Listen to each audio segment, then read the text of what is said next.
This is Cerebral Cinema. Movies of the mind.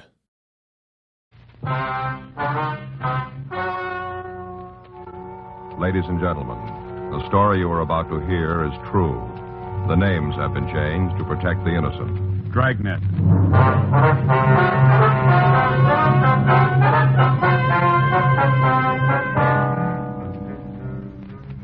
You're a detective sergeant. You're assigned to homicide detail. An elderly man is threatening an entire neighborhood with a shotgun. He says he's going to use it to kill a man. Your job, take it away from him.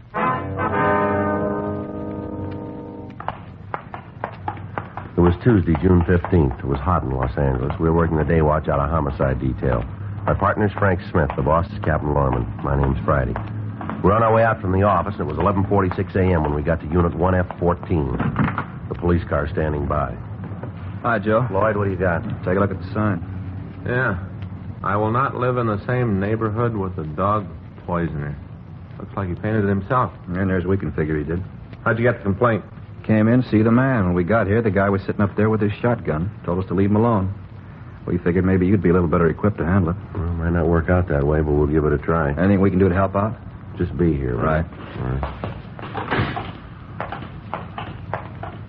You make a move for a gun, and I'll have to kill you. Want to tell us why you're doing this? My business.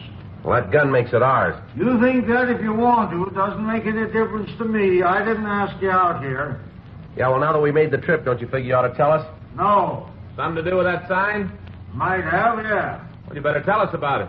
I don't see how it's going to help. You won't know unless you try, will you? All right. I'll tell you what. You come up here by the porch. We'll talk. Take it slow. Don't try to be smart. I could hit both of you with one shot from here. Yeah. Might not kill you, but it'd make you pretty sick. That's good. Hold it right there. Now, just stand still. All right, you want to tell us what this is all about? My dog. Had her 14 years. And somebody killed her. Well, that's not much of a reason to sit out here and threaten everybody who walks by your house, is it? It is for me. Why? But I know that they'll show up. Who will show up? Whoever done it. They'll walk down the street, and when they do, I'm going to get them. Well, you know we're not going to let you do that. I don't see that there's much you can do to stop me. If you know who killed your dog, why don't you come downtown and make a complaint like you should? Evidence. What's that? I've got to have evidence. Yeah, well, you must have a lot of it to be ready to kill a man. Well, we'll see. Who do you think poisoned your dog? I don't know, but he'll be by. Anybody else live in that house with you? No. There's nobody inside, huh? I told you there ain't nobody. Used to be Queenie, but not now. This is a picture of her. Beautiful. I'm going to tell you something, old-timer. What? You can sit there and think you got this thing under control, but you haven't. Is that right? Yes, sir? Maybe you better take another look. I've got the gun. Yeah, well, it might be that way. But there's 100 more that are going to keep you from committing a murder out here. That's a hard word to use, isn't it? No, because that's what you're figuring to do, isn't it? How do you think you're going to stop me?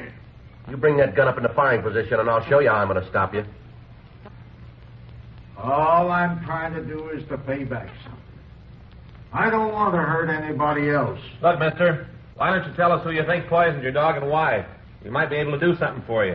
Because I don't think it'd help. Well, why don't you give it a try? He was poisoned. I saw her come home. I saw her crawl right up that walk on her stomach, dragging her hind legs. Yeah? Oh, you wouldn't understand what she meant to me. She was like a person. Someone to talk to. She was a lot of company. This book here was written by a man who knew. He understood. Yeah, well, all that may be fine, but you got no right to sit out here with that shotgun. This man knew about dogs. Ard McIntyre. Who's that, sir? Old McIntyre? want you to listen. This will explain just what I'm doing here. Hold it. Hold it right there. I'll drop this book and kill you. Now, I want you to listen to this. I want you to listen carefully. Brothers and sisters, I bid you beware of giving your heart to a dog to tear. So wrote Kipling in an excellent elegiac. I happen to be a dog lover who does not believe in that warning. 8 of the happiest years of my life was spent in the almost constant companionship of a devoted dog. When he was taken from me, cruelly but with merciful swiftness, it was a terrific heart-wrench. For 2 days I grieved inconsolably. For weeks I walked the streets at night, trying to get hold of myself. Yet now, when time has dulled the pain, I can truthfully say that the joy and understanding my dog brought into my life more than compensated for the sorrow of his passing. For my dog taught me many things as enduring as the ages. Outside of the divine relationship and the human, I know of no influence so ennobling as our relationship with a dog. My dog's name was Junior. He was a Boston Bulldog, weighing 24 pounds, with a blazing muzzle, white collar, and feet tipped with white. His coat was the glossy brown of an autumn leaf. He had a lovable lopped ear that perked with quizzical abandon. He was full of joyous life and never outgrew his prankishness. I picked him up in a Fifth Avenue dog shop in much the same manner that one buys a trinket. I thought he was cute looking. He was then 4 weeks old and trotted sideways with mock seriousness. I took him home in my overcoat pocket. From that day on, for 8 years, he played a big part in my life. He came to understand me better than most of my human associates did. He knew his time for play and my time for work. He did not trespass. His only illness displayed the heroic courage that characterized him until his death. One evening, his mistress and I came home after the theater, and when we opened the door, we missed his welcoming rush and bark. We found him lying on the floor of the bathroom in a pool of blood. When I bent over him, there was a feeble thump of his tail, as much as to say, "Don't worry." His eyes were glazing, and I knew that he was in a desperate state. We worked over him several hours, and finally, in a wobbly manner, he stood up, walked unsteadily to the bedroom, and picked up his play ball, as if to say, "You see, I'm all right." In a half hour, he had another hemorrhage. With uncanny instinct, he rushed into the tile bathroom so as not to injure the carpet. Fortunately, he recovered quickly from his attack, and in 2 days seemed as well as ever. Dogs are unerring in reflecting the characters of their masters and mistress. To Junior, I represented the play spirit, the romp and flapdoodle. Well, he was somewhat of a roughneck in his relations with me. But with his mistress, he was always gentle and careful. One of the important lessons Junior taught me was to have more faith in my fellow beings. I had for years knocked about as a newspaper reporter and had acquired that veneer of cynicism that is typical of the craft. I'd rather a smart alecky attitude of having to be shown. Now, I am the average human being, as likely to err as the rest. But I found that with Junior, because of his implicit faith in me, I never attempted trickery. I could not bear to abuse that rare confidence. And this set me to thinking that if we humans displayed the same faith in our fellows, we should be less likely to have that confidence abused. I come to the final chapter of Junior's life with tears that are shed unashamed.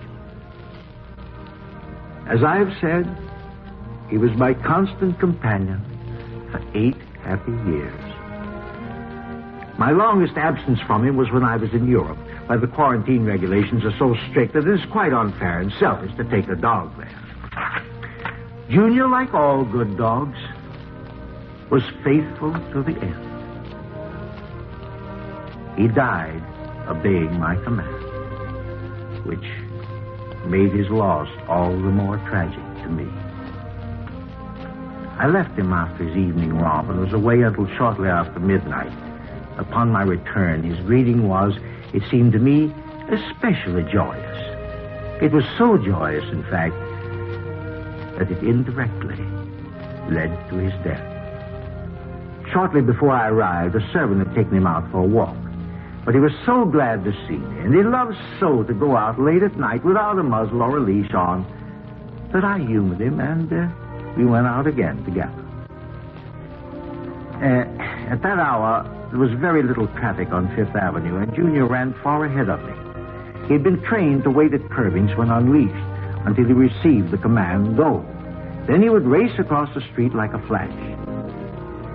At the corner of 44th Street and Fifth Avenue, I stepped to the curb, looked both ways for signs of traffic, and seeing none, shouted, go. Junior was off at a bound. At that instant, a party of reckless joyriders in a heavy touring car swung madly around the corner, and both wheels on one side passed over his body. There was a jeer of derision as the car shot northward, the taillights gleaming red in the night. Junior staggered to his feet, and as I lifted him in my arms, he looked up with his soft, pleading eyes, begging for the help I could not give. Hailing a taxicab, I hurried to my hotel a few blocks away. But before I reached there, he had died without even a whimper of pain. He lies buried today in the picturesque little dog cemetery on the sloping hills of Hartsdale, New York. Above him are the green grass, the whispering trees, and the stone carved with this inscription, Junior, faithful to the end.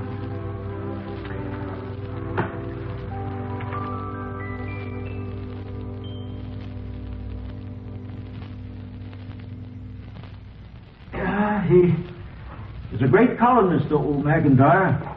Yes. Now then, we'll all just wait. For what? The man who poisoned Queenie. You're expecting him, are you? He'll be by. This is going to be something different for you two. How's that? You won't have to look for the man who kills him. Friday, see you a minute? Yeah, Lloyd. What do you got? We checked the old man through R&I. You find anything we can use? No record. How about the neighborhood? Well, Perkins and Henry checked, talked to the people on the street. Well, The news we can find out he's pretty near a hermit. Doesn't have much to do with anybody. No close friends? No, none that anybody knows about. He gets one piece of mail a month, evidently some kind of check. Mm-hmm. We talked to the manager at the grocery down the street. Collins does all his shopping there. What do you have to say about that check? It's from an insurance company, some kind of annuity. Anything else? No, rest of the book's empty. Well, Now, where do we go from here? find some way to get that gun away from him. Any ideas? Well, if we could find the poisoner, it might give us a break. If there is a poisoner. No, Lloyd, I believe him. Anyway, it won't do any harm to shake the neighborhood. If we pick the guy up, maybe the old man will settle down. It's a big job. Yeah, well, that's a big gun.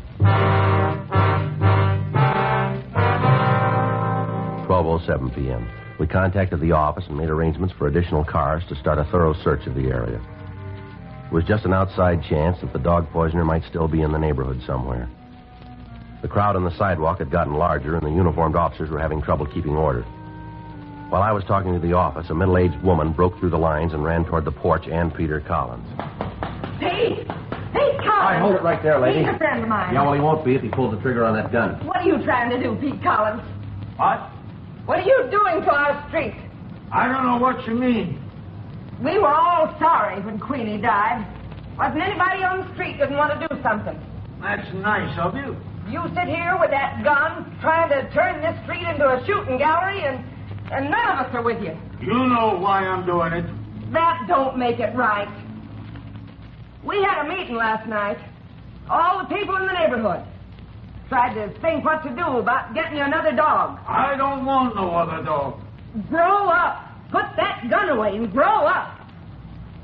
You get out of here. Right now. You get out of here and tell your friends that I don't need them. None of them. You go tell them that, will you? All right, come on. Be over here. Joe? Yeah. Just talked to the office. They're sending out more men, gas guns. Anything on the poisoner? No, still looking. Lady, what do you know about him? He lived next door for 16 years. You live alone all that time? Yeah. I think he was married before he moved here. Yeah. All he had was that old dog. Just the two of them. You have any idea who might have poisoned the dog? We'd all like the answer to that one. Ma'am? Queenie's not the first one. There's been 13 others. Hardly a dog on the block that hasn't gotten sick. We've done about everything we could. It isn't easy. What do you mean? The way the law is. What? We checked into it. You did, huh? The way the law reads, in order to prove poisoning, you got to see the person throw the bait. Yeah. There's none of us got time to sit around the back fence and watch people walking down the alley. Mm-hmm. But even if you do see the person throw the bait, you can't just go in and arrest them. All right. The law says you got to have part of the bait. Well, that's hard to do. Mm-hmm. Makes it almost impossible. You been to the authorities, have you? Yeah. SPCA, police. They've all done what they could. Dogs keep right on dying. We've even thought of maybe hiring somebody on our own. You know, sort of a special cop. Yeah. Oh, it seems a shame, don't it? Ma'am? Poor old man. How could anybody get low enough to poison his dog? That's what he wants to know. Joe. Yeah. You better leave, lady. Oh, yes. I guess there's nothing more I can do here.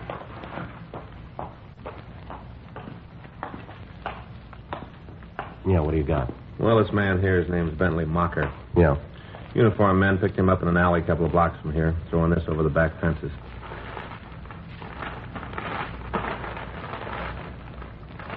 Meat, huh? Yeah. That him? That the man? That the man who poisoned Queen? All right, put that gun down, Collins. I'm going to kill him. How about it, Joe? Collins, put it down. No. Stand clear. Better get these people out of here. Right. What are we going to do? No choice now. Yeah. We got to shoot him.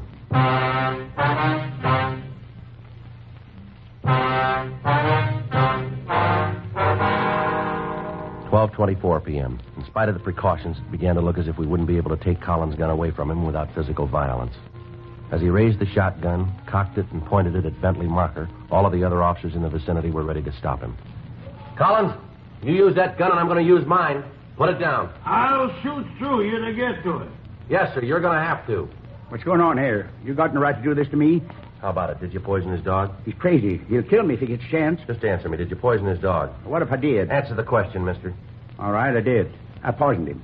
You've been dropping poisoned meat all over this neighborhood, haven't you? There ain't anything you can do about it. 14 dogs killed around here. Did you do it?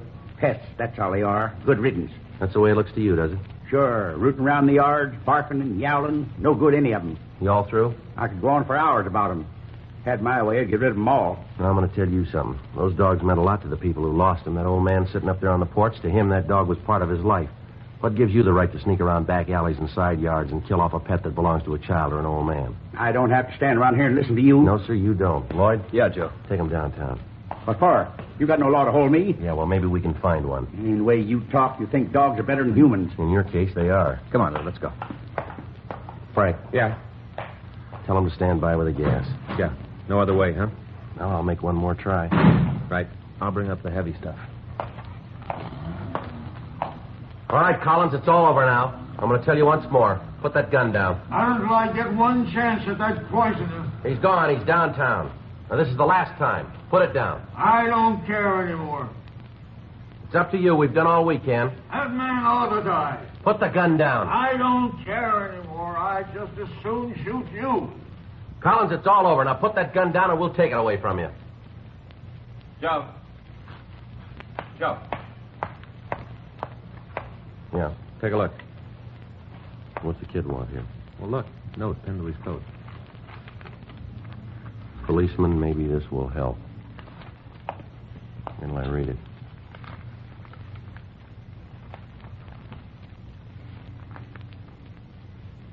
You read this? Yeah. Well, we'll give it a try. Collins, there's a boy here wants to see you. I don't want to talk to anybody. You might want to see him. Who is it? What's your name, son? Davy! Davy. Oh, I know him. It's okay. Let him come up. Not as long as you got that gun. Now, how about it? All right. Break it. Take the shells out. Now, toss them down there on the lawn. Now, let that gun slide down the porch steps. Come on.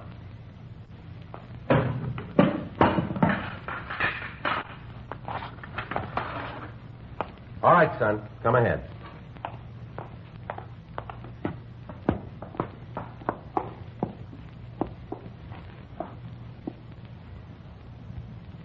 Davy? What'd you want to see me about? Ma said I should give you this note. What's in it? Well, now, the quickest way to find that out is to read it, isn't it? Huh.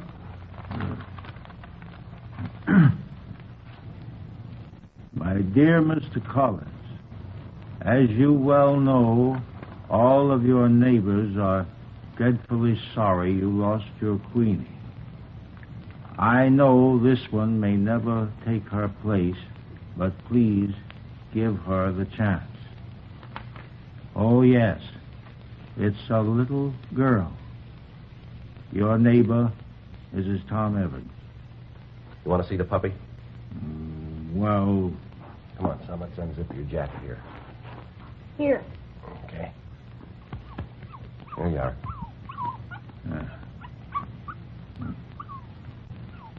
It's a little girl. Just a puppy. That's right. Yeah. Queenie's collar doesn't fit too good. Mm-hmm. Think I'll have to get another one. No, I wouldn't worry about that. Huh? She'll grow into that one.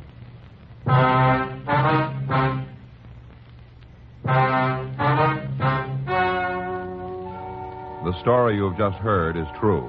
The names were changed to protect the innocent. On July 12th, trial was held in Division 68, Municipal Court, Los Angeles Judicial District.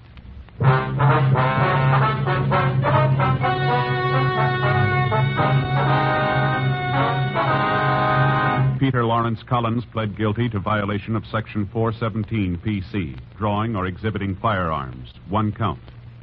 Extenuating circumstances and lack of a prior record led the court to be lenient. The suspect was placed on probation for a period of 3 years.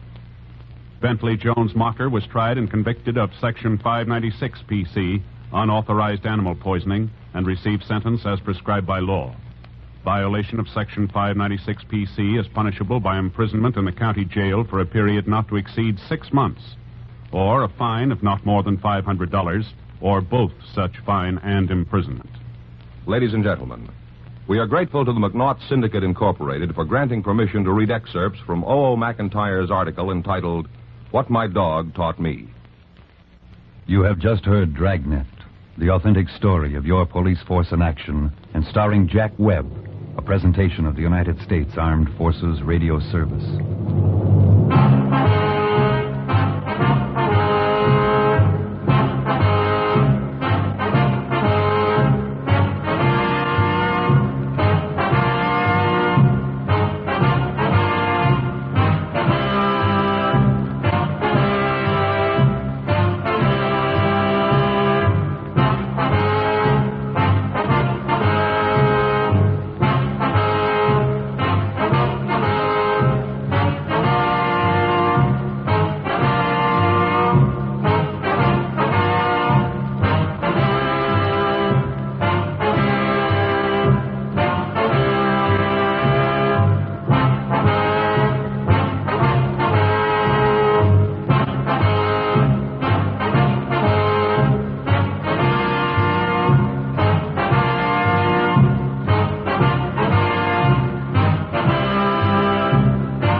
Ladies and gentlemen, the story you are about to hear is true.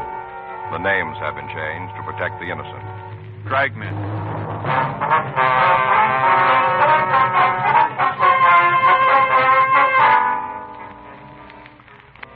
You're a detective sergeant.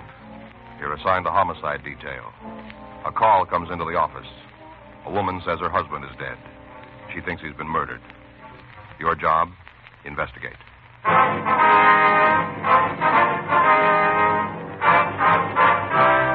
Dragnet, the documented drama of an actual crime.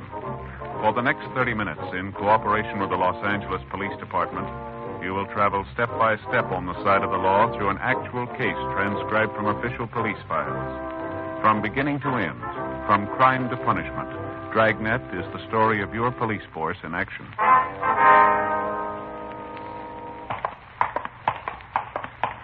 It was Wednesday, July 8th. It was sunny in Los Angeles. We were working the day watch out of homicide detail. My partner's Frank Smith. The boss is Captain Lorman. My name's Friday. It was 11:03 a.m. when we got to 906 South Norwood Street. Front door. Hi, Friday and Smith, homicide. How are you? Carly, 1F14. Hi, Carly. Mrs. Pilson, the victim's wife, is back in the bedroom. Pretty broken up about it. Uh-huh. What about the victim? Name's George Pilson, age 57. No children. Just he and his wife live here. That's about all I got. She cried so much I thought it might be better to let her rest until you got here. That's a good idea. Where's the body? In the other bedroom. I'll show you. All right. Because she felt so bad, I thought maybe she'd like me to call her doctor. Said she didn't want any. Uh-huh. Mrs. Pilson's right across the hall. Right. That's a head wound. Yeah. Looks like somebody was serious. Yeah. Now we're going to need the lab and latent prints. You want me to call him? Yeah. Better call a coroner, too, will you, please? Right. Thank you. The way he's lying here, position of his hands outside the covers, doesn't look like there was much of a struggle, does it? Oh. Could have been asleep when he got it, huh? Mm-hmm. Better talk to his wife, huh? Yeah.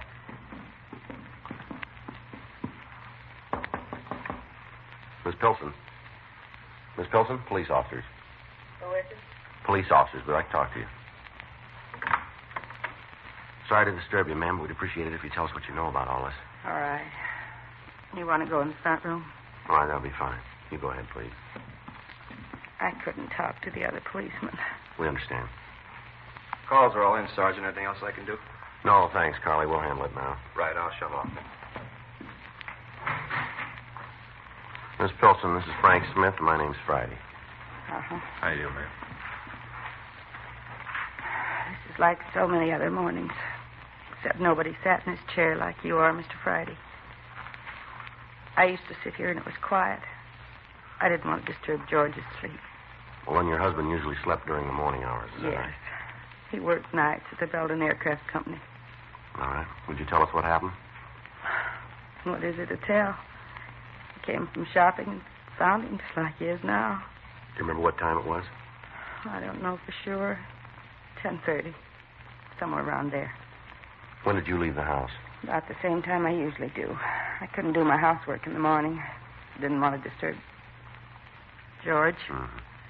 About when would that be? About 9 o'clock. Was your husband asleep when you left? Yes.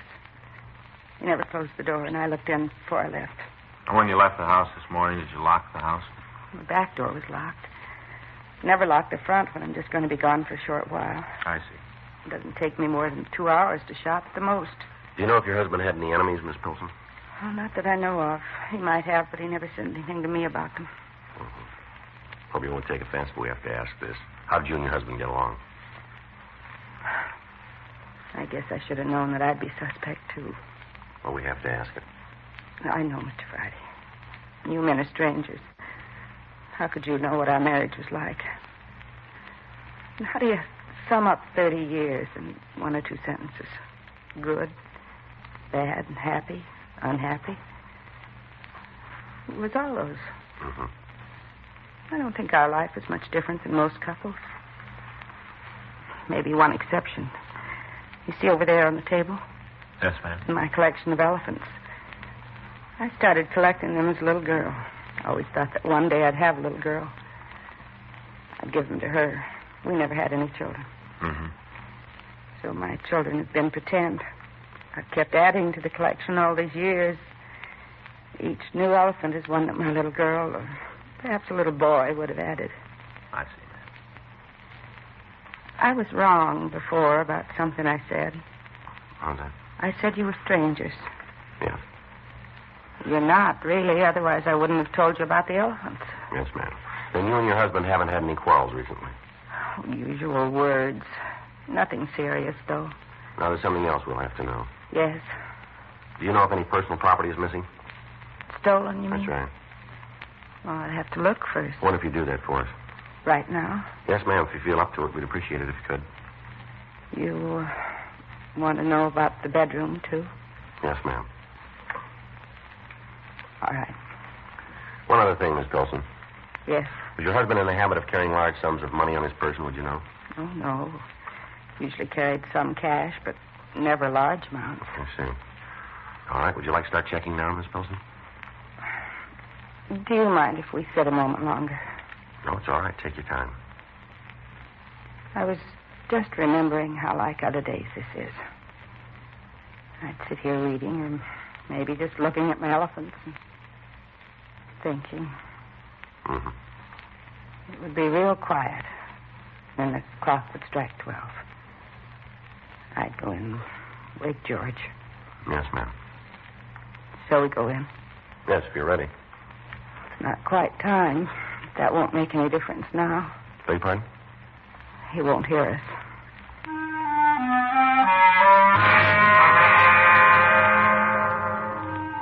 When we checked the bedroom, Miss Pilson told us her husband's watch and diamond ring were missing. She said as far as she could determine, nothing else had been taken from the house. In the meantime, crews from the crime lab and Leighton Prince arrived. Frank called the office, and they ran the names George and Marie Pilson through R&I. They called back later to say they could find no record on either one of them.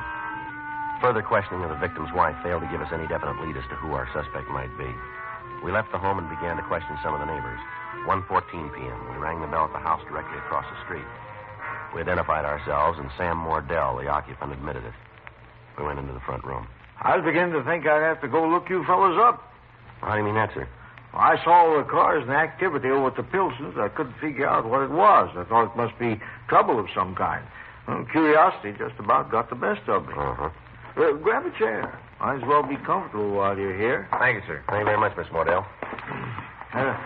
Don't mind all the wood shavings on the floor. You see, I'm a wood carver. It's not my job. It's just a hobby. I'm retired. I'm a railroad man. Mm-hmm. Yes, sir.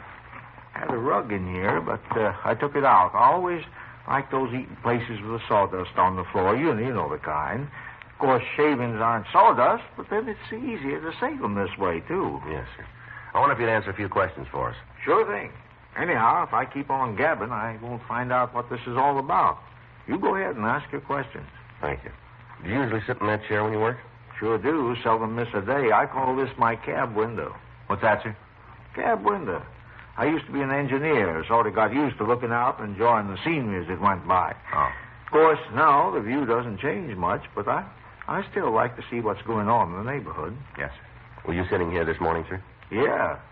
Don't miss many days. I haven't the time. I have to get this chain finished. A lot of work to carve at the wood chain. Yes, sir. Would you remember seeing anybody around the Pilson residence this morning? You mean besides Mrs. Pilson? You saw her, did you? Sure. She went shopping.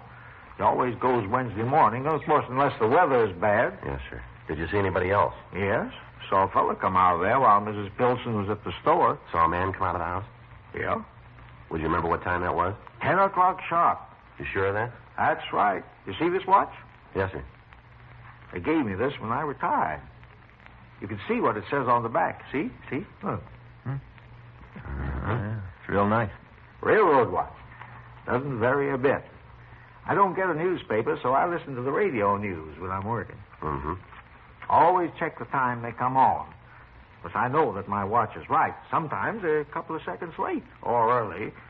Mostly, though, pretty much on schedule. Make good railroad men. Yes, sir. It was 10 o'clock sharp by my watch. Program was 3 seconds late. Yes, sir. Now, did you see that man go in? No. I went out to make a pot of coffee. How long were you out of the room? 20 minutes. Never take any more than 20 minutes. Do you mind if I carve while we talk? I've got to get this chain finished. They're going to get a new record. Yes, sir. All right. Could you describe this man for us? Sure, but I can give you a better clue than that. What's that, Mr. Mordell? He had a truck. Go ahead, Lloyd. Printing on the side. Uh-huh. Man's name. Said he sharpened lawnmowers. Do you know the name? Well, I'm not real sure. Either Ray or Gray. Was there an address? Yeah, it was a letter too small. Anyhow, I wasn't too interested. I sharpened my own more. Uh-huh. Can you tell us what kind of a truck it was? Not the make, but it was a closed-in kind. Green color. Didn't look too new. Uh-huh. And you say the name on the side was either Ray or Gray. Is that it? Yeah, my eyes are good yet, but only the Ray part was real clear. It looked like there could have been another letter in the front, though. Uh-huh. Just thought of something. Yes, sir. It didn't have to be Gray. It could have been Bray or Trey. Yes, sir. We can check that out. Now, can I ask you something? What's that, sir? What's the trouble? Well, Mr. Pilson's dead. Well, couldn't have been a natural death, or you fellows wouldn't be asking questions. That's too bad. George was a pretty good neighbor. Is that right, sir? Be tough on his wife, too, being married so long and all. I went to their 25th anniversary. Isn't easy to go on alone. I lost my wife 7 years ago. Mm-hmm. Not when you've been happy. It's not easy. Yes, sir. Mr. Mordell, you said you could give us a description of the man you saw coming out of Pilsen. Yeah, and if he had anything to do with George's death, he's going to get what I wanted for so long. What's that, sir? That's when you catch him, I mean. Yeah. He'll get his name in the paper. How's that again, sir? That's why I'm carving this chain. It's going to be the longest chain ever carved out of a single piece of wood. Oh, I see. Almost made it a couple other times. Then I got too anxious and botched the whole thing. See there? Shavings? Yes, sir. When I finish, I'm going to sweep them all up and weigh them. You know, give the reporters something to write about. Well, sir, I hope this one turns out for you. Thanks. I'll make it this time. Maybe it won't be on the front page, but my name will be in the paper, too. We can be sure of one thing. Yeah? You picked a little better way to get there.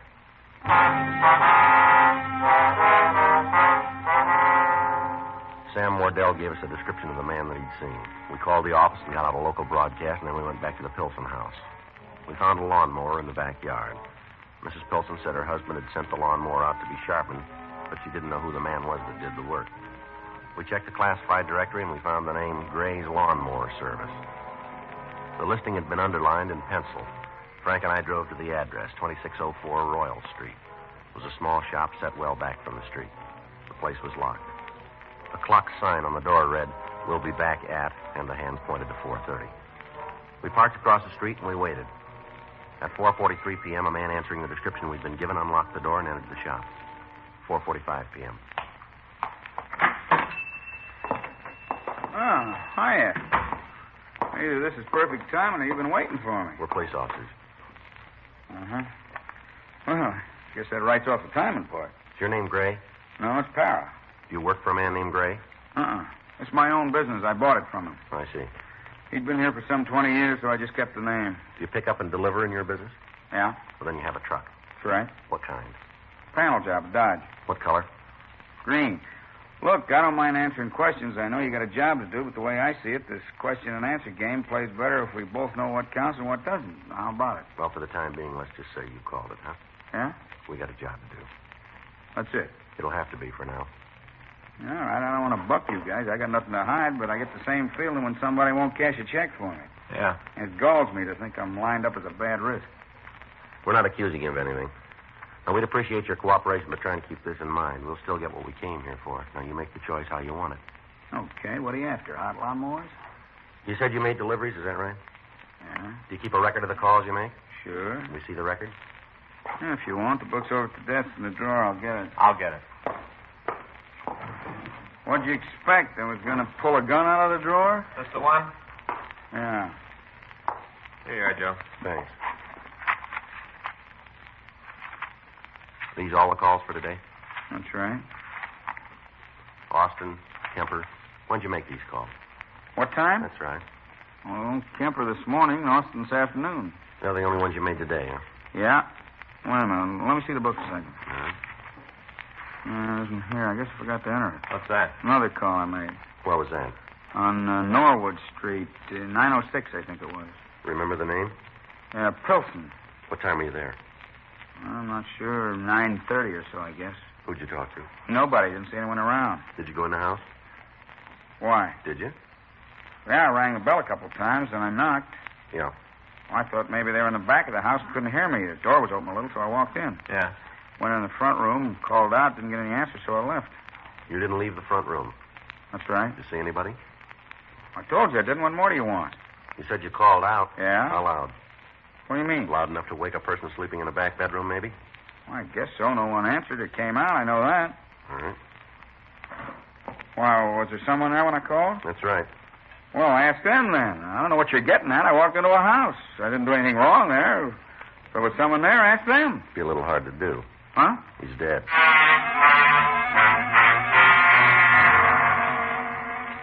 We took Para back to the office and questioned him further. He continued to maintain his innocence. We ran his name through R&I and found a package for him showing one arrest for suspicion of ADW as a juvenile.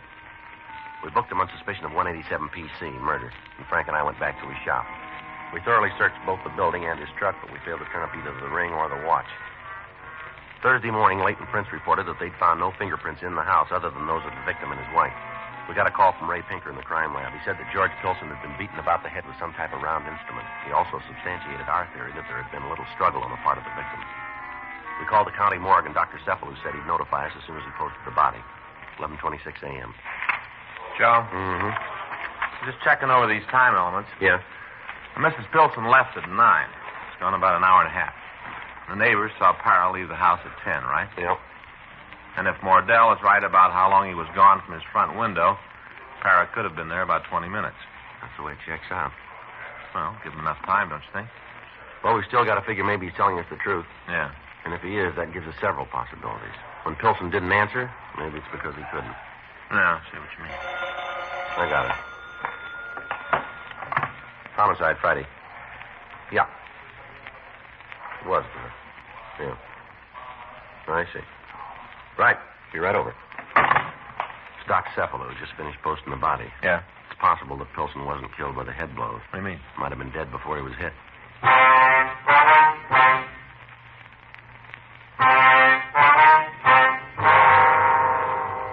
We went over to the morgue. Dr. Cephalou said he'd found evidence of a barbiturate in the victim's body in a quantity large enough to kill him. He also pointed out that the lack of profuse bleeding from the head wounds led him to believe that the victim was dead before the beating occurred. Frank and I drove out to the Pilson residence. We talked to the victim's wife. We explained to her that it was necessary that we know more about her husband's physical condition prior to his death. We went into the front room and sat down. Try to answer your questions, but today I'm just beginning to realize what it's going to be like being alone. Yes, ma'am, we can understand that. We'll try to be as brief as possible. Thank you. Now, had your husband been under a doctor's care recently? No. Had he been in good mental spirits? Yes?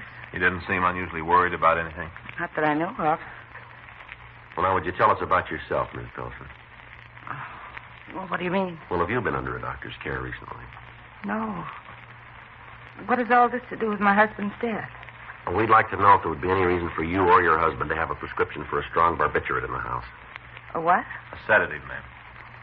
You mean to make you sleep? That's right. No. We did never use them. Then you haven't had any in the house recently? Well, I haven't. I don't think George did. Would it be possible that your husband could have used a barbiturate and you didn't know about it? Yes. But if he did, I'm sure he'd have told me. We didn't have secrets from each other. I see. I'll get it. All right. Oh, Marie, you poor thing. I just got back and heard the terrible news. I came right over. Thank you, Lydia. But you come back later. Well, sure, dear. Is there anything I can do for you? Maybe, but I can't talk now. All right, Marie. Are the police here? Yes. So won't you come back later? Have you told them? Yes. You told them what George tried to do? Yes. Excuse me, ma'am. Couldn't help overhearing your conversation. Oh, you're the policeman? That's right. Yes, ma'am. I'm Marie's neighbor. Yes, we understand. What did you mean about Mr. Pilson trying to do something? Well, she didn't mean anything. She was just talking. Now, look, let's let her tell it, shall we? Maybe I shouldn't have said anything. What did you mean, ma'am? Maybe it's not important. Why don't you tell us anyway? George tried to kill Marie.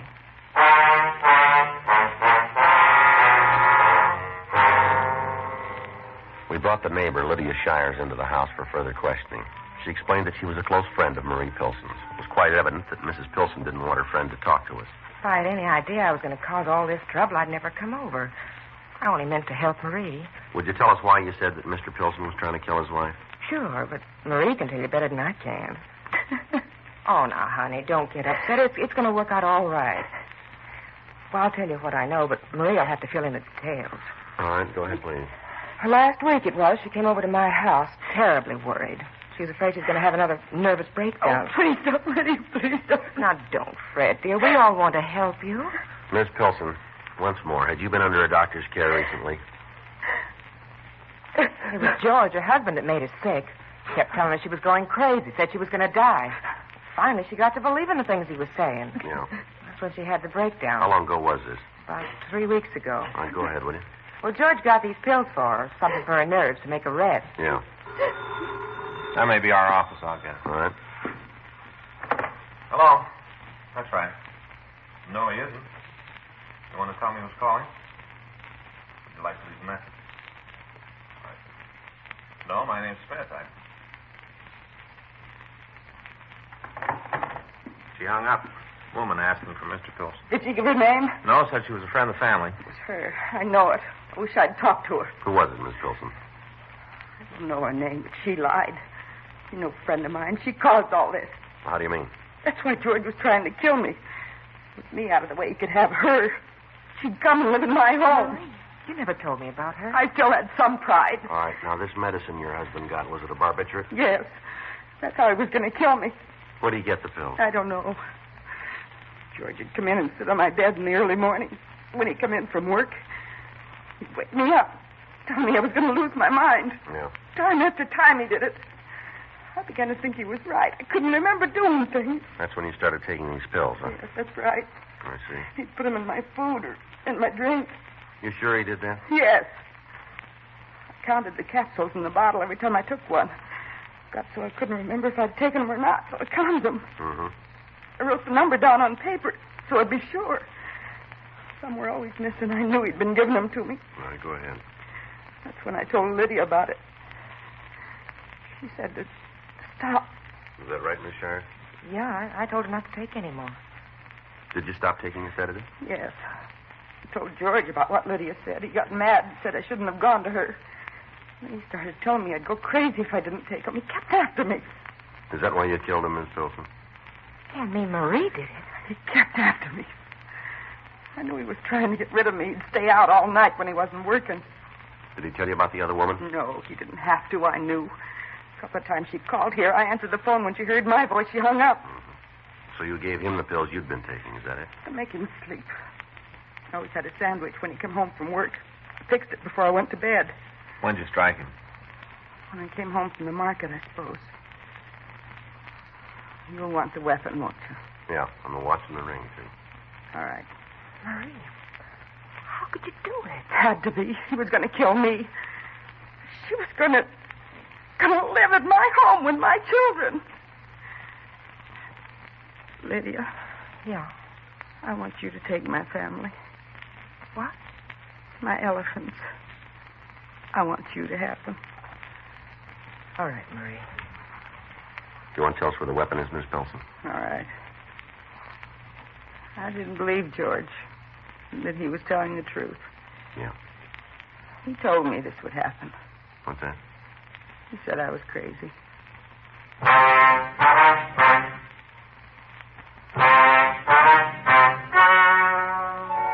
The story you've just heard is true. The names were changed to protect the innocent. On November 3rd, trial was held in Department 97, Superior Court of the State of California, in and for the County of Los Angeles.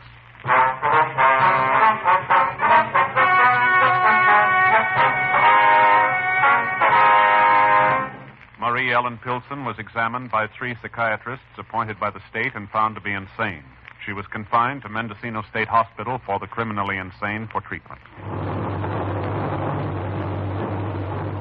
You have just heard Dragnet, the authentic story of your police force in action, and starring Jack Webb, a presentation of the United States Armed Forces Radio Service.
ladies and gentlemen.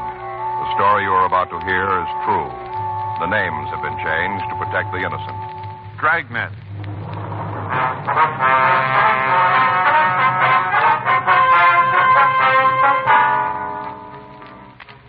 You're a detective sergeant.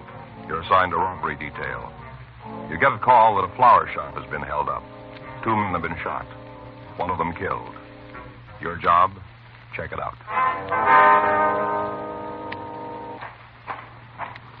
It was Tuesday, June 8th. It was warm in Los Angeles. We were working the day watch out of robbery detail. My partner's Frank Smith. The boss is Chief of Detectives Thad Brown. My name's Friday.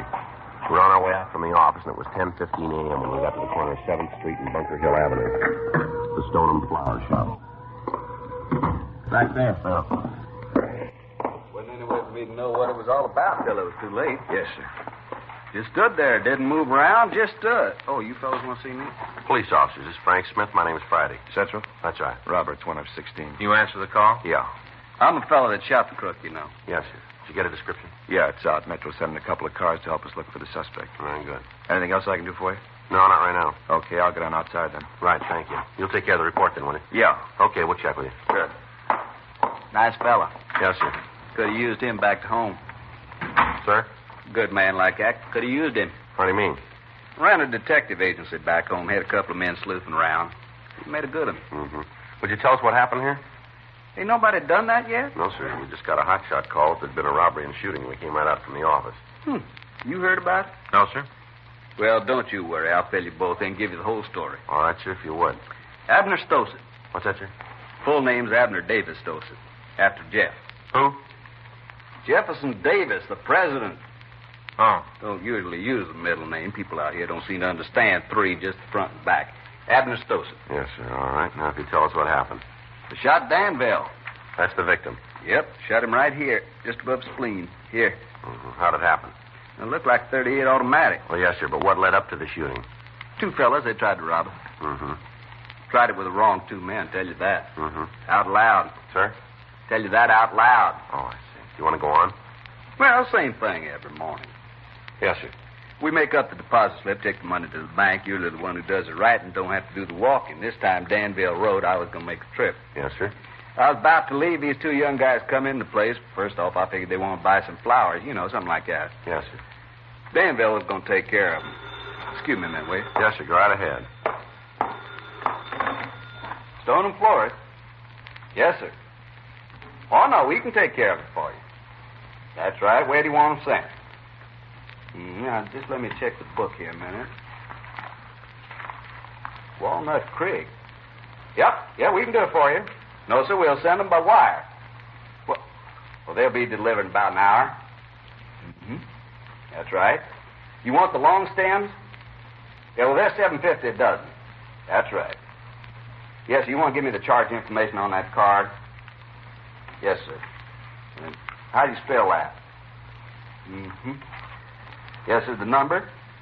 No, sir, the one on the lower right. Yeah, it's 726. All right, is there a message? Mm-hmm. No, not at all, sir. I think it's real pretty. Yeah. No, they'll put the card in. We just wire the order. They'll be very nice. Yes, sir. Thank you. Call us again. That's right. Bye. Got to send some roses up to Walnut Creek. Birthday for a girl named Irma. Mm-hmm. Wonder if we can get back to what happened here. Oh, yeah. Well, these 2 fellas came in. They just stood there with their feet kind of spread out like they just got off a boat, Stood there, just looked around. Was there anybody else in the store? Just Danville and me. I see. What'd the men say to you? Only one of them talked, the dark one. He asked me if there's anybody in the back, workroom back here. I told him there wasn't, and that's when he showed me the pistol. Stood there in high cotton, waving it around, told me to hand over the bag of money. Were you carrying it at the time? I told you that before. I was on my way to the bank. Sir. Danville wrote the slip I was going to the bank. I understand. Now, what did he say when he showed you the gun? Said it was a stick-up. Do you remember his exact words? Well, I'm kind of fast from there. Let me see. I think it was, don't try anything. It's a stick-up, like that he said it. I see. Now, how'd the shooting start? Well, Danville said he wasn't going to have no kid talk to him like that. He reached out, took a swing at the kid, a real roundhouse. Mm-hmm. Dark kid dug back, pulled the trigger, shot Danville right here. Spleen. Dropped like a rock. Mm-hmm. I pulled out my gun and started shooting. You always carry a gun? When I'm going to the bank, you never know what's going to happen. You have a permit? It's against the law to carry a gun without permission, ain't it? Yes. Well, then I got it. After you pulled your gun, what happened? I shot. Yeah, I can understand that. Shot right at the dark fellow. Mm-hmm. You hit him, huh? I don't often miss. I see. Hit him 3 times. Here in the chest. Mm-hmm. What was the other man doing while this was happening? He pulled out a gun, too, and the balloon went up. Bullets flying all over the place. Yeah. Then both of them took off, run out of the place. I followed them. Mm-hmm. Got to the door. The dark one turned around. Going to shoot at me again. Uh-huh. Didn't move fast enough. I pulled the trigger, hit him right in the middle of the chest, went down like a dropped duck egg. What about the other one? He started running down the street. I guess about the only thing he was wanting was to get away. Yeah. Took 2 shots at him while he was running. I blazed away. Only had 2 more bullets in the gun. I gave them both to him. You hit him? Yeah, at least once, because I saw him jerk. It might have been both times. He kept running, though. What'd you do then? I come back in here, see what I could do for Danville, made him as comfortable as I could, and then I called the police. All right. He came sliding up and took out after the fellow that got away. The ambulance came and picked up Danville and the other guy. Yes, sir. Now, what if you could give us the description of the man who got away? Yeah? Guess. I'll call Georgia Street and check on the other suspect. That ain't gonna do no good. What? You don't have to inquire about him. He's dead. You're sure about that? Son, I know when somebody's dead. Yes, sir. I hit that fella 4 times in the chest with a .44. I saw him drop. About as much life as a sack of cornmeal. He was dead. I'll check anyway. All right. Yeah, sure sorry. What are you sorry about? I say it's a real sorry that you can't work with that other young fellow that was in here. You know, the one in uniform. He was a bright boy. Mm-hmm. This fella here, he couldn't even fill out an application for our agency. Would you give us the description? First line. I beg your pardon? I say he wouldn't even be able to fill out the first line. Didn't know who Jeff Davis was. Hard to believe. Yeah, and how about that description? Well, fellow was about your height, weighed in maybe 150, around there. Mm-hmm. Had light hair, lighter at the top and down by his head like it was bleached in the sun. Any marks or scars? No, nothing that'd stand out. He had a kind of a flat face. What about his clothes? White shirt, kind of tan pants, carrying a leather jacket with the fur around the collar. Yeah, I know what you mean. Both of them had those. Was there anything in the way they talked, an accent maybe? No, just North talk. I can't tell the difference much of the time. Mm-hmm. Would you know the man if you saw him again? You bet I would. Just stand him up in front of me and I'll lay it on, point him right out. Mm-hmm. What'd you find out? I talked to the hospital, Joe. Yeah? Are you sure you hit one of the suspects, mister? Positive. And he was on the sidewalk. Saw him hit and die. What's the matter? Well, the ambulance only brought in one person. Yeah. The dead man's gone.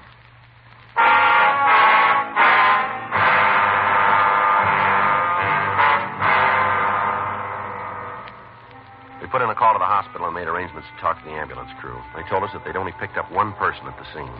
They went on to say that there wasn't another injured party on the premises anywhere. A check with the officer who answered the original call brought out the information that there hadn't been anybody on the sidewalk when the radio car had gotten there. Frank put out a local broadcast to all cars in the area, and I went back to talk to Abner Stossett. I told you before, that boy ain't too bright. Now, you're sure you shot that man? Look, I'll go along with you and say maybe I did miss the first 3 times. That ain't likely, but just for the sake, I'll admit it. All right, sir. But I know I hit him outside. I was closer to him than I am to you. Ain't nobody could miss that close. All right. Come on outside. Take a look at the sidewalk. You tell me if it's my imagination. All right, fine. They got it out, Joe. All the cars in the area are looking for it. All right, fine. One thing I'm always proud of is the way I can shoot. I don't hardly ever miss. I know I didn't this time. Mm-hmm. Now, just look at that. Take a look. You tell me that's blood, ain't it? Yes, sir, it looks like it. It is. I was standing right here. Right here. He was there. He turned around, tried to shoot me. I fired at him. He went down right there. You can see where the big stain is. Right there. Uh-huh. Well, how'd they get there? What do you mean? Well, did you see a car? Yeah, I told the other cops about it. That's it right there. Drove up in it and got out. Did you see him get out of the car? Yeah, I was just leaving the store, and I saw him right after they come in the store. All right, you want to check the car? Yeah. Now, don't go touching it. The cop said not to. Mm-hmm. Was there anybody else who saw the man on the sidewalk? You mean besides me? That's right. Not that I know of. As soon as I emptied my gun at the blonde fella, I went back in the store. I stayed there till the police car pulled up. Mm-hmm.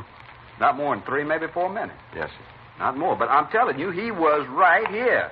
Lying there, and he was dead. Mm-hmm. Crime lab's on the way out to check the car. Mm-hmm. Well, looks like the suspect might have gotten up and walked away, doesn't it? If he did, then it's really one for the books. Trail of bloodstains here. Yeah. Never nothing like this happened back home. Back there, when you shoot somebody, he's got the courtesy to stay shot. trail stops. Let's check over there and see if we can pick it up. Yeah.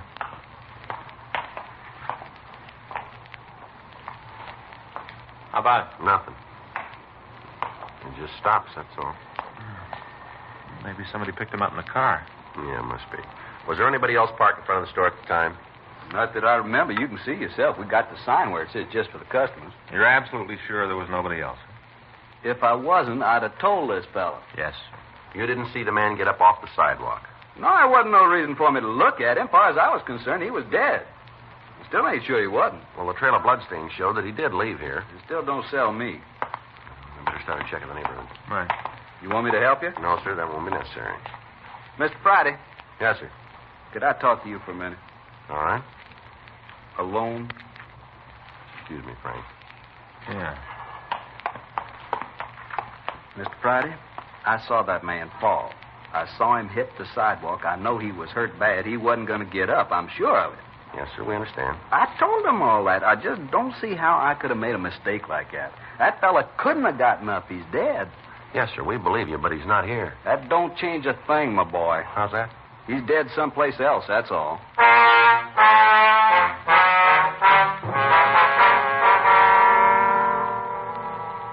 An immediate search was started of all buildings in the area. If the suspect had walked away from the scene, the amount of blood on the sidewalk indicated he couldn't have gotten far without help. While Frank and I talked to the shopkeepers in the vicinity, a check was made of the car that the thieves had used. It was found to be stolen, and arrangements were made to talk to the owner. Members of the crime lab crew came out and checked the vehicle. They were unable to turn up anything we could use in identifying the holdup men. 11:28 a.m. Frank and I talked to the owner of a small tobacco shop. Saw the whole thing. Well, where were you during the shooting, Mr. Collard? Right out in front. I looked down the street, and there it was, just like it was a cinemascope. Now, sir, did you see the actual shooting? Well, not the first. No, I was in here, behind the counter, fixing up a new bunch of pipes we just got in, putting them up on the board. All of a sudden, I heard this noise. First off, I thought it might be a backfire. Then I knew. Yes, sir. It wasn't. It was shots. So I went outside to see what was going on. Mm-hmm. Next thing I see is these three guys come out on the sidewalk, right in front of the flower shop, three of them. Mm-hmm. Abner and a couple more. One of them black-haired, the other was kind of blonde. Yeah. One of them tried to get Abner. The other one took off in this direction. I see Abner raise that gun of his and pointed at me, and I ducked inside. Did one of the men go by here? Yes, Abner shot at him a couple of times. Must have hit him, because I could see he was hurt when he run past. Did you see where he went? No, I told you, when those shots started to go by, I didn't want to wait around to see if one of them was monogrammed for me. I left. All right. Can you tell us what direction the man took? Not after he went by the door. Must have gone around the corner. Well, why did you say that? Oh, because when I went back out, I couldn't see him.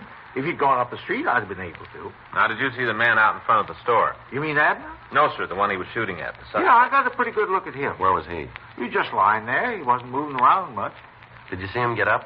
No. What's all this about the other guy for? Well, what do you mean? The one Abner killed. Well, the question's about him. Well, sir, he's gone. You mean he got away? Yes, sir, it looks that way. Well, I don't see how that could be. I went right by him, a couple of feet away. There wasn't no life in him then. Nothing. He left there, and somebody had to carry him. Yes, sir, that's the way it looks. No reason for anybody to do it. The man was dead. There's no reason at all. Well, there must have been one. Why? He's not there.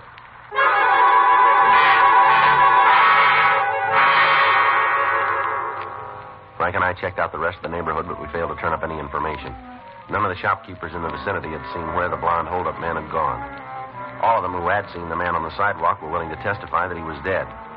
Yet the physical evidence at the scene indicated that he'd gotten up under his own power and walked away carrying 4 bullets in his chest.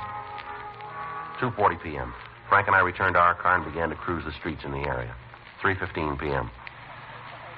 Well, it doesn't look like we're going to find him. Well, Frank, he's got to be here someplace. Unless somebody picked him up. Yeah, it's possible. Yeah. Fellow on the bench over there, you see him? Oh, yeah. Waiting for the bus. He was there when we went by before. Take it easy when you pass him this time. All right. Better pull over. Yeah.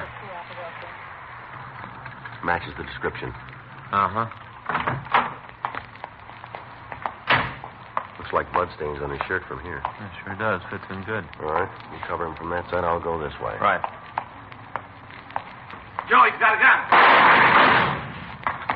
Joe, you all right? Yeah, thanks to this mailbox. I saw him pull a gun. Thought sure he got you. Well, he didn't miss by much. Come on, we better check him. Yeah. I hit him twice, Joe. Take it easy. He's dead. There wasn't anything I could do. It was you or him. Puts us in a corner. Yeah. He was our lead to the other suspect.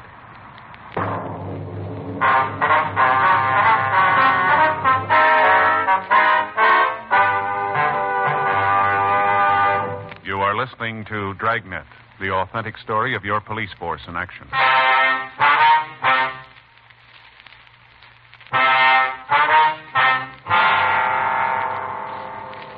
The coroner came out and removed the body. The victim was identified as Jeffrey Burnham, age 27. From his package, we found that he'd been arrested several times on charges of armed robbery and that he'd served one term in San Quentin. Abner Stossett identified him positively as one of the holdup men. Frank and I went back to the office to do a complete check on his friends and known acquaintances in the hope that we could turn up something to lead us to the other man.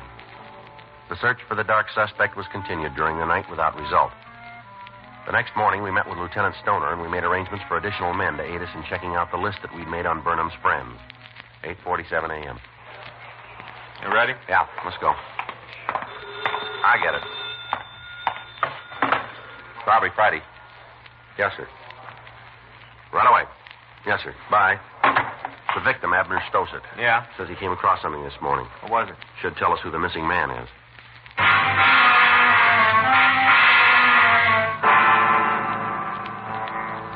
We left the office and drove out to the florist shop. Abner Stossett met us at the door. I don't know why I didn't think of it yesterday. What's that, sir? You remember how I told you they was both carrying leather jackets? Yeah. Well, after I shot the one fellow on the sidewalk, I came back in here to take care of Danville. Yes, sir. I looked around to find something to put under his head. Yeah, wait, here, man, I'll get it. All right. I guess I didn't think much about it, kind of all upset. Uh-huh. But cleaning up this morning, I found it. It should give you something to work on. Well? There it is. You can still see the stains on where the fella dropped it. Yeah. Are you sure this jacket belonged to the missing suspect? Yeah, you remember how I saw him drop it when he got shot? I remember it good. All right, sir. Thank you very much. We'll check it out. It shouldn't be too much trouble. How's that? Here, take a look. I found this myself. Here. Huh. Laundry tag.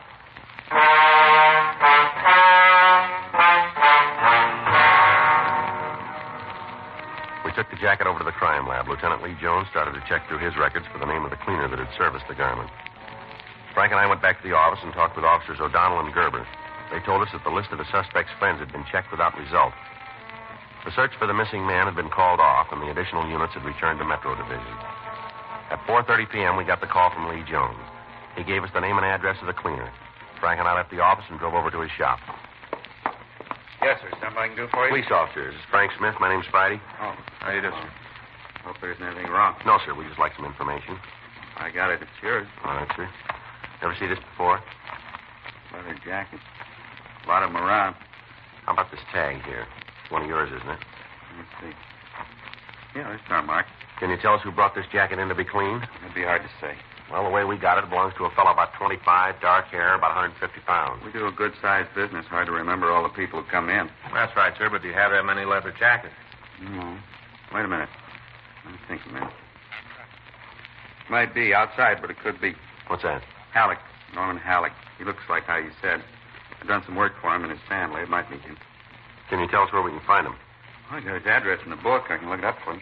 If you would, please. Might be. I hear he's been in trouble with the cops before. Would you know what for?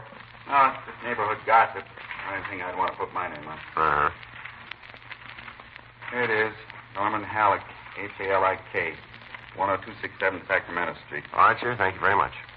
Why don't you tell me what he's done? I think it'd be better if we talked to him about that. Sure, it's his business anyway. Yeah. That's the trouble with people nowadays. They're all the time pushing in on somebody else. Uh-huh. Telling things they aren't sure about, giving people bad names for nothing. Oh, there's one small difference here. Huh? This fellow made his own name.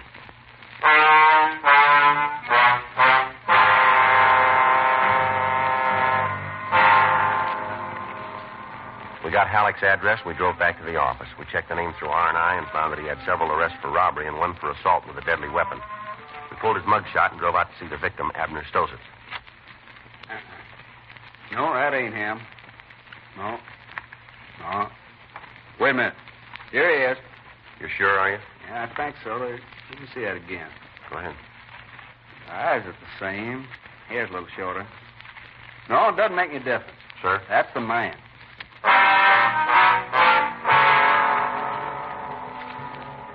Frank and I drove over to the address on Sacramento Street. We checked with the landlady, and she told us that Norman Halleck was in his room. We went upstairs. That should be it.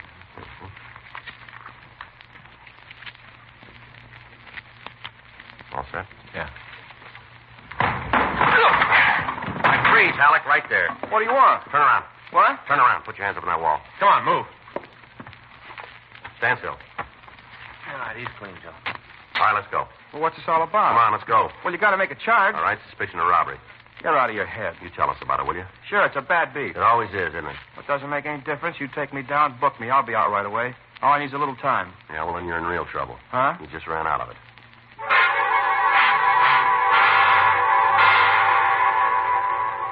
We searched the suspect's room, but we failed to find anything to further tie him in with a robbery shooting. He was taken to the city hall where Frank and I talked to him in the interrogation room. How about it? Does that jacket belong to you? I don't know. The cleaner says it does. Well, a lot of leather jackets. How's he know this one's mine? All right, Halleck. Now, come on. We got you made, and you know it. I told you before, this is a bad beat. You're going to save yourself a lot of time if you cop out. I'm glad to help, but I can't give you anything. Where were you yesterday? Home. Anybody to back that up? Yeah. Well, then you can come up with the names. Sure, all you need. You know a Jeffrey Burnham? Burnham? Burnham. I know a lot of people. I might know. All right, now, this is a simple question. Just give us an answer, will you? You put it like that, I gotta say no. Stand up. Huh? Nothing wrong with your ears. Stand up. All right, now what? Take off your coat. What? Your coat, take it off. Guys are going straight up. All right, now what? Take your shirt off. Huh? Come on. It's simple. Take the shirt off, will you, fella? I put the 3rd degree out. You gonna freeze me to death? Come on, move. All right, now what? Turn around. When do you turn on the blue light? Frank. Yeah. All right, you can put your clothes on and sit down, Halleck. Come on. Yeah. You stay there, Halleck. Well, what do you think? He looked awful good for a while, didn't he? Sure blows it up. Yeah. Supposed to be shot 4 times in the chest. Not a bullet wound on him anywhere.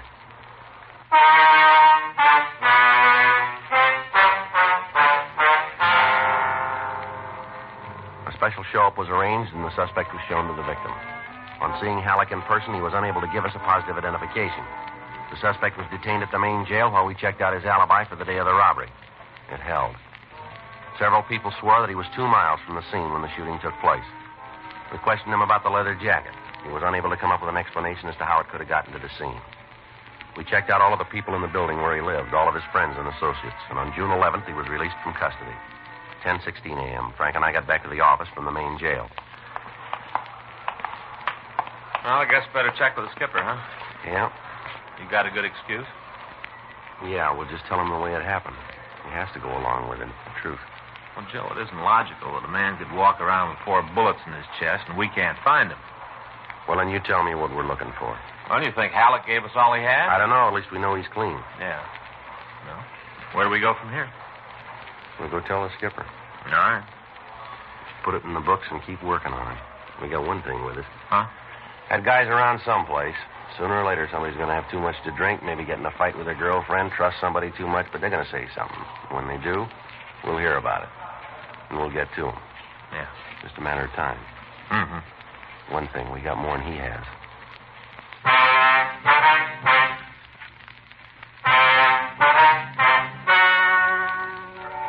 The story you have just heard is true. The names were changed to protect the innocent. On June 11th, a meeting was held in the captain's office, Robbery Division, Los Angeles Police Department.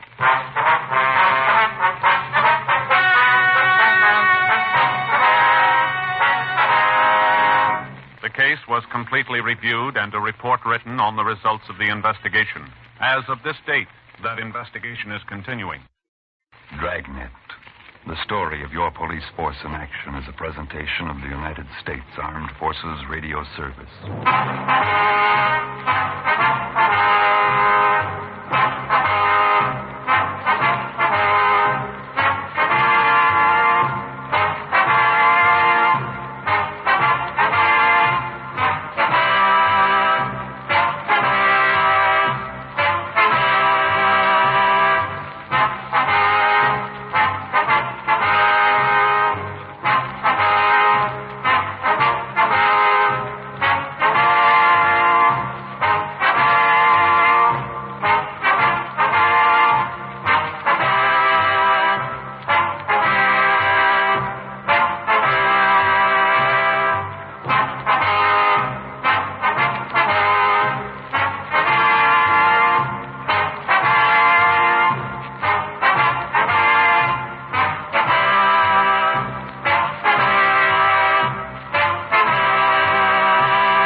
Ladies and gentlemen, the story you're about to hear is true. The names have been changed to protect the innocent. Dragnet.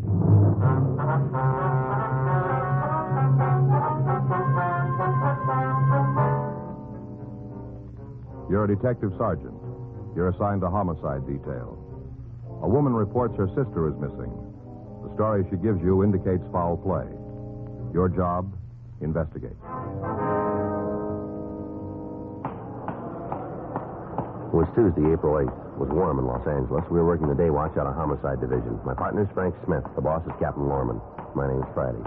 I was on my way back from the business office, and it was 11:46 a.m. when I got to room 42. Homicide. No, it's just too bad you can't move a little faster on things like this. It's just too bad. Yes, ma'am. Hi, Joe. Hi. Mrs. Moffat, this is my partner, Sergeant Friday. Joe, this is Mrs. Moffat. How are you, ma'am? How do you do? You want to tell him the story? Think it'll do any good? Yes, ma'am. Well, then, my sister's gone. Yes. Disappeared, and I want you to find her. When'd you see her last? A couple of weeks ago. Could you give us a date? You have a calendar? Yes, ma'am. Right on the wall there behind you. Oh. Well, this is the 8th. Maggie's birthday was in March, and that'd make it 14th of March. I see. She come by to thank me for the party. Had a few of the girls in for her. That's your sister? Yes, Margaret Shane. Have you heard anything from her since then? Not a peep. What about her home? Have you checked there? Tried to call her on the phone a couple of times. Didn't talk to her, though. Who'd you speak with? Her husband.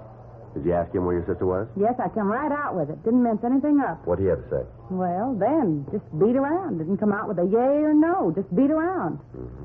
How about the rest of her family? Isn't any. I'm the only living relative she has. Possible she's ill? If that's so, I'd know about it. We were pretty close. Hardly no secrets from each other. I see. Now, if you're all done asking me the same questions this fella has, I want to know. I know there's something wrong. I want you to find out. All right, we'll check on it. I want you to do more than that, a lot more. Beg pardon? I want you to arrest Maggie's husband. Well, why? Because he killed her.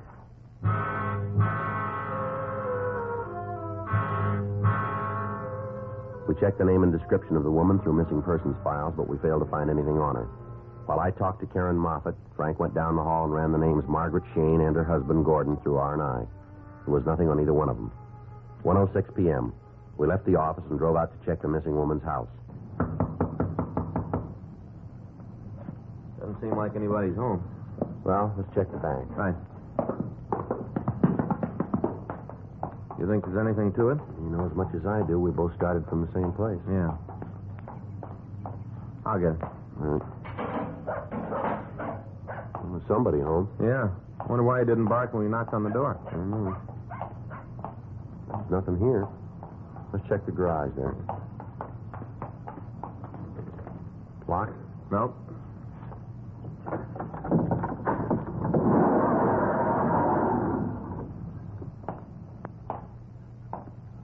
Oh, it's quite a shop, huh? Mm-hmm. A lot of tools. Well, doesn't look like anything. Nope. Frank? Yeah. Come here. Right here, under the sawdust. Where? Oh, yeah. Looks like somebody tried to hide it. Bloodstains. We put in the call to the crime lab requesting that a crew be sent out to check the stains that we'd found on the floor. We talked to the neighbors about the couple, and we got the address of the place where Mr. Shane was employed. It was a large wholesale carpet company. We found Shane in one of the offices. That's right. No, ma'am, if it's put in, it should make the room a lot warmer. No, the carpet you've chosen shouldn't show any wear for years. Mm-hmm. Well, we found that color doesn't show the dirt. No, ma'am. No, well, it'll increase the value of your home. Oh, that's right. Oh, we can have it in for you day after tomorrow. That's right. I'll give you a call. All right, bye. Yes, sir. Can I do something for you? Mr. Shane? That's right. You want to come in? What can I do for you? Police officers. Frank Smith. My name's Friday. How are you? do, sir? Something wrong? No, sir. Just a couple of questions we'd like to ask. Oh, sure. You want to sit down? Thank you. Cigarette? Yeah, thanks. Yeah. How about you, Mr. Smith? Yes, thanks, sir. One light? I've got it. There you are. Thanks. Thanks. Now then, what's this all about? You know where your wife is, Mr. Shane? Oh, there's something about Maggie?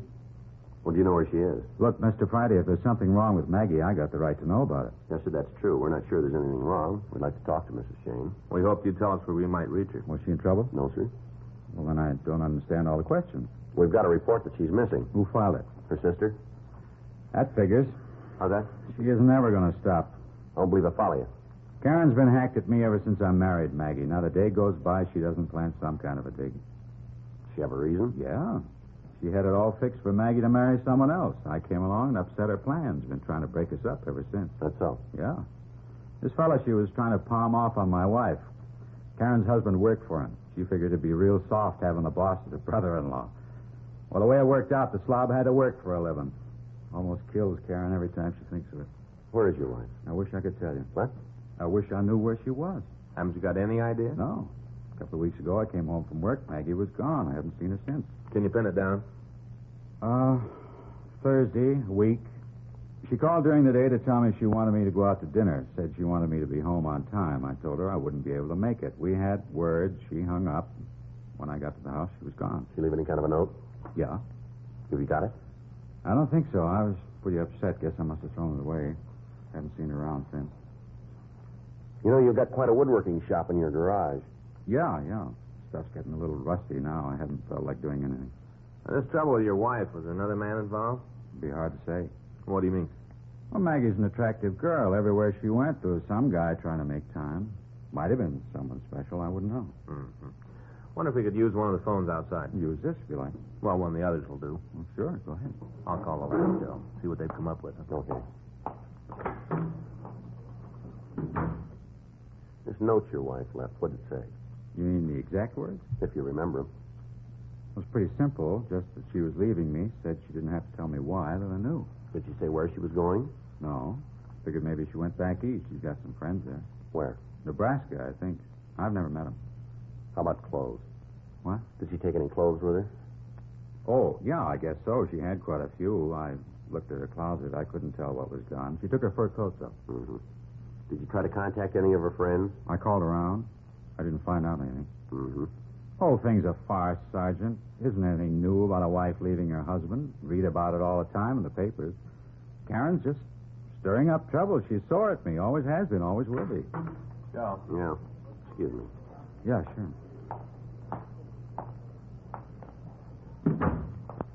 You talked to the lab? Yeah. They just finished the test on the blood stain. Mm-hmm. We're not too far off. Huh? Human blood.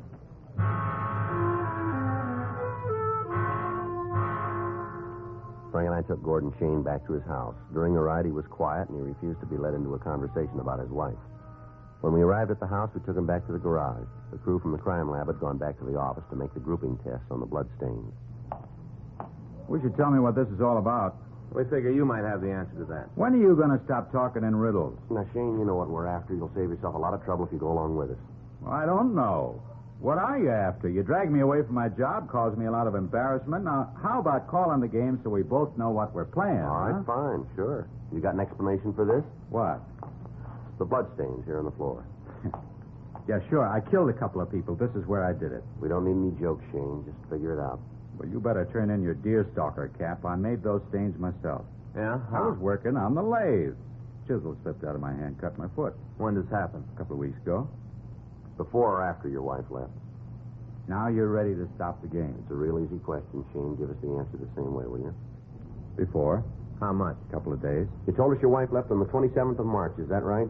Yeah, I guess so. Is it right or isn't it? It's right. It's right. And when'd you cut your foot? The Sunday before. How'd you pull that date up? Well, no trouble. It's the last time I worked out here. Oh, with a cut that bad, still be a mark, wouldn't it? Yeah. You mind showing us? Not at all. You know your blood type? Hmm? What's your blood type?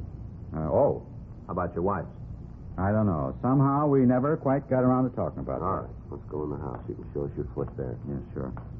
You think you might be able to come up with a note your wife left as well? Well, look. You know much about the law? What do you mean? Well, if I get out of this, can I bring suit against my sister-in-law? What's that? Well, it seems there should be something I can do to close her mouth. All the time Maggie and me were together, she was causing trouble.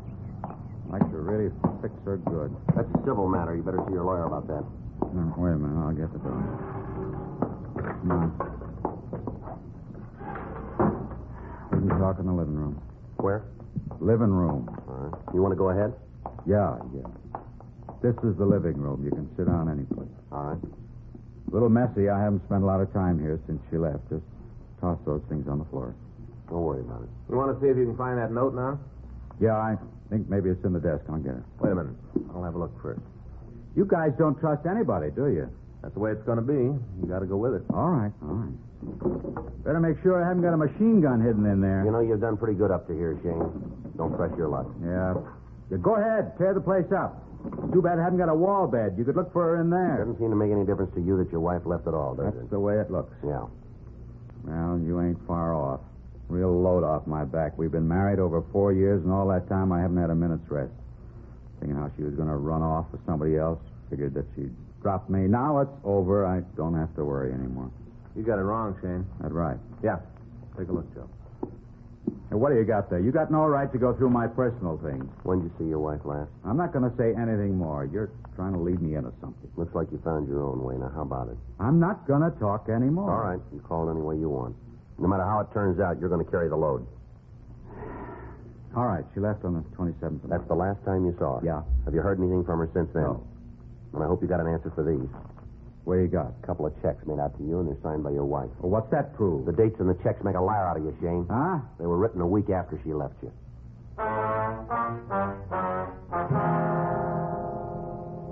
We made a search of the house, but we failed to turn up anything more that would tie Gordon Shane in with his wife's disappearance. We looked through the desk, and we found several letters that she'd written. These were taken for handwriting comparison. We also found several pictures of the missing woman. A check with the neighbors failed to give us anything further to work on. All of them told us of constant fights between Shane and his wife. One of the people said that on several occasions the sound of sobbing had been heard coming from the house. At 5:20 p.m., Frank and I left the place and took Shane down to the city hall. The checks and samples of Mrs. Shane's writing were turned over to Larry Sloan for comparison. We put in a call to the crime lab, but we found that the blood grouping tests were not finished. 6:12. We took the suspect to the interrogation room. Let's sit down over there, Shane. Okay. How long do you think you're going to be able to hold me? Depends on when we get the truth. Well, you saw the cut on my foot. You didn't find anything at the house. Look, you're grabbing at shadows. You still haven't told us about the check. No reason to. Everything I say, you twist around so it ends up something I don't mean. Where'd you get the check? From Maggie. What about the date on them? I don't know. I guess she made a mistake when they were written. Where'd you get them? Found them in the desk. Well, didn't you think it was kind of funny that your wife would write a couple of checks and just leave them laying around on the desk? No. Maggie was always doing something like that. She didn't care about money. How about you, Shane? Huh? Does it make any difference to you? Look, I'm getting tired of this. Some crazy old bag comes in here, tells you a fairy tale, and you buy it all away. Any special reason why you're taking my sister-in-law's word for it? The way she tells it seems to add up. Well, then you better go over the column again. My wife walked out on me. There wasn't any fight when it happened. She just picked up and she left. I don't know where she is. I don't much care. But you put this down in your book. I didn't kill her. Now look, leave me alone. When do I get to call a lawyer?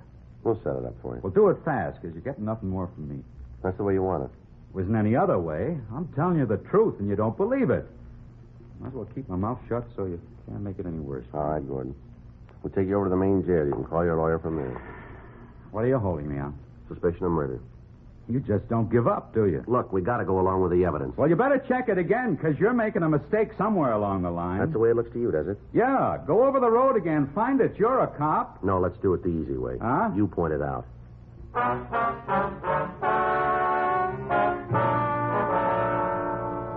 The suspect was removed to the main jail and held for further investigation. Frank checked the office, and I went down the hall to talk to Larry Sloan in handwriting. Joe, how's it going? You all through those checks, Larry? Just wrapping it up. All right to wait? Sure, sit down. Okay. What do you figure? I want you to tell us. Mm-hmm. How'd it start? Complaint. The woman wanted us to find her sister. Well, where did the checks fit in? Found him with the husband. Date's a couple of days after she disappeared. Uh-huh. Figure he might have written them, huh? Well, that's one way. Well, that does it. Okay, what do you got? The endorsement on the back is Shane's writing. His signature. Yeah, here you can see it. No trouble there. The O's, where he pulls the stroke down on the S, that's his. What about the writing on the face? Well, look here. Shading on the G. Yeah. Where the crossbar on the T's pulled up. Uh-huh. These are the samples, and you got the same thing right here. Yeah. No doubt about it, huh? Not with me. Okay. The woman wrote the checks. Joe. In here, Frank. Oh. Just talked with Lee at the crime lab. Yeah? He finished the grouping test. What do you find? Got in touch with Karen Moffat. Found out the missing woman's blood type. Yeah. Stains on the floor aren't hers. They belong to Shane. How you doing, Joe? Not good. Looks like we got the wrong man in jail, doesn't it?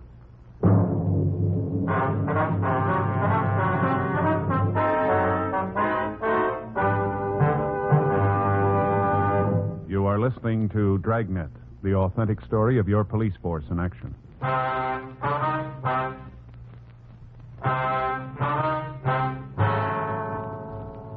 Frank and I left the office and went over to the main jail to see Gordon Shane. We talked to him for over an hour. He told us that he and his wife had been having trouble for quite a while and that they'd separated on several occasions. He went on to tell us that he didn't know for sure whether there was another man involved, but that he'd heard his wife spend a lot of time in a small bar on Vermont Avenue. He said that it was possible we could pick up some information on her there. Frank and I left the jail and drove over to the place. It was an average neighborhood tavern. We talked to the bartender. Only one way to describe her. Man, oh, man.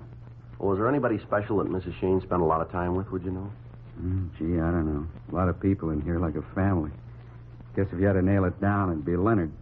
Who's Leonard? Another regular. He's here almost every afternoon. He and Mrs. Shane were pretty friendly, huh? Yeah, real buddies. They used to come in and get gas together, spend the whole afternoon, sit down there at the inn and play horse. Play it by the hour. Not for money. We don't allow that in here. What do you know about him? Not much. Doesn't figure him and Maggie had hit it off, though. Why do you say that? Well, it just doesn't. She liked her fellas big, you know, dark and handsome. Leonard's a little guy, not more than 5'4". Sure ain't anything to look at. What's his last name? I think it's P-U-R-D-Y, Purdy. That seems like it's it. What's he look like? Not much about him you'd remember. He's a little guy, blonde hair, real bad complexion. Has a mustache, you know, big kind of handlebar-like. Yeah. You know where he lives? Not for sure. I think he's got a room over on Fountain someplace. I don't know the number. Where's your phone? Through the back door, there. Thanks. On the left. I'll check it, Joe. All right. Does this Purdy work for a living? Not regular. What's he do, do you know? He's some kind of salesman, door to door. I don't know what he peddles. Seen him a couple of times with a sample case, though. Has he been around lately? No. Hadn't thought about it, but I guess I haven't seen him in a couple of weeks. You ever hear what he and Mrs. Shane talked about? Word here and there. Nothing you could put together. I think she spent the time with him because she didn't have to worry about him. How do you mean that? Well, you know, a little guy like that. Couldn't give her no trouble. He's always around. Maggie didn't have a car, so Leonard would drive her if she wanted to go someplace. What kind of a car? 41 DeSoto. Parked it out back a couple of times. It's a real wreck. All right. What'd she do? Huh? Maggie, what are you after her for? Like I said, we'd like to talk to her. Sure, a doll, you get to know her. After that, doesn't matter how much money she spent, she can't switch you back. She spend quite a bit in here, did she? Yeah? Her and Leonard had really put the drinks away. Both of them had hollow legs. You know, I've seen some pretty heavy drinkers walk up against them. They don't stand a chance. Maggie can really put it away. Always causes trouble. How do you mean? Gets loud. Yelling all over about how she could buy and sell everybody in the place. A couple of times I had asked her to get out. Things like that hurt business, you know. Mm-hmm. She carry a lot of money with her, did she? Oh, yeah, always had a bundle. Said she was an heiress or something. I don't know. She was always loaded, though. Mm-hmm. Anything on Purdy? Yeah, sure is. Yeah?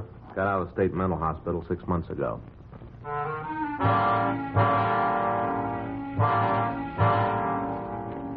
From his package, we found that Leonard Purdy had been arrested several times for suspicion of grand theft. However, he hadn't been convicted on any of them.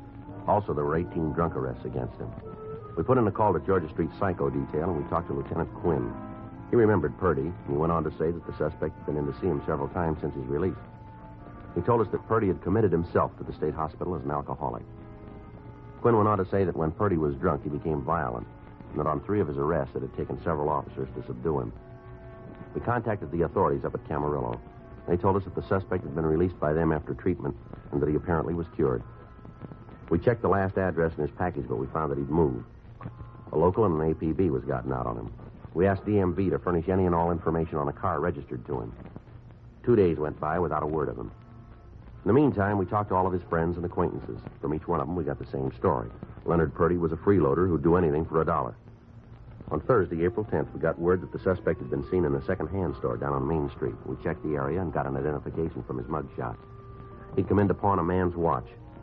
From the buy book, we got an address out on Gladys Avenue. We talked to the landlady and found that the suspect was in his room. Frank and I went upstairs.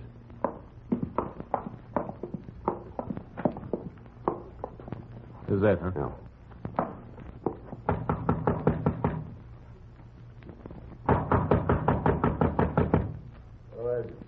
to talk to you, Purdy. Just a minute.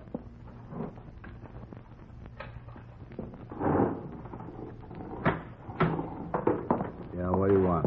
You Leonard Purdy? That's right. Who are you guys? Police officers who want to talk to you. I got nothing to do with cops. I have them fill up. Yeah. Why don't you come in? Frank? Yeah. You can be here long? Not long. That's good. I don't feel like making small talk. I'd offer you a drink, but there's just barely enough for me. You can understand. Put the glass it. down, Purdy. What? Put it down. Look, you got no right to come in here and tell me what to do. Nobody asked you. No, found this in the closet. This fur coat belong to you, Purdy? Yeah, I get cold nights. You know a woman by the name of Margaret Shane? Never heard of her. You sure about that? I'm sure. I got nothing to answer to you. Before you come in here and tell me what to do, I don't have to give you one single answer about nothing. You better come up with one. What's that? This coat. What about it? It's got Margaret Shane's name in it. It must be a mistake. I don't know anybody named Shane. Nobody. We got a lot of people who say you do. You telling me the truth? Same people tell us you were with her when she disappeared. They don't know what they're talking about. The way they put it, it's pretty straight. Who told you? Who? Just give me some names. Everybody we talked to. They said I was with her? That's right. Now, where is she? I don't know. You got to do better than that. No, it's the truth. I don't know where she is. Mm-hmm. I killed her, but I don't know where she is.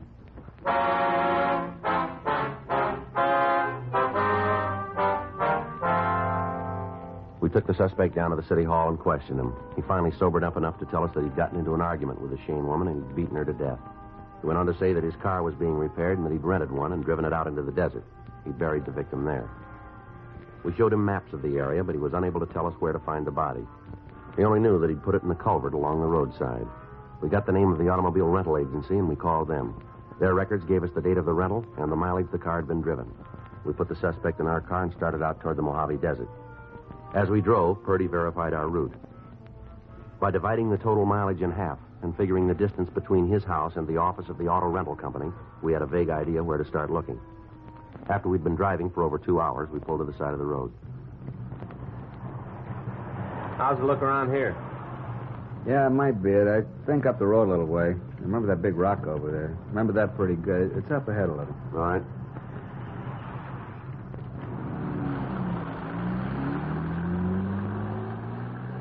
We drove for another 30 minutes, and then Purdy directed us to pull off onto a dirt road. We drove another half a mile, and we came to the end of the road. We can't go any further. Don't have to. Huh? I remember now. Let's get out of the car. Just stay close to us, Purdy, right here. All right. Which way? Over here. Sure a beautiful day. Yeah. It's different when you get out in the country. Everything's got a different color. Come on, Purdy. Where is she?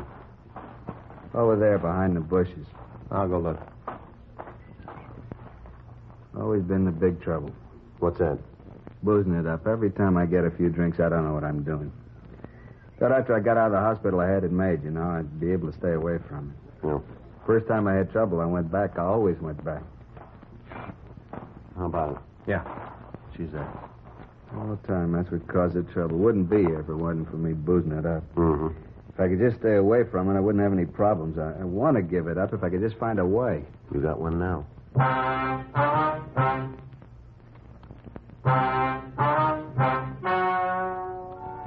The story you have just heard is true. The names were changed to protect the innocent. On August 14th, trial was held in Department 98, Superior Court of the State of California, in and for the County of Los Angeles.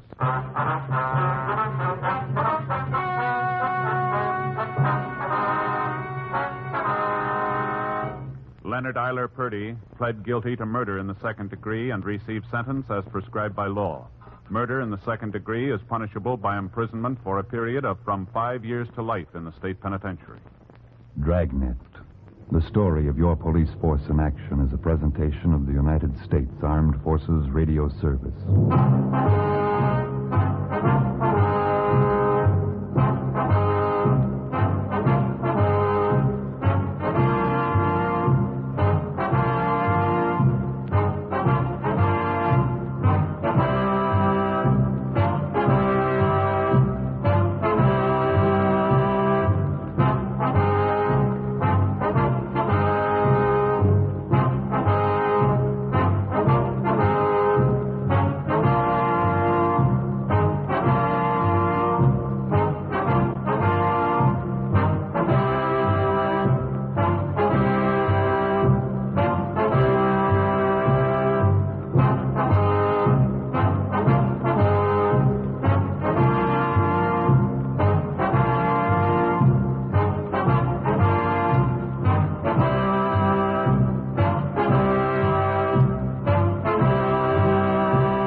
about to hear is true.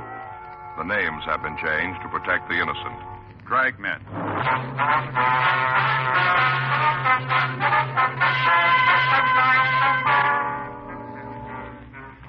You're a detective sergeant. You're assigned to robbery detail. You get a call from the Georgia Street Hospital. A woman has been brought in to receive emergency treatment. She says she was kidnapped and robbed. Your job? Investigate.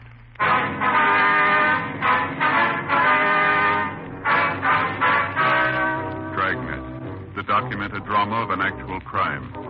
For the next 30 minutes, in cooperation with the Los Angeles Police Department, you will travel step by step on the side of the law through an actual case transcribed from official police files. From beginning to end, from crime to punishment, Dragnet is the story of your police force in action.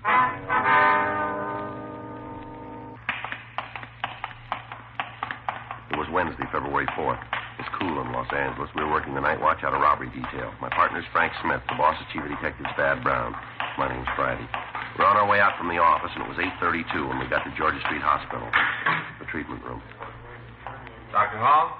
Oh, hi, Frank. Be right with you. Excuse me. Certainly, Doctor. Hi. Hi, Doctor. That the Alston woman? Yeah. How is she? Bruise about the face, not too serious. You can leave when you finish with her. Good. Can we go in now? Sure. Let me know when you're through with her. All right. Thanks, Doc.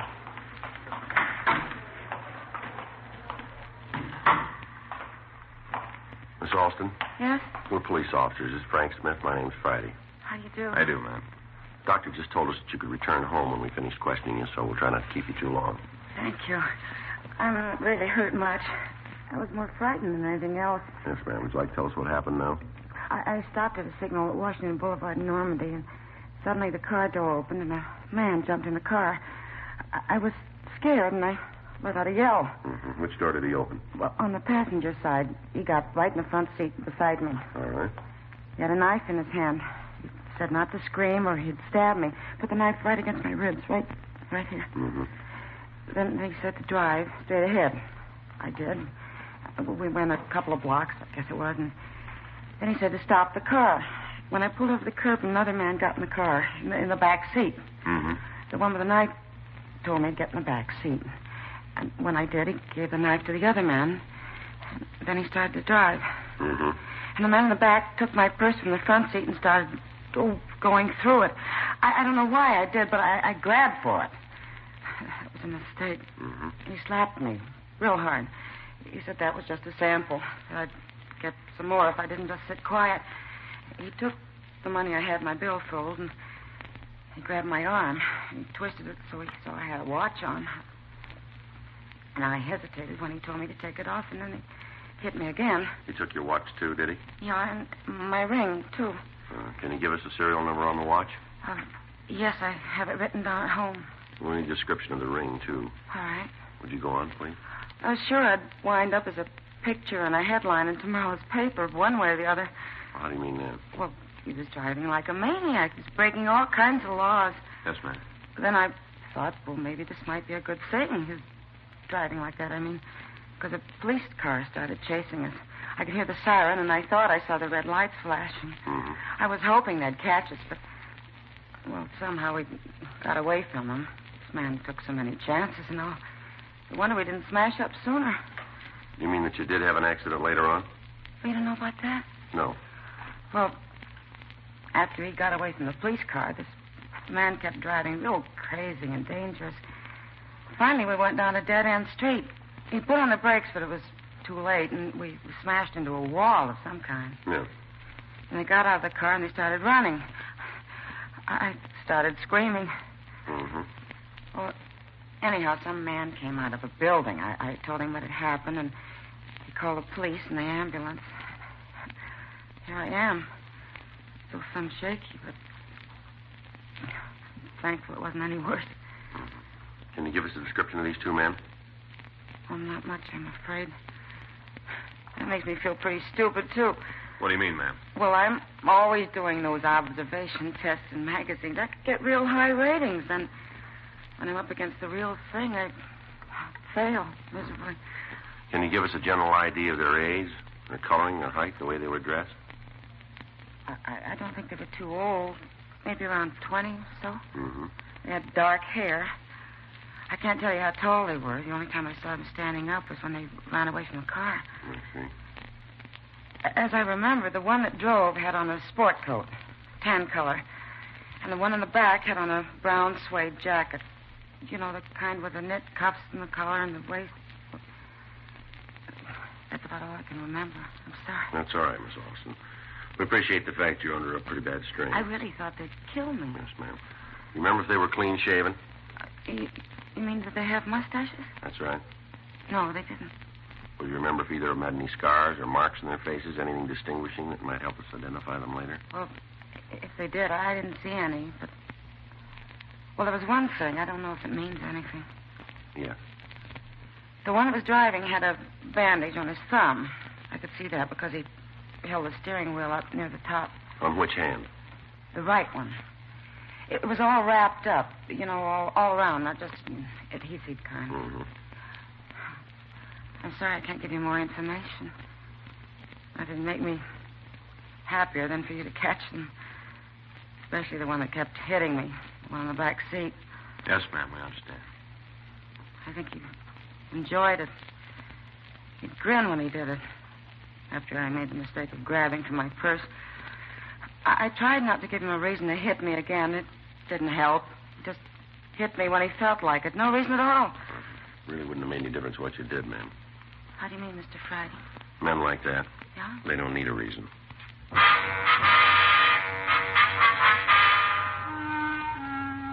We continued to question Gwen Alston, but she could add nothing further that would aid us in identifying the suspects. She did give us a description of the ring. She said she would call and give us the serial number of her watch. She couldn't tell us anything about the knife used to intimidate her other than the fact that it had a blade about 6 inches long. We asked her to come down to the city hall and check the mug books. Dr. Hall released the victim, and she returned home in the company of her brother. The radio unit that had answered the call had gotten out a local broadcast on the two suspects. They impounded the victim's car, and it had been moved to the official police garage. 9:37 p.m. Frank and I drove over to Wall Street. The crew from Leighton Prince had just finished going over the car. Hi, Joe, Frank. Hi, Harlan. How are you? You fellas draw this one? Yeah. You going to give us some help this time? Yeah, just finishing. It doesn't look too good. Yeah? Got a couple of partials, nothing real clean. Well, with what we got from the victim, it looks like we got our work cut out for us on this. What do you mean, Joe?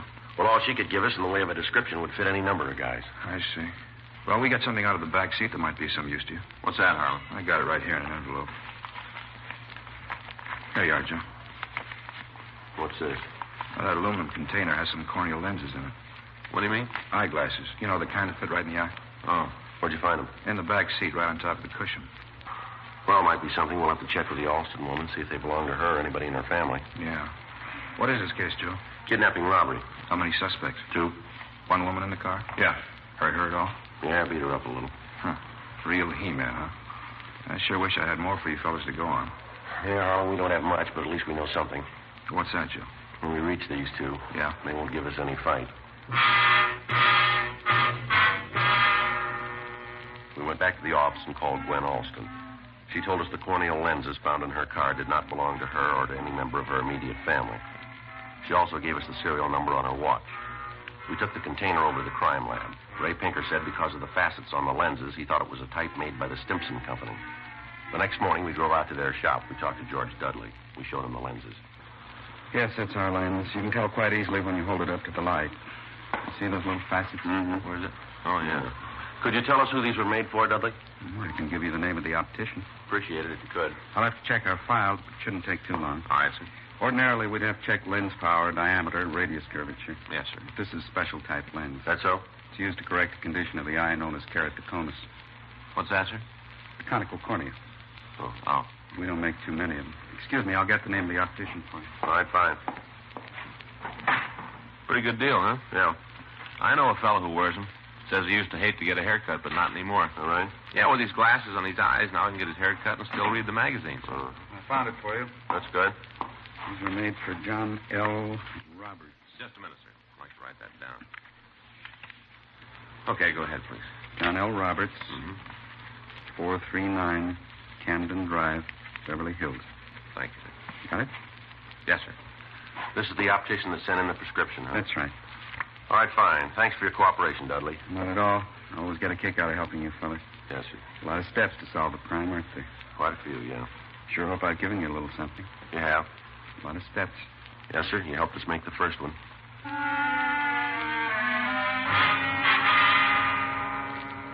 We drove out to Beverly Hills and we talked to John L. Roberts. He checked the prescription number against his files and gave us the name and address of a Robert Briarton as the man he had fitted with the corneal lenses. Frank and I went over to the house on Bedford Street, but there was nobody home. We found out from a neighbor that Briarton worked for a coin machine repair company on Pico Boulevard. We located the concern, and the manager showed us where we could find the suspect. 10:13 a.m. Robert Briarton? Is your name Robert Briarton? Yeah? Police officers. It's our identification. Joe Friday? That's right. It's Frank Smith. Hi, Howard. I'd like to ask you some questions. What about? You wear those glasses all the time? Do I what? The glasses you got on. Do you wear them for work? Yeah, most of the time. What's this about glasses? You ever wear any other kind? Yeah, why? What kind? Well, how many kinds are there? Why don't you tell us? Well, I don't get this. What am I supposed to have done? You wear another kind of glasses? Isn't that what you said? Yeah? What kind? The corneal lens type. Where are they? I don't know. Home, I guess. You're not sure, huh? Look, officers, I don't know what you're after, but if it's something that happened in the last 20 years, you got the wrong guy. Well, if we have, then you got nothing to worry about, have you? That's right, but a mistaken identity can be embarrassing. I'd just like to know what I'm supposed to have done. Suppose you tell us about the other glasses, huh? The corneal lens? Yeah. Well, what do you want to know about them? Like we said before, we want to know where they are. Well, like I said, home. You sure? Yeah? How many pair do you have? One. You wear glasses all the time? Yeah? Can you see without them? Yeah, but not too good. Where were you night before last? At home? How about last night? Same. All night. Right. Can you prove it? Yeah, my wife will tell you that. You can call her on the phone. She'll tell you I didn't leave the house. All right. We'll go out there. You can call her just as well. We'd like to see your other glasses, too. All right. You mind telling me what this is all about? We're investigating a kidnapping and robbery. You think I had something to do with it? We're investigating. Okay, if that's how it is, I got nothing to hide. You want to go right now? That's right. My jacket's right here in the locker. Wait a minute, I'll get it for you. This it? Yeah, the brown suede with the net trim.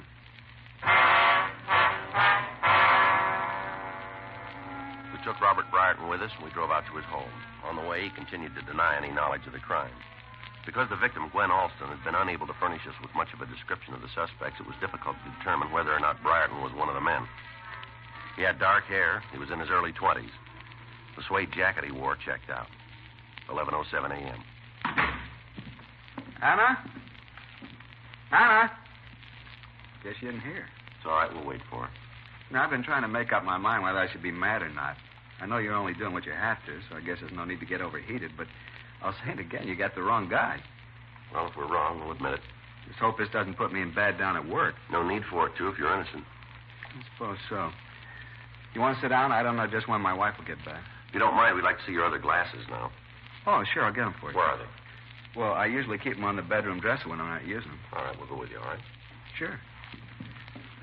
Hope she made the bed. She's a pretty good housekeeper, but sometimes she gets a little sloppy about it. Yeah. I swear they were right here on the dresser. Yeah. I haven't had them too long. I switch off with these that I'm wearing. Did you wear them yesterday? Yeah, but then they should still be on the dresser. I don't know where they could be. Well, maybe we can help you. What do you mean? Who's back there? Anna? What are you doing home? Honey, these are police officers. This is my wife. I do. How you doing, ma'am? What are they doing here? We'd like to talk to you, Miss Briarton. About what? Now, don't worry, dear. But what's it all about? Would you like to step out in the other room, please? It's all right, dear. I don't understand this. Listen, Bill. Can you tell us where your husband was Tuesday night? He was home with me. How about last night? He was here all evening. You sure? Yes, he came home from work and stayed in all evening. Oh, sure. What is it? Police business. You think Robert had something to do with it? Yes, we do. When did this happen? Last night. I told you he was home all evening. That may be true, but these corneal lenses were found in the victim's car. They belong to Robert? That's what his optician told us, yeah. It's all wrong. Well, the victim was beaten by a man who wore a jacket, brown suede with knit trim. That's the kind your husband owns, you know. But he wasn't out of the house, I tell you. I'm afraid we'll have to take him downtown. No, he didn't do it. I know it. I'm sorry, Miss Briarton. These are your husband's lenses. They were found in the victim's car. But he was with me all evening. That may be, but we're going to have to hold him. No, he didn't do it. It was Gordon. Gordon who? I let him wear Robert's jacket last night. Well, who's Gordon? My brother.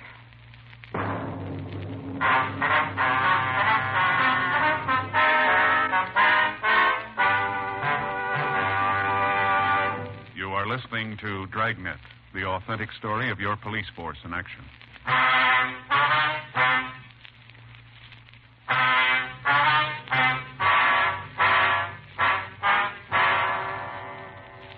Mrs. Briarton went on to explain that she let her younger brother take the suede jacket the previous night.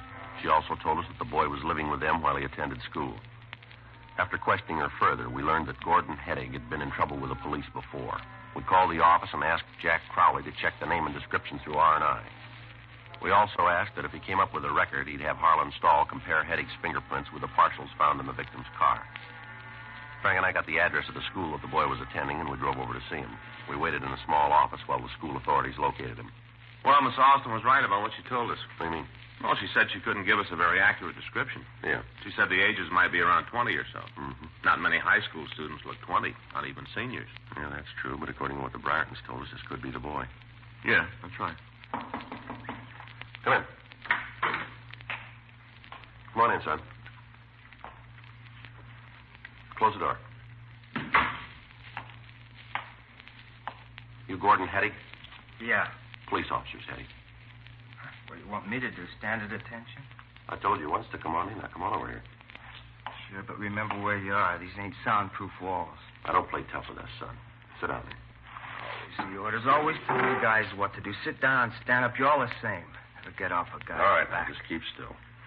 I'm sitting in school trying to learn something. You got to come around and jerk me out of class. Why don't you wait until General Assembly with the whole school in on it? I don't care what you do to a guy's reputation. That's what you think, is it? Yeah. Now, listen, son, we never heard of you before today, but we're finding out fast. The way we got it, you've gone way out of your way to make your own record, and you didn't do it in the classroom. We've got a good reason to be here. If you're innocent, you won't have to worry about what anyone in this school thinks. You don't sell me, mister. We don't have to, son. If you're clean, it's like we never met you. But I'm going to put it right on the line for you. The way this thing shapes up right now, we think you already bought yourself another hunk of trouble. Figures. I'm made before I go in. That's where you're wrong, kid. Nobody's going to tag you with a bum beef. You give us the right answers, and like my partner said, we never met you.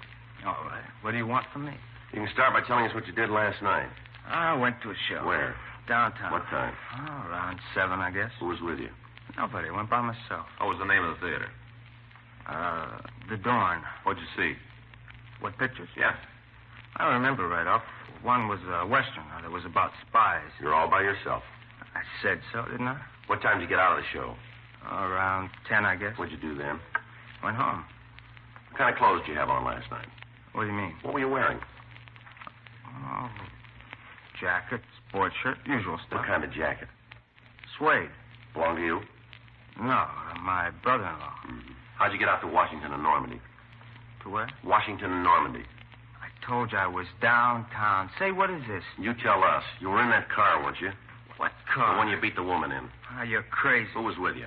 I told you I was alone. What more do you want? The name of the person that was with you. I don't know what you're trying to tag me with, but you're not going to make it this time. I told you I was at a show by myself. How do you think you can prove I wasn't? We found the lenses you lost from the jacket pocket. Boy, this gets wilder all the time. I was sitting in the show last night, that's it. In other words, you don't want to tell us about it, is that it? About the show.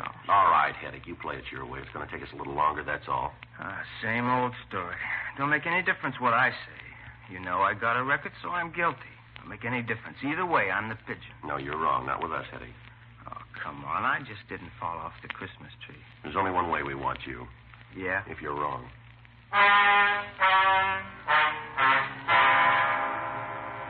We took Gordon Heddig to the city hall for further questioning. We called Gwen Alston and asked her to come down and see if she could identify the suspect. Harlan Stahl said the suspect's fingerprints matched the partials found in the car, but there weren't enough points to build a case on.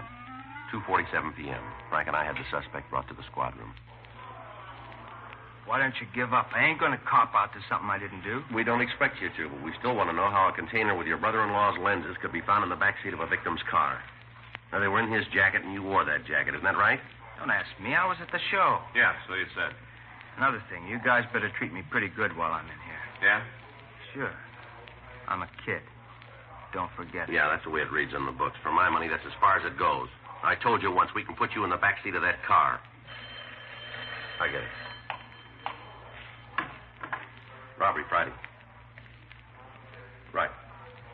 Send her down, will you? Right away. Thank you. I'm going to tag the business office. I'll be right back. Okay, John. Miss Alston? Hello, Sergeant Friday. I got down as soon as I could. All right, fine. Have you got the man here? Well, we'd like you to tell us. We'll go down the hall here. Well, what do I have to do?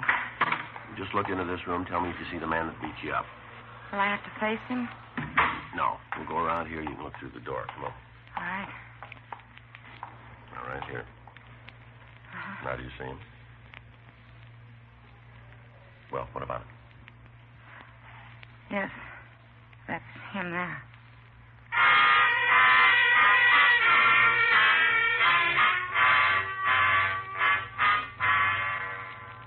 We confronted Gordon Heddick with the fact that he'd been positively identified by the person he had beaten and robbed. He still refused to admit any knowledge of the crime. We booked him on Section 700 Sub-M, robbery. A check was made of the FI cards in an attempt to identify the person who'd been with Heddick the night before. We called Newton, University, and 77th Street divisions. When we checked with Central, a clerk went through the files and found that the suspect had been stopped at 9th and Main Streets at 10 p.m. the previous night. Frank and I went over to the 1st Street station. It's the FI card you wanted, Sergeant. Thank you. Well, here's what we're looking for. Yeah? Wasn't alone. A person by the name of John Burko was with him. Officer make a card on him, too? Yeah, I got it here. What about the other guy? Thank you. John Burko, B-E-R-K-O, age 19, 506 Holt Avenue. Yeah. Something else in the back here that checks out. What's that? Notation the officer made. Yeah. Burko's right thumb was bandaged.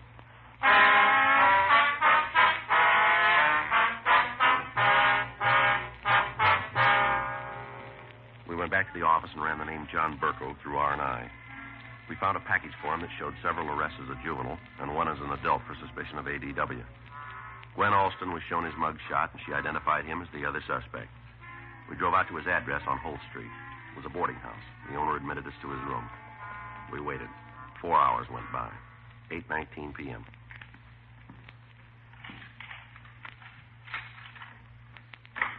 All right, Burko, hold it right there. What? Police officers, get your hands over your head. Come on, move. Sure. Over the door. Come on. Hands up on the door. All right, now hold it right there. All right. Okay. He's clean, Joe. What's the pitch? Come on, turn around. Put your hand behind your back. All right. Hey, take it easy with my thumb. I think I got blood poisoning. Yeah. Now, you want to tell me what this is about? A friend of yours sent us over to get you. Says you always work together on everything. He's kind of lonesome without you. Who are you talking about? Heddick. He sent you here. He copped up to you? All right, let's go. What did he say? You figured. We're here. That Fink. Big talk about how he'd never cop out to anything. Never admit nothing. Well, that's the way it is when you get mixed up with young squirts. All right, let's go. Lousy punk. Suppose you know how he beat up that woman. Yep. Should have heard him afterwards, laughing about how he hit her. Should have figured he'd cop out if he got nailed. No guts. Got to beat up on women. No guts at all. Well, that's real funny, isn't it? What's that? We just talked to him. Yeah? He said the same things about you.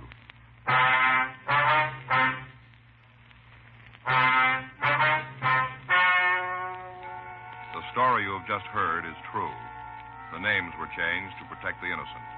On June 9th, trial was held in Department 97, Superior Court of the State of California, in and for the County of Los Angeles.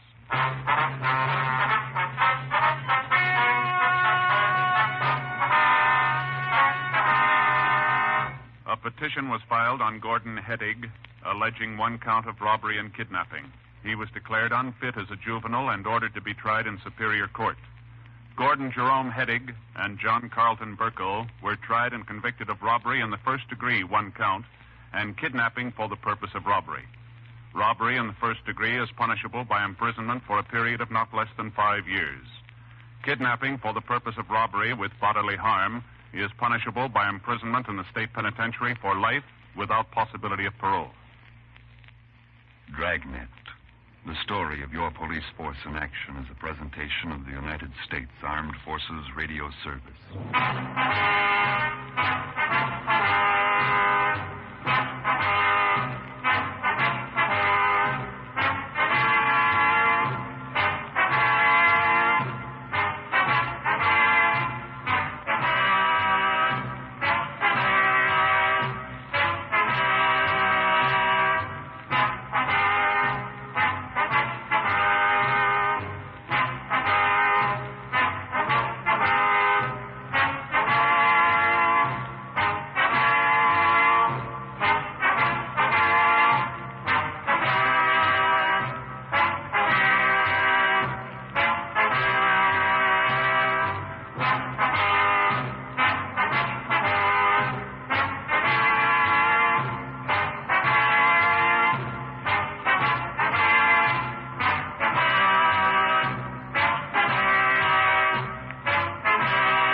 Ladies and gentlemen, the story you are about to hear is true. The names have been changed to protect the innocent. Dragnet.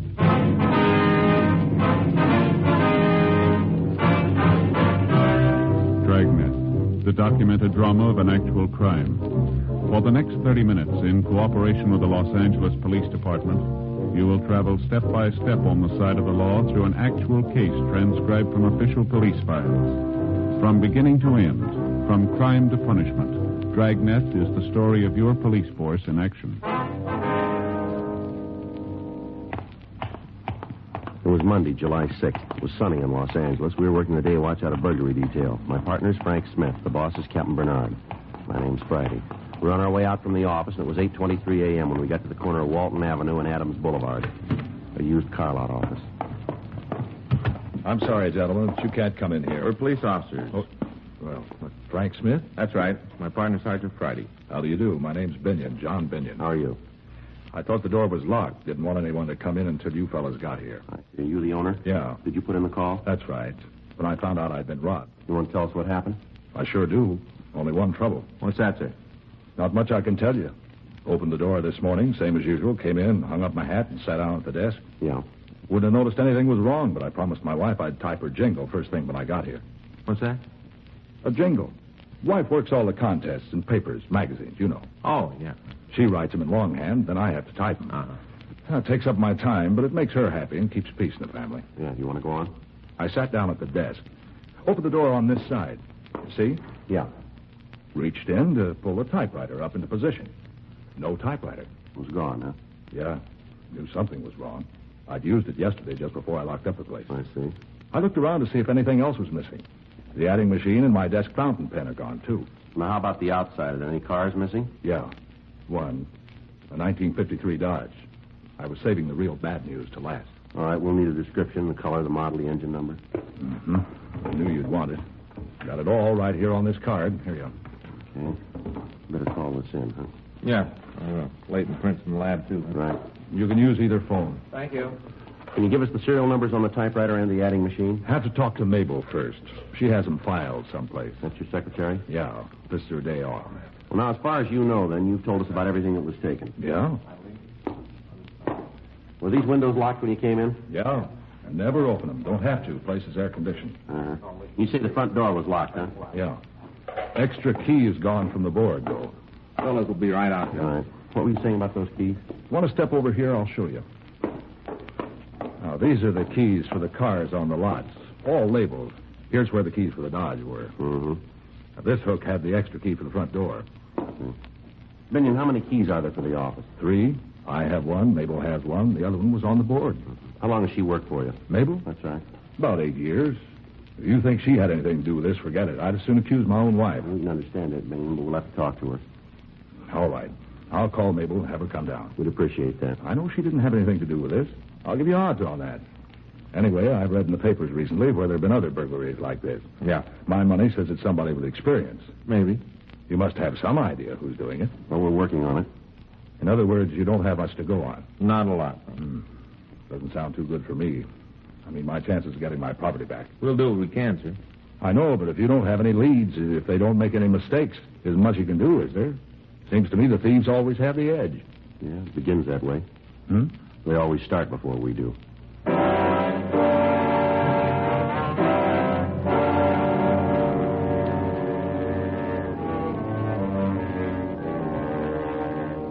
Crews from the crime lab and Leighton Prince went over to the office. John Binion's secretary came in, but after questioning her, we decided she had nothing to do with the crime. She went through her desk and told us that a check made out to her employer was missing. Binion called his bank, and they promised to notify him if the check was cashed and returned to them. We got the serial numbers on the adding machine and the typewriter, and we notified pawn shop detail. Bulletins were also sent to second-hand stores. The latest burglary was similar to others that we'd been investigating.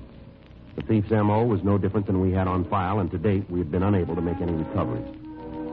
We talked to informants, but they could give us no leads to the identity of the burglar.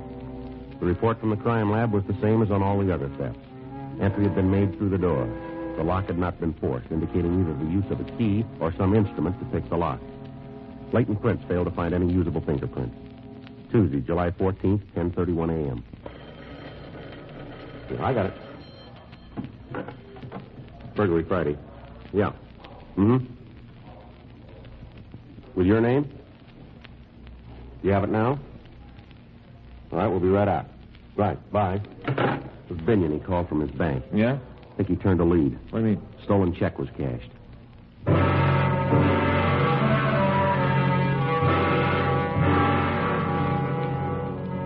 When we got to John Binion's office, he showed us the check. We compared the endorsement with his signature, and it proved to be a good forgery. The check had been cashed by a Sylvia Carnes. Frank and I drove to the address. It was a small bookstore at the corner of Citrus Avenue and Hollywood Boulevard. Miss Carnes was shown the check, and we asked if she remembered who'd given it to her.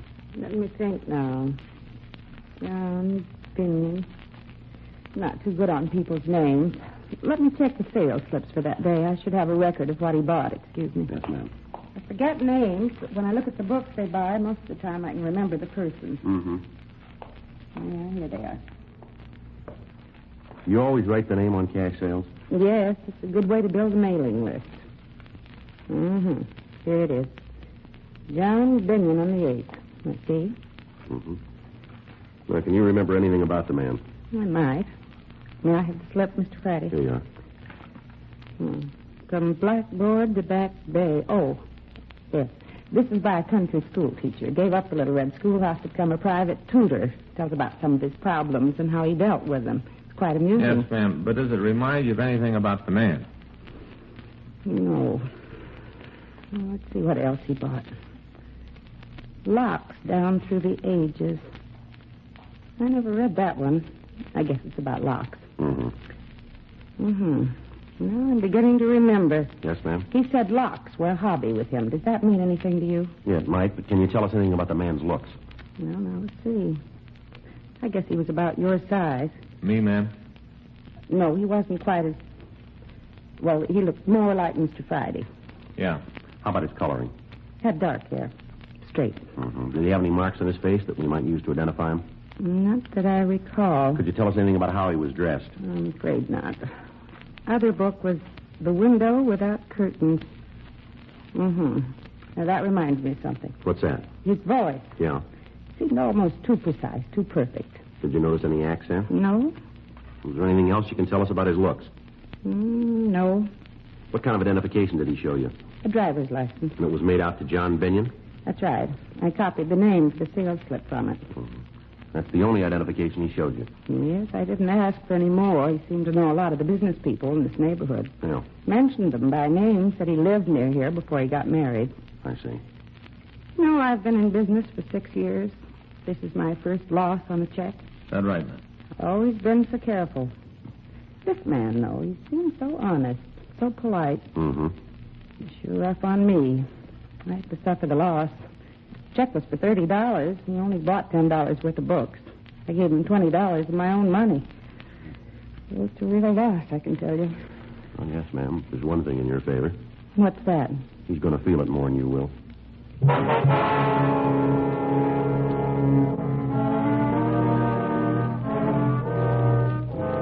From what Sylvia Carnes told us, we knew that our suspect was also a forgery artist, or he had connections that could furnish him with suitable identification. Assuming the suspect might still live in the neighborhood, we spent the rest of the day questioning people in the area. We failed to come up with any leads. The next day, we started to canvass again. The manager of a small hotel told us that a man named Paul DeRoe was living there who could fit the partial description we had. In the manager's company, we went upstairs to look through the room. Hey, Joe. Yeah. The picture on the wall, some kind of certificate, too. Looks like it's written in German. Want to take a look? Well. Mm-hmm. That looks like Dutch to me. You see there? Guy's wearing a 45. Looks like he's carrying an American carbine. He's not wearing any kind of a uniform. Wonder what he's trying to prove. Certificate probably says what it's for, huh? Yeah, maybe. Let's find out if this is DeRoe in this picture here. Mr. Bleeker, will you take a look at this and tell us if it's DeRoe? Yeah, sure. What do you say? He's younger here, but I'd say it's him. All right, thank you. Frank? Just a minute, Joe. Better see if Miss Carnes can make an identification from this picture. Yeah, take a look at this. Just turned it. Mm-hmm. Found it up there on the shelf, wrapped in that oilskin tobacco pouch. Yeah. Torsion bars, vibrator, ballpoint pick. It works. Looks like good steel, too, doesn't it? Well, guess we got the right room. Unless they all come with burglar kits.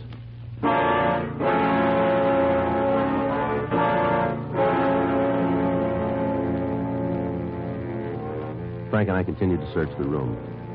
Besides the burglar kit, we found 3 books with the same titles as those bought with a stolen check. Sylvia Carnes identified the picture as being the same man that had passed the check. We called the office and asked them to run the name and description of Paul DeRoe through R&I. A local and an APB were gotten out on the suspect. Frank and I went back to the hotel and decided because of the physical setup of the lobby, it would be better to wait in the suspect's room. The manager took over the desk, and we arranged for him to notify us with one long ring on the phone when DeRoe asked for his key. 3 hours went by. 9:13 p.m. That's it. Yeah.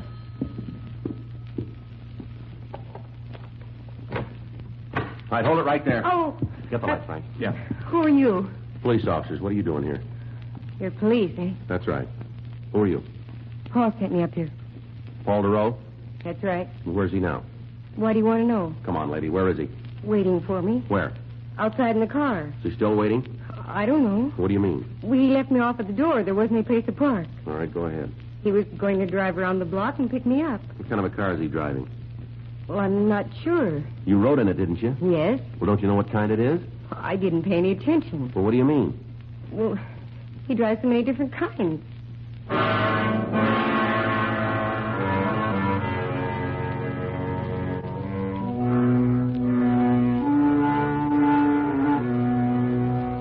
We took the girl, Darlene Potter, with us, and we went down to the lobby. She was instructed to go out to the street and meet DeRoe.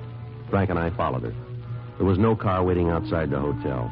On the chance that he might have parked and was waiting for the girl, Frank went up the street and then crossed to the other side. I walked down the street toward our car. DeRoe failed to show up. We went back to the hotel and asked the manager to call us if the suspect returned, and then we took the girl down to the city hall. During the trip, she maintained she didn't know what make car he was driving. She said he told her that he was an automobile salesman, and that he also worked as a private teacher. We ran her name through R&I, but we found no record. The run on the name Paul DeRoe had failed to turn a package. Leighton French was requested to go over to DeRoe's room, 10:02 p.m. We continued to interrogate Darlene Potter. How long have you known DeRoe? I told you before. 3 months. Who'd he say he worked for? He never said. Where'd he teach? Private homes. Can you give us their names? No, I can't tell you. You don't know? That's right. He just said he taught. Never said where. What did he teach? Language. What language? French, I think. You haven't told me what this is all about, but I'm sure there's a mistake. Paul wouldn't have to do anything wrong. Why do you say that? He's too intelligent. Well, it doesn't look that way right now, does it? Paul's a hero. What else do you know about him? What? His background. Where's he from? Well, I'm not sure. I think he said something once about going to school in Paris. Is he an American citizen? I just assumed he was. He never said anything different. Uh-huh. Can't you tell me what he's done? We'd like to talk to him about some burglaries and some car thefts. Paul wouldn't steal. Well, that may be so, ma'am, but we've got good reason to think he did. Well, there's some mistake. It doesn't fit with the kind of person he is. How do you mean that? It might not make much sense to you. Well, give us a try. Paul was in the war. That's all?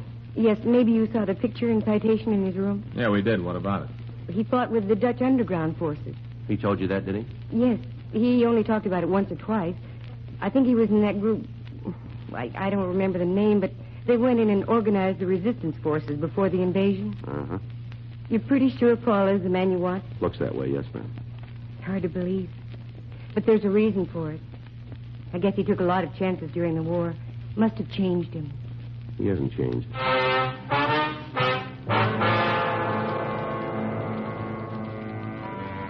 Further interrogation of Darlene Potter convinced us that she knew the suspect only as a friend. When we drove her home, she gave us a more recent snapshot of Duro. The next day, copies were made and distributed to radio patrol units. Frank and I went back to the hotel to make another check of the room to try and find something that might lead us to any of his friends or associates. We found a list of names and addresses under a desk blotter. The first 4 people that we talked to all told us the same thing. They said that the man known as Paul Duro was a private tutor for their children. The only address that any of them had for him was the hotel. At 2 of the homes, we were told he came to teach on Wednesdays.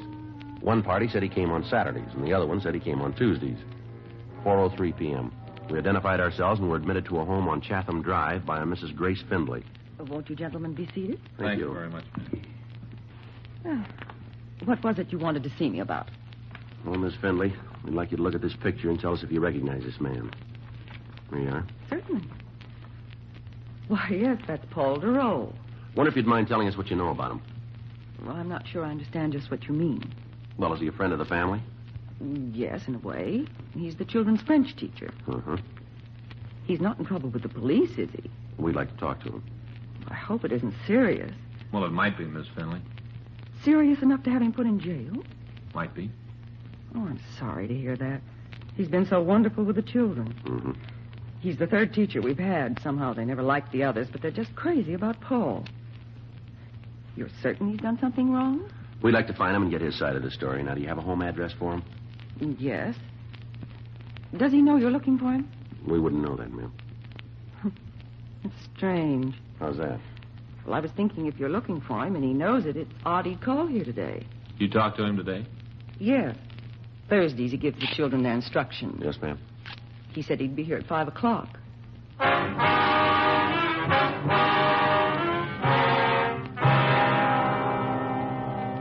With Mrs. Findlay's permission, Frank drove our car into the garage, and then we waited for Duro to arrive. While we were waiting, Mrs. Findlay told us that when Duro had applied for the job, he'd showed her several letters of recommendation from families in the East. Because of his intelligence and her children's instant liking for him, she hadn't made a check on his background. She went on to say that she had noticed him driving several different makes of cars, but she couldn't give us a description of any of them. 5:06 p.m. The front doorbell rang. That must be him. I hope there's no trouble. All right, you wait here, Miss Findlay. All right. Don't worry about it.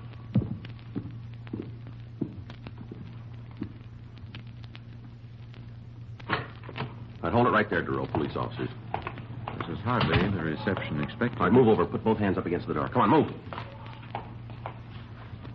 We use the same method. Frank? Yeah, he's clean, Joe. I could have told you, gentlemen, that I'm not in the habit of coming to a client's home carrying a gun. All right, turn around. Get your hands behind your back. Couldn't we dispense with the handcuffs? This is rather embarrassing. Well, you'll get used to it. I was thinking about the children. I don't want them to see me like this. You should have thought about that sooner. Better get the car, huh? Right. I imagine this is about the check I cashed? A few other things. I worked with the Americans during the war. Good so? I learned a good many things about them. Very resourceful, brilliant, and eager to help the less fortunate. Well, you forgot one thing, didn't What's you? that? They don't like to be robbed.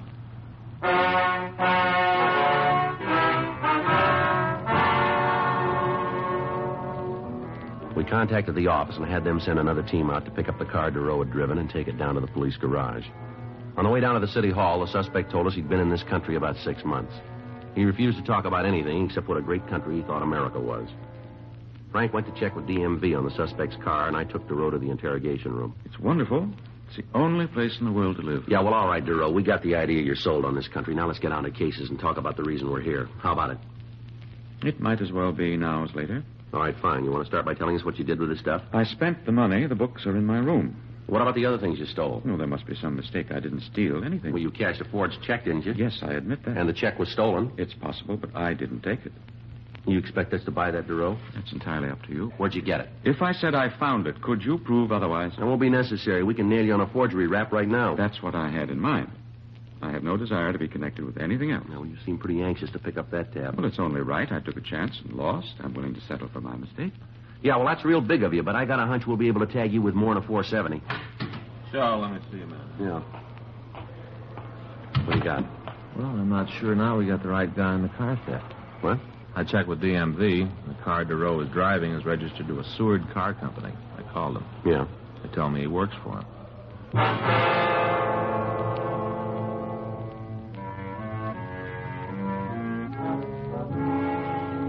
We continued to question DeRoe, but he refused to admit any knowledge of the burglaries and the car thefts. He was booked on suspicion of 470 PC and taken to the main jail. The next morning, the owner of the bookstore identified the suspect in a show-up. We questioned him again, but he failed to admit anything but the check forgery. 9:23 a.m. Frank and I returned to the office. You gotta hand it to the guy. He's cool. Yeah, but he's too ready to buy in on that 470. Yeah, I'll check the book. All right. Here's a number for you to call, Joe. Is there any name on it? Yeah, a fellow named Eiler. Give any reason for the call? Nope.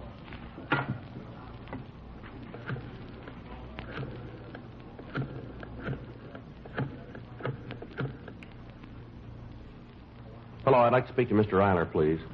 This is Sergeant Friday, Police Department. That's right. I see. All right, sir, we'll be right out. You want to give me that address? 347. Right, thank you. Fellow runs a garage, saw the spread on our suspect in the morning paper. Yeah? He says from the description they gave, DeRoe was in his garage. Uh-huh. Brought a car in to be painted.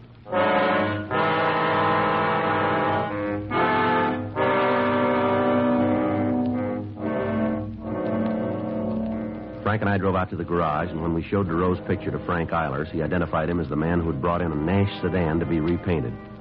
We checked the engine number and found it listed as stolen. We went back to the office.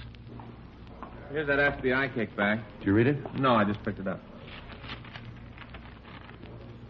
Yeah, listen to this. Paul J. DeRoe, alias Paul Dawson, alias Peter Duncan. True name, Philip Paul Dorrance. Got much of a record? We'd have to take a day off to read it all. Served terms for burglary in GTA. He's been at all the best hotels. Joliet, Sing Sing, Atlanta. Born and raised in this country. What about that war record? Joliet, 1938 to 1946. How do you like that? Well, he sure went to a lot of trouble. Having his picture taken and that get-up and that phony certificate. The way that picture looked. All those trees and the countryside. Sure looked like Holland to me, didn't it to you, Joe? Well, that's our big trouble. What do you mean? We never been to Holland.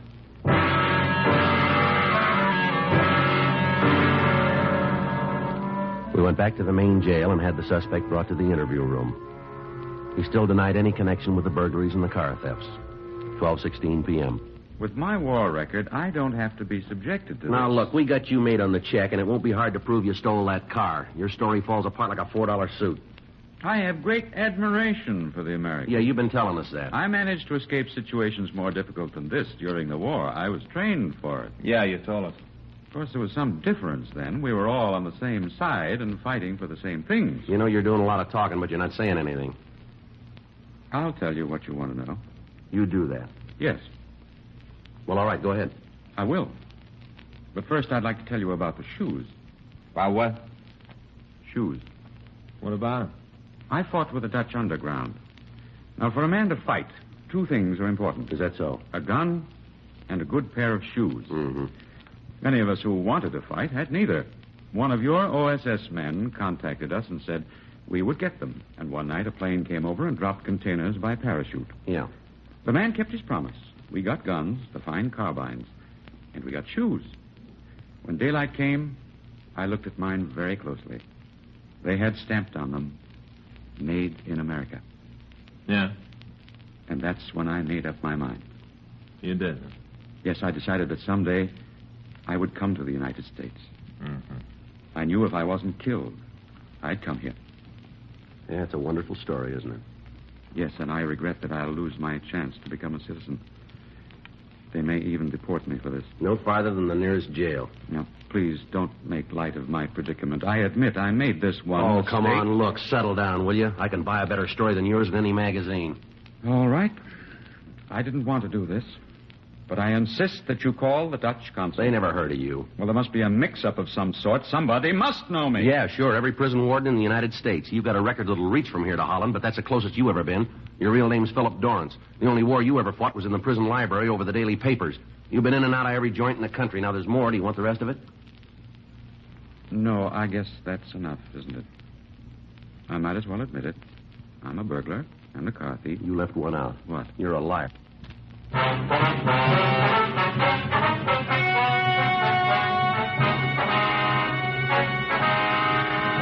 Paul Michael Dureau was tried and convicted of burglary in the second degree, 3 counts, grand theft auto, 3 counts, and forgery, 1 count. He received sentence as prescribed by law. Burglary in the second degree is punishable by imprisonment in the state penitentiary for a period of not less than 1 or more than 15 years. Grand theft auto is punishable by imprisonment for not more than 10 years. Forgery is punishable by imprisonment in the state penitentiary for a period of not less than 1 or more than 14 years. Dragnet. The story of your police force in action is a presentation of the United States Armed Forces Radio Service.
Ladies and gentlemen, the story you are about to hear is true. The names have been changed to protect the innocent. Dragnet.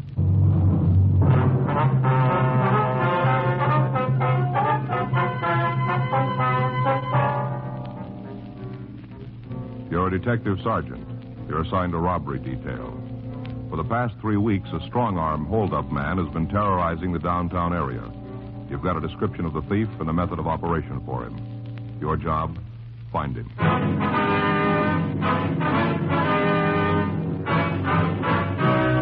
Dragnet, the documented drama of an actual crime. For the next 30 minutes, in cooperation with the Los Angeles Police Department, you will travel step by step on the side of the law through an actual case transcribed from official police files. From beginning to end, from crime to punishment, Dragnet is the story of your police force in action.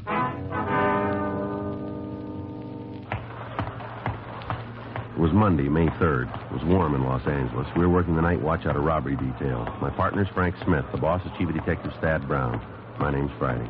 I was on the way back to the office, and it was 4:02 p.m. when I got to room 27. Robbery. Hi, Joe. Hi. Jim, how's it going? Pretty good. What do you got here? Well, it's a new gimmick they're trying. Well, what's it do? Suppose let all of us in the room hear what comes over the hotshot phone. You mean without picking it up, huh? Yeah. Mm-hmm. How's it work? Well, look, I'll show you. See, this knob here is the volume control. Mm-hmm. You just turn it on, put the phone on it, like this. You have to adjust this little gizmo so it fits the earpiece. That's all there is to it. Mm-hmm. Where do we hear it? Through that speaker over there. Uh-huh. We got another one hooked up in the squad room. Well, we ought to be able to hear it any place then, huh? Yeah. You don't have to get up and pick up the receiver. You can hear the whole call. Should make it a lot easier. We going to keep it? We're just trying it out. The way it looks, we'll leave it in. Ought to save a lot of steps. Yeah. called a phonodeck, huh? Yeah, works good. Lot better than trying to juggle a phone on your shoulder and write at the same time. And the desk man doesn't have to repeat what's said to everybody in the room. That's all right. I only got one question. What's that? Wilson and Market Street, southeast corner, 211 and Slugging. Never mind. I just got the answer. Huh? It works. Wilson and Market Street, southeast corner, 211 and Slugging.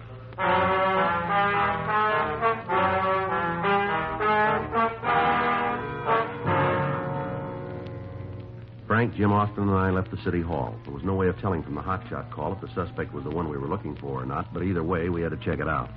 It took us 3 minutes to get to the scene. An ambulance was in the area, and they'd answered the call. The attendant was giving the victim first aid. She was a woman in her late 50s or early 60s. Please. Oh, do something. I can't stand much more. Please do something. All right if we talk to her? Yeah, make it brief. We got to move her in as soon as we can. All right. Lady, I'm a police officer. I've got to talk to you. Oh, go away. I can't talk to anybody. Can't you give me something? Please, it hurts so. We'll take care of it. You just try to relax. You got a name on her? Cards there, Myra McFadden. Miss McFadden, can you tell us who did it? No reason. I'd given him money. He didn't have to kick me. Was it one man? As soon as he asked for it, I'd given it to him. Did you see who it was? I can't stand it anymore, please. What's wrong with her here? The leg's broken. Bad fracture went through the skin. Can you tell us what happened, Miss McFadden? He tried to grab my purse. I didn't know. He tried to take it away from me. Yes, ma'am. I wouldn't let him have it, and then he kicked me in the back, and I fell. Something happened to my leg. Oh, please do something, please. Just a minute, Miss McFadden. Oh, God, please help me. Excuse me, Sergeant. I have to give her a morphine injection. Sure, right ahead. Oh. Was it a man? Yes. Was he tall? Yes. About 5'8" to 5'10", maybe? I don't know. Or was he dark? Yes. Did he say anything to you at all? No. He just kicked me and I fell down. Was he wearing a coat? What? Was he wearing a coat? Cold. Yes, ma'am. Oh, I don't know. He just kicked me and I fell down. My leg doesn't hurt anymore. I can hardly feel it. Not anymore. It doesn't hurt now. No. We'll take her in now. Right. What'd you find out, Jim? Anything? Talked to the newsboy on the corner. Did he see it? Not the beginning. Heard the woman scream, turned around, saw the guy bring his knee up into her back, dropped her on the sidewalk. Did he get a look at him? Yeah, fellow took off down that way. Newsboy ran after him. When he realized he couldn't tag him, he came back, called the ambulance. How about a description? Gave that to the other fellows. They got it out. Uh-huh. Well, how's it line up to you two? All the way. It's the guy we're looking for. Well, he switched his M.O. He's hitting in the daytime now. Yeah. Something else, that old lady. Hmm? She's getting braver all the time.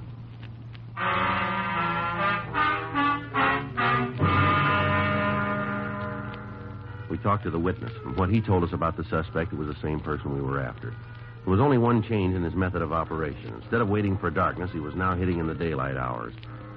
During the time we'd spent on the case, the stats office had made several runs trying to give us some kind of a lead.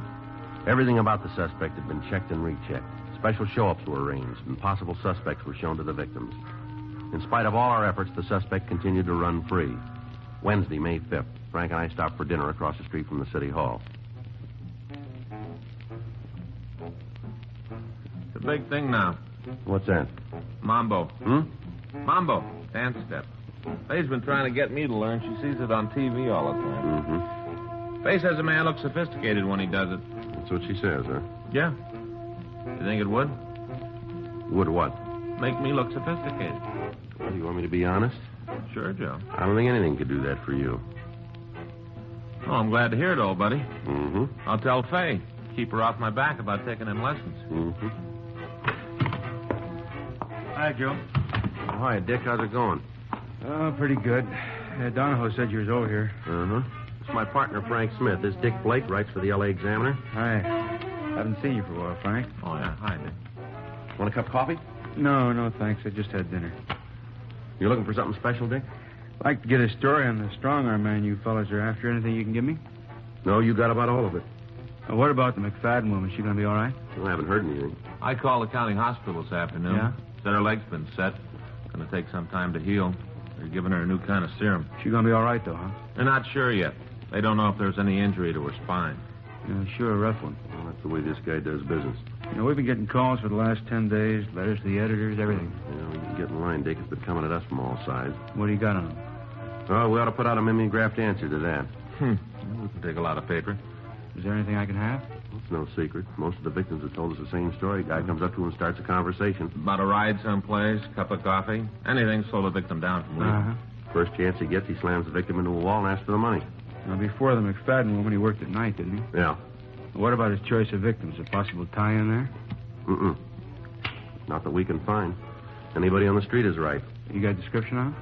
Yeah, white male American, around 30, dark hair, dark eyes, 165 pounds, 5'8", 5'10". That's a couple of thousand people. Yeah. Now, what about the area he's working? Is there anything there? Well, seems to make most of his pickups down around the plaza. And what about the victims themselves? What do you mean? Well, they usually look like they're carrying money, or No, what? not all the time. Last week he beat up a serviceman in civilian clothes. He took $44 from him. Kid didn't look like he had a dime in his pocket. Yeah. Nothing about this guy fits a pattern, Dick. There's only one thing we can drop in a pocket. He's mean. The way it works, the kick he gets out of beating up a person, it's got to mean more than just money to him. Yeah. Well, one more thing. How close are you? Outside a country mile. Yeah. Half the division's been on his tail. This keeps up, and Metro's going to ask for an increase in budget to hire more men. We got the area covered like rain, and he don't get wet. Well, I got to get back to the office. Write something. Try to take it easy on us, will you? Look, we're on your side. Now, thanks for the help. Okay, see you around, huh? Right. So long, Frank. Take it cool, man. Yeah. Anything comes up, let me know, huh? We get something, you'll hear about it. Sure like to get a break on the story. Well, we're both even there. Huh? So would we.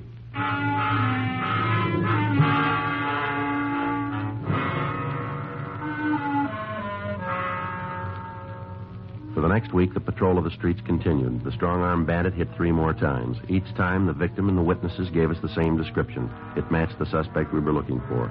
Thursday, May 13th, 7:52 p.m. We got back to the squad room. Anything come in? Yeah, kick back on Whitey. How's it look? No good. Well, what do you mean? Well, according to Brereton, he's been in jail for the last 2 months. Yeah? He's waiting for trial in Stockton. What does it say what he fell for? Armed robbery. Graduated, huh? Yeah, looks like it. I get it. Robbery Friday. Hello. Yeah, well, could you speak up? I can't hear you. Yeah, that's better. How's that? Well, what was that name again? Yeah, well, now give me your name. No, we can't do much with that. What do you got? Fellow says the name of the strong-arm bandit's Benny Jessup. Well, what about the person who called? Hung up. Anonymous, huh? Yeah. What do you think? That was one way to find out. Yeah? Ask Benny Jessup.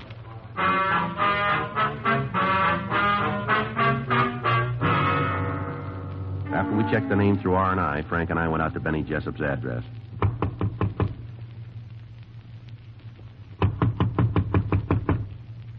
Hello? Who is it? Benny Jessup? Hell, what do you want? You Benny Jessup?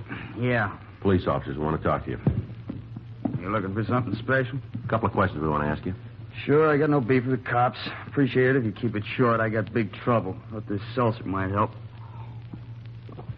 Must have got a hold of some bad food. Real ache. Excuse me. Yeah. What's it all about? You ever been arrested, Jessup? Yeah, look, it'd be a lot easier and faster if I start off telling you I've been in the route, huh? You guys checked the record before you came up here. You know I fell once for burglary. You know I'm free now. Don't owe nobody nothing. Let's go from there. All right, you got a job? Yeah. What do you do? I'm a candy butcher. What's that? I sell candy. Where? One of the theaters downtown. When do you work? Nights. Name them. Monday through Saturday. What hours? Check in at 4, work till 11, 11:30. How come you're not there tonight? I told you I'm sick. How long you had the job? Oh, a couple of years. Anybody at the theater to back that up? What do you mean? Well, anybody will say you're there. Look, you better tell me what this is about, huh? I'm not hung up on anything. I got no part of any action you guys are in on. Well, it comes down to one thing. If you can prove you're working every night, you're clean. Yeah, I know that now. How do you sell this candy? Where are you in the theater when you work? All over, storeroom, lobby, all over. You got a regular stand, or you work in the aisles? Stand in the lobby. Somebody there to take the tickets? Yeah. Well, he ought to be able to tell us then, shouldn't he? Tell you nothing. I've been working since I got out of the joint. You go down there and start asking a lot of questions, you're going to cause a lot of trouble. Is that right? Liable to get me fired. Don't worry about it. Yeah, easy to say. You haven't got the job. Better call and check, huh? Yeah. You got a phone? You see one around? Give me the number. I don't know it. You work there, but you don't know the phone number. I forgot. Where is the place? Corner 3rd and Weller. What's the manager's name? You got to talk to him? Now, look, I can do it on the phone, or we can go on down there. How do you want it? Name's Woodrum. I'll check it, Joe. Look, you tell me what this is about. If it fits, you'll know. Who turned you on me? What? Look, who tried the box job?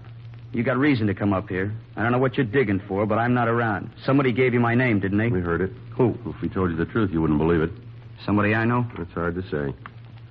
You just need 2 words. What's that? First and last name. We got a call. We don't know who it was from. Person said we were looking for you. And you barrel up here and roust me? You got no rousting. We had to check it out. What is it, burglary? No. Well, then I'm home free. Only thing I ever fell for. I learned. How about it? You talk to Woodrum? Yeah. What about my job? The alibi hold. He's been there every work night for the last 4 months. I told you that. All right, you're out, but somebody's on your back. Nothing new. I've been carrying a lot of people. All right, Jessup, we'll leave it right there. Keep your nose clean. Thanks a lot, cop. I'm not sure I want you on my team. Huh? Look, what about my job? What did Woodrum say? You got no trouble. What do you mean? He says take care of yourself. Yeah? Be at work tomorrow night. We'll see you around, Jessup. I didn't tell him everything. What? I talked to the manager on the phone. He filled me in. Yeah. You know the guy who called you? Yeah, what about him? He's an usher down there. Yeah. He wants to be a candy butcher.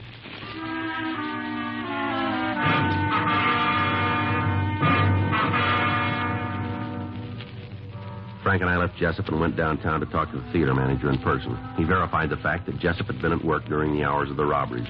Other people who worked in the theater were questioned. Their statements ruled out Jessup as our suspect. Another day went by.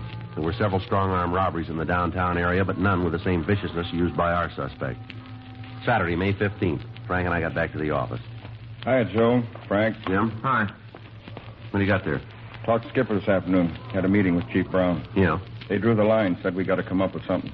Well, we got half the men at Metro working on it now. All the streets are covered. There's not much more we can do. The guy's got to make a mistake. All we need is a little time. Skipper just cut off the supply. Well, you have any ideas? Yeah, I've been going over it. Take a look at this map. Mm-hmm. Most of the strong arms have been taking place in this area. Yeah. We've had cars here, along here, and covering the alleys in here. Mm-hmm. But suppose we put our own men in that area on foot. Decoy system, huh? Yeah, only thing we haven't tried. Well, it might work. Something to do. How do we set it up? Guy makes most of his pickups around the plaza, right? That's right. And we start from there. Each night, one of us walks around the streets, try to pick the guy up. Other 2 follow in a car. And what's the captain think of the idea?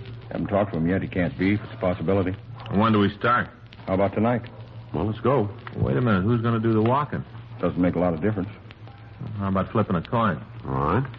Odd man? Fine.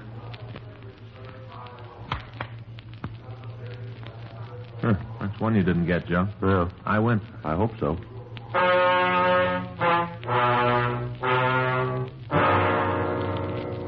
For the next 2 days, the plan was carried out. The thief didn't hit. We began to wonder if he'd quit his operation. Monday, May 17th, while Frank and Jim Austin followed me in Unit 1K80, I acted as decoy. 12:47 a.m. It looked like another wasted night.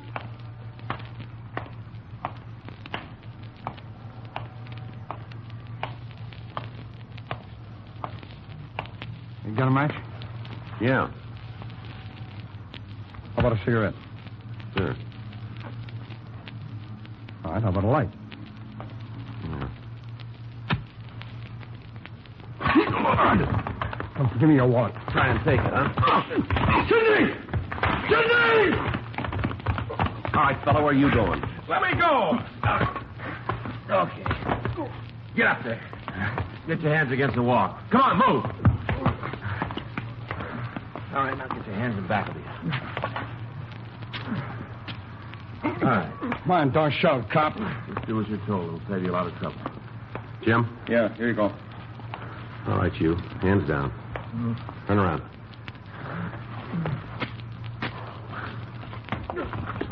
What's your name? Why don't you find out? We will. We want to save time. Giles Schaefer. What's your name, fella? What's your name? You're not going to do any good with him. What do you mean? He's deaf. His hearing aid's broken. You're not getting through at all. Is that so? Well, then you tell us his name.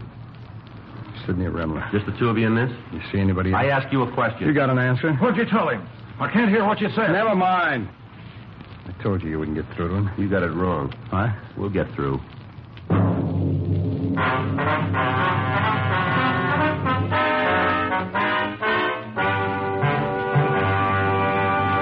You are listening to Dragnet, the authentic story of your police force in action.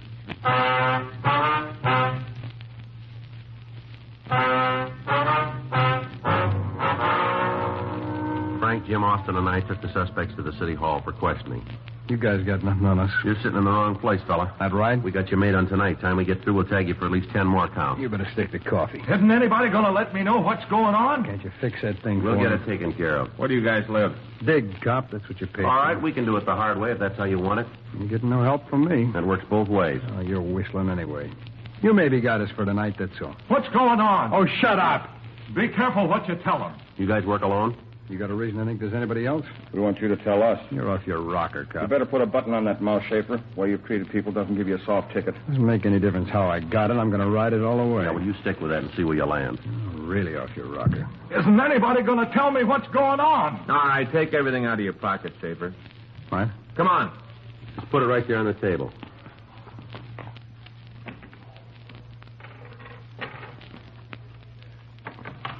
A lot of paper there. You always carry that much money? Yeah. How much is there? I don't know. You must have some idea. All right, maybe $300-400. You work for a living? No. Where'd you get the money? From a bank. What'd you use to take it out? What? A gun or a pen? I didn't steal it, if that's what you're trying to build. A lot of money. How'd you get it? My old man left it to me. Well, you don't work at all then, huh? No, I don't believe in it. How about him? No, he doesn't work either. What'd he say about me? He wants to know if you work. Huh? He wants to know if you work. No, none of us do. Giles, Dave, and me have incomes. None of us work. Shut up! Who's Dave? I don't know. Now, look, we're about through playing games with you. You come in here like you're 12 feet tall and try to throw your weight around. Well, it isn't going to work. The sooner you realize it, the better it's going to be for you. Now, how about it? Who is he?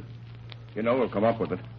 How much do you think you'll do to get you out of here? What he can. No, that's not going to hold. You're stuck. You can call it two ways, easy and yours. Now, which is it going to be? How about it? What do you want to know? This Dave, what's his full name? Santel. Was he with you in all the robberies? Yeah. What about tonight? Stayed on. Why? He set up all the others. We figured we'd pull this one by ourselves. Where's he now? I don't know. Home, I guess. Where's that? An apartment out on Fountain. That's in Hollywood? Yeah. What's the phone number? What are you going to do? Just give me the phone number, will you? Hollywood 98844. I'll dial it. You just talk. You going to use the gadget, Joe? Yeah, we might as well. We can all listen.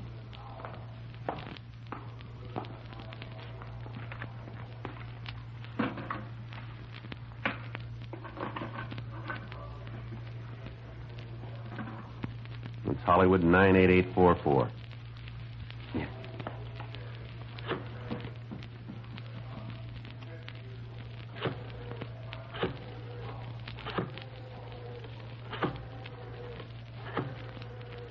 And when he answers, you just talk right into that thing.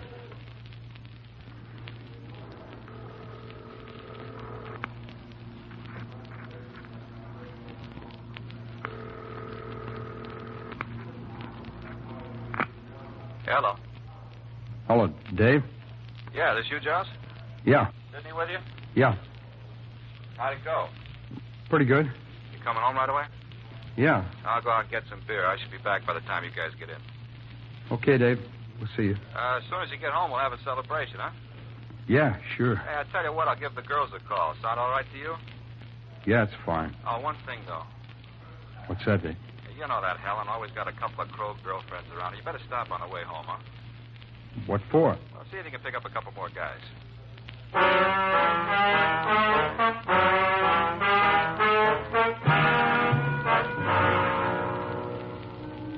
We ran David Santel's name and description through R&I, and we found that he'd served a term at the county jail for violation of the State Narcotics Act. There was no record on either Giles Schaefer or Sidney Remler.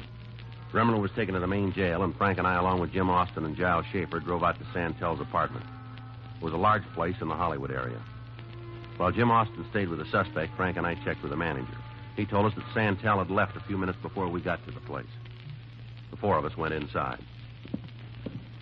All right, now you go on over there and sit down. You guys sure throw muscle around. Yeah, we got a long way to catch you. All right, what am I supposed to do when Dave comes back? Just sit there and keep your mouth shut. You know, it's going to be pretty interesting. What's that? The expression on your face when the judge turns us loose. Well, don't make book on that. The place is clean, Joe. Right. You guys never do one honest day's work, and you always live high, don't you? Stay there, Schaefer. Aren't you all set? Yeah. What the fuck? Now, is there anything else you want to throw? No. You cause me more trouble, I'll make a hole in you big enough to walk through. All right. Turn around. He's clean. Put your hands down. You don't need those. I'm not going to give you any trouble. Let's make sure. I told you not to put those on me. Try to muscle us, cop. I got a lawyer. You're going to be on the carpet for this. Time we get through with you, I'll have you walking the beat so far out, you'll be lucky to get home on weekends. You know, you punks make me sick to my stomach. You lean on some old man or woman, you strong-arm a serviceman, you got about as much guts as an underfed worm. Why don't you save it for the court, You sit on your mouth, fella. I'll let you know when I'm through. I'm going to tell you something. You remember what happened to you tonight. You put it on the wire and get it around to the rest of the two-bit bums that work this same filthy operation. You tell them every time they put the arm on an old man, every time they slug a serviceman, they're never going to know. It might be a cop, and if it's not, there'll be four of us waiting in the next doorway. So before you roll that next victim, you think about that, will you? You got it all off your chest now? No, I got one more thing for you. You're going to jail, and we're going to drop every book we got on you. There's a mirror in the car. On the way in, you look at it and smile. What for? Be happy you still got all those teeth.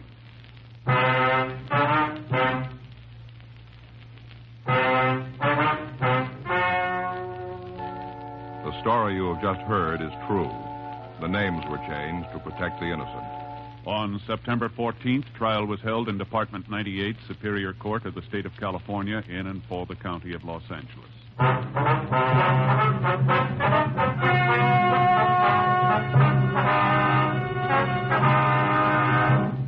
Giles Herbert Schaefer, David Arthur Santel, and Sidney Thomas Remler were tried and convicted of robbery in the first degree, 14 counts, and received sentence as prescribed by law. Robbery in the first degree is punishable by imprisonment in the state penitentiary for not less than 5 years on each count. Because of the viciousness shown by the suspects, their sentences were set to run consecutively.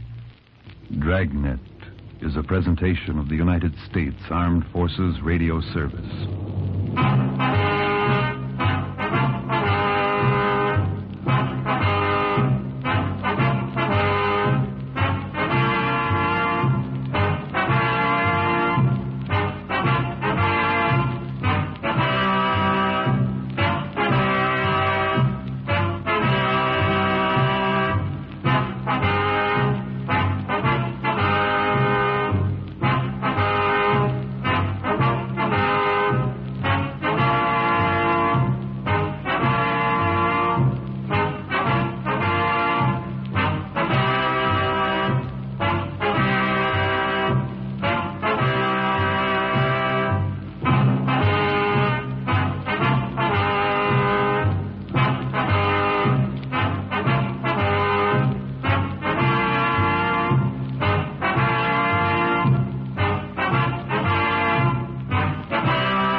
Ladies and gentlemen, the story you are about to hear is true. The names have been changed to protect the innocent. Dragnet.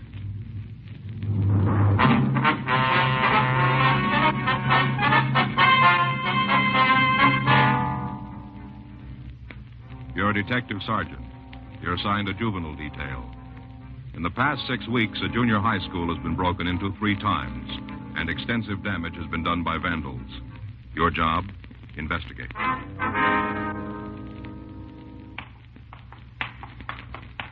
It was Monday, March 9th. It was cold in Los Angeles. We were working the day watch out of juvenile detail. My partner's Frank Smith. The boss is Captain Powers. My name's Friday. We were on our way out from the office. It was 8:32 a.m. when we got to the Hillside Junior High School, the vice principal's office. Good morning. May I help you? Yes, ma'am. Police officers. We'd like to see Miss Ridley. Oh, yes. You've been here before, haven't you? That's right. Uh-huh. Miss Ridley's expecting you. You can go right in. Thank you very much. Come in. Good morning, officers. Come in, please, and sit down. Thank you. We seem to be getting more than our share of trouble. Yes, ma'am. What is it this time? Same as before, a little more serious. Cafeteria? Yes, wait until you see the place. Just downright vandalism. Food thrown all over on the walls and the floor. Mm-hmm. But they didn't stop there. What do you mean? The student's supply store was broken into. In fact, that's where the entrance was made. Yeah? Girl in charge says that a number of items are missing. What was taken? Things the students use in school. Notebooks, pencils, fountain pens. I see. There were a lot of transportation books taken, too. Those are the kind the kids use on the buses and streetcars, is that what you Yes, mean? that's right. Well, they have serial numbers, don't they? Yes, we keep a record of them in the office. You'll be able to give us a list of the numbers on the missing books? Oh, yes. All right, fine.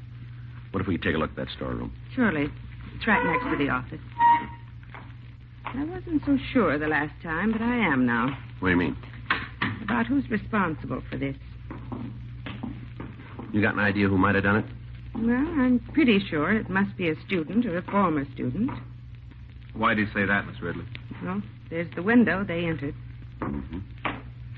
Somebody must have known that this window opened into the storeroom. Yeah. Screen's torn here and the window's broken. You have somebody special in mind who might have done this?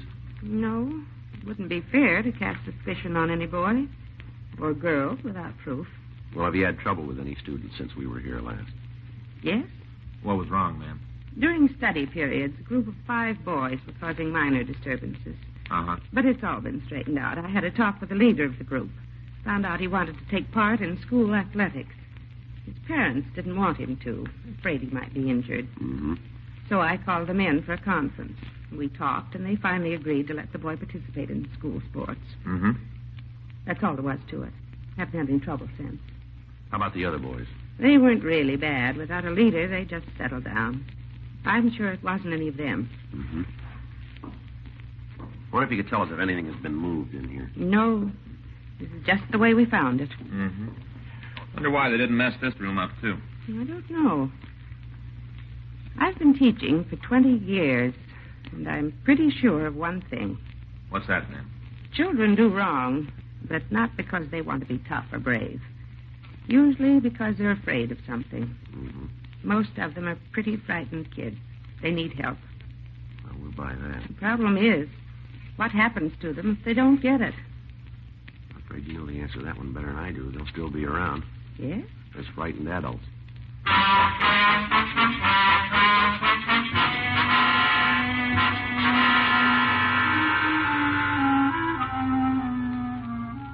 In the cafeteria, we found conditions about the same as we had after the previous acts of vandalism at the school. The refrigerator had been ransacked. Cartons of milk, along with containers of ice cream and frozen foods, had been smashed against the walls and the floor. The tables had been overturned, and the chairs had been thrown around and broken. The floor was covered with glass. Frank put in a call to Leighton Prince, and they sent a crew out to go over the storeroom and the cafeteria. Miss Ridley told us that she had already notified school security. Before we left, she furnished us with a complete list of stolen articles and the serial numbers for the missing student transportation books. We returned to Georgia Street and met with Captain Powers. You're pretty sure it's juveniles. Yeah, the kind of stuff that was taken. The damage done sure points that way. Any help from Miss Ridley? Yeah, but she couldn't give us any names. No teacher-pupil problem. Yeah, she mentioned a minor case, which said had been cleared up. Mm-hmm. This is the third time in 6 weeks for the school, isn't it? Yeah. Kids don't usually travel very far for these deals. It's a good chance that some of them from the school. Well, now, the way it looks, if they try to peddle this stuff to the other kids, we might be able to get a lead on them. Mm-hmm. There's a hitch to that, though. What do you mean? Well, Miss Ridley said that she was going to make an announcement to the student body. Yeah. She's going to tell them to be on the lookout for the stolen articles. Mm-hmm. Kids that took the stuff from school, they might lay low for a while. That's it. How much was taken? About $500 for the school supplies. A pretty good haul. Yeah. What do you want to do about it? Well, if it's all right with you, Frank and I'd like to put a stake out on the school. All right, when? We know the janitors work into the early morning hours on Fridays. Yeah. So it figures the school must be broken into sometime on Saturday or Sunday. All right, when do you want to start? This coming weekend. Okay, I'll arrange a clearance for you with school security. Right. Any more help you need, let me know. Whoever did it must have something against the cafeteria. The place was a real mess. Yeah? Bad enough the first couple of times. Didn't leave anything in the freezers this trip. Sure doesn't make much sense. I don't know, maybe it does. What? Each time they hit the cafeteria, right? Yeah, that's right. They didn't tear up the storeroom. We threw a few pencil boxes around, that's about all. Yes, but every time food has been destroyed. That's right. Well, we got a reason for doing it. Yeah? Somebody that can't resist the urge to eat all the time doesn't like being overweight. So without knowing why they do it, they destroy food. Mm-hmm. It could be a part of it anyway. It's only a theory, but it might hold water. Yeah, well, that's true, but we don't know if it's a gang we're after or just one person. Another thing, they've broken in 3 times. Might have been by different kids. Good questions, all of them. Yeah. That's why you get paid, to get the answers.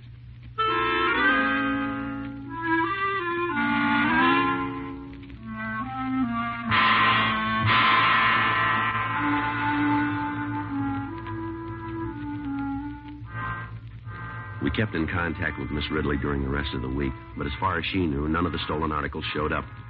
Captain Powers talked with the school security section of the Board of Education, and Frank and I staked out in the school on Saturday and Sunday. There was no disturbance. We went back the following weekend. Saturday passed without trouble. Sunday, 7:34 p.m., we were sitting in the vice principal's office. Frank, yeah. Come on. Right.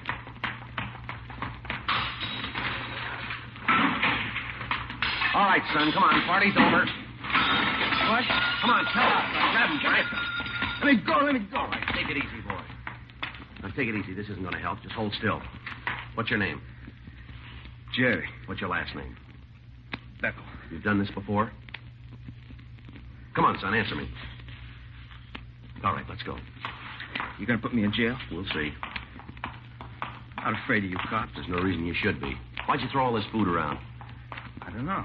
You haven't got a reason? No. Sure went to a lot of trouble to catch me. Not too much, son. Huh? You made it easy.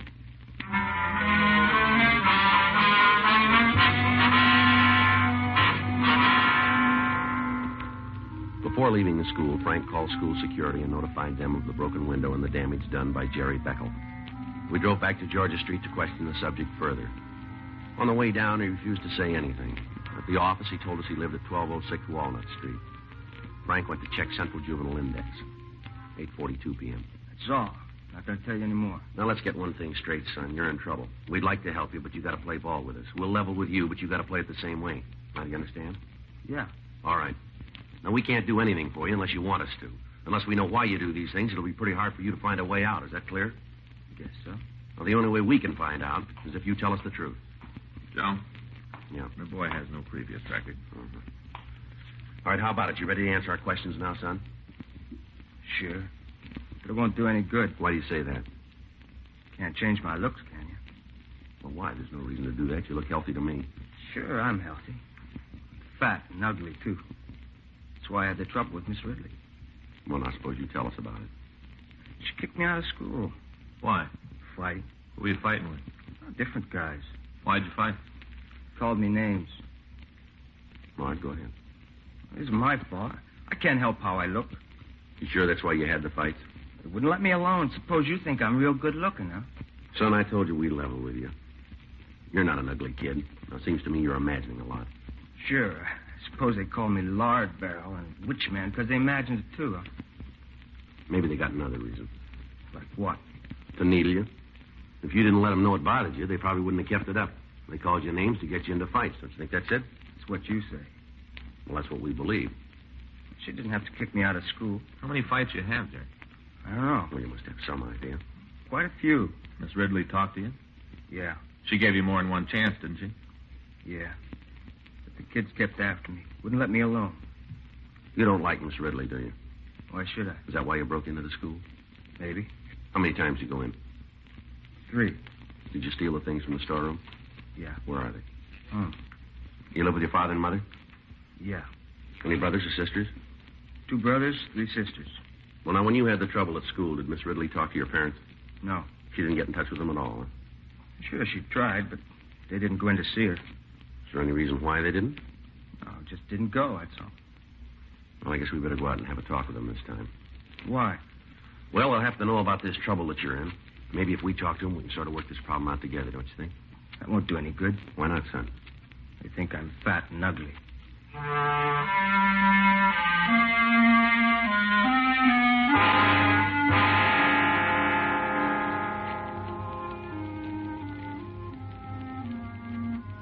Jerry Beckel went on to say that he was now attending the Jansen School, one of two maintained in the city for juveniles who have difficulty making adjustments in normal school life. He also told us that on all three occasions he had been alone when he broke into the Hillside School. We drove out to his home. It was a small frame house badly in need of repair. We met his father, Henry Beckel. We told him the reason for our visit. So you just can't stay out of trouble. First it's fighting and you get kicked out of school. Now this mess. What's the matter with you anyhow? I don't know, Dad. Excuse me, Mr. Beckel, but this kind of talk isn't going to get us anywhere. Your son has a definite problem and he needs help. Sure, he's got a problem. He's no good. Never has been, never will be. You want to take the boy outside? Sure. Come on, son. Now, I suppose you're going to give me the answers. You sound like you think it's my fault he got into this trouble. Well, you might have helped keep him out of it. Sure, just follow him around all day and night, slap his wrist when he steps out of line. You were asked to go over to his school when he had trouble before. Why didn't you go? I didn't have the time. I got to worry about 5 other kids. They got to eat. Can't be taking time away from work just because one of them can't keep his nose clean. What about your wife? What do you mean? Well, couldn't she have gone over to the school? Why don't you ask her? Is she here now? Nope. Gone out, probably at a movie. Says she has to have some fun, so she leaves me with the kids. Is there any reason why she couldn't go and talk with Miss Ridley about your son, Jerry? Yeah. She figured it was his own problem. Says he has to learn to fight his own battles. Well, that's fine when you know what you're fighting. Your boy doesn't. There's nothing the matter with him. That's where you're wrong. Your son has an inferiority complex about his looks. Oh, big deal. That's one of the things that's wrong with him. You trying to tell me he gets into trouble because of the way he feels about his looks? It's possible that's a good part of it. You gonna have to go to jail? I'm afraid he will. Don't you put kids on probation sometimes, let the parents look after them? Yeah, when they have parents. Well, couldn't you do that for Jerry?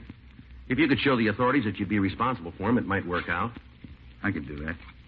There's something more you got to do. Find time to talk to him.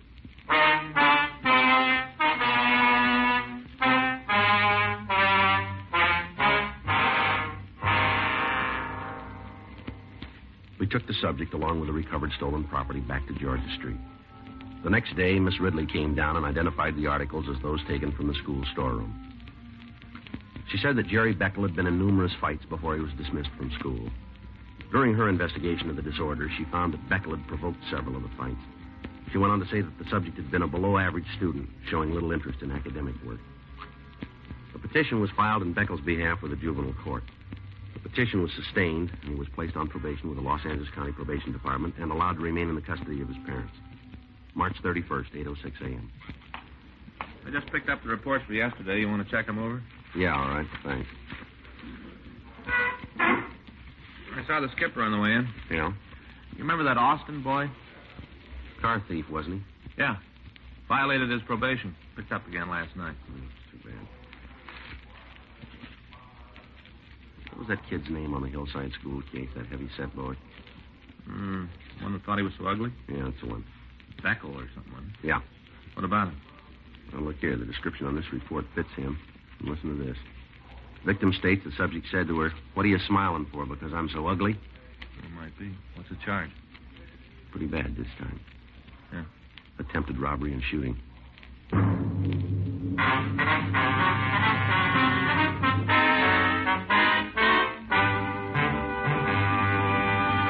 You are listening to Dragnet, the authentic story of your police force in action.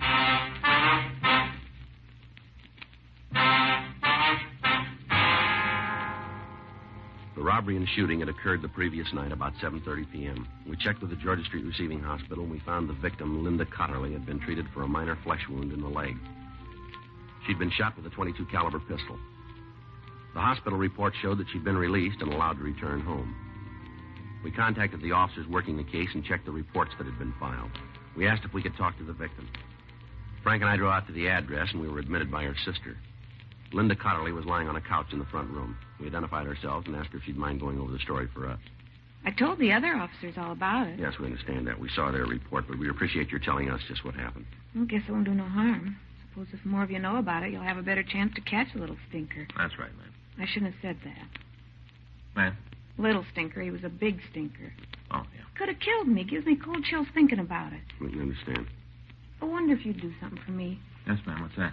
There's an Afghan on the sewing machine in the dining room. Would you get it for me? Sure. Thank you. I wonder if you'd tell us the story. Sure. Well, you know I was shot in the leg right here. Yes, we know. At first, I thought it was just some kid playing a joke. Here you are, ma'am. Oh, thank you, Mr. Smith. Would you just drape it over me? Gently now.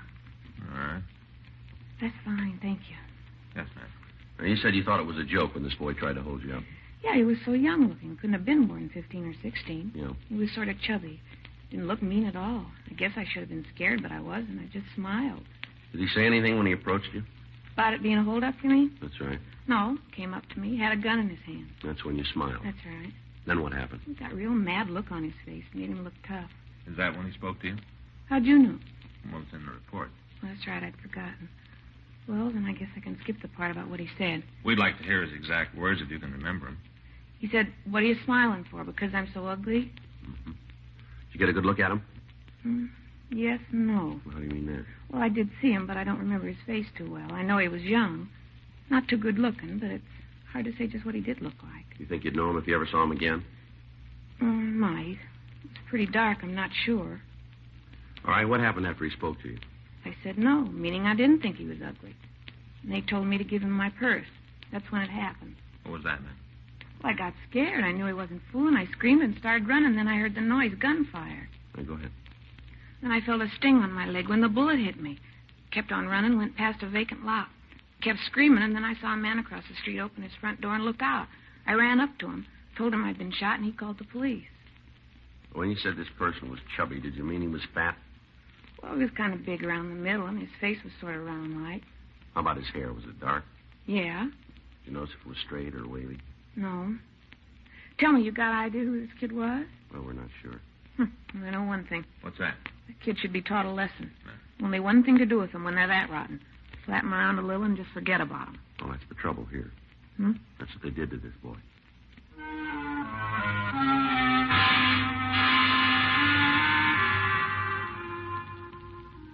Frank and I went back to the office and checked the records on the petition, and we found that the subject's father, Henry Beckel, was employed at a lumber yard. We drove down to the place and found him stacking lumber in the back lot. What's on your mind this time?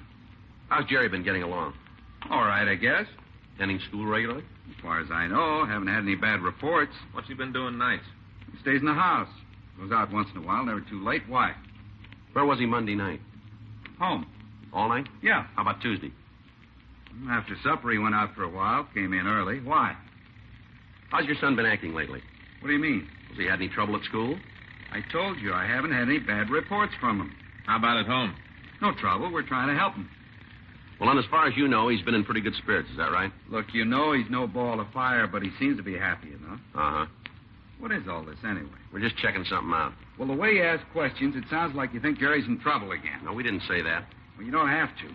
I know what you're getting at, and I don't like it. No reason to get upset. They're right.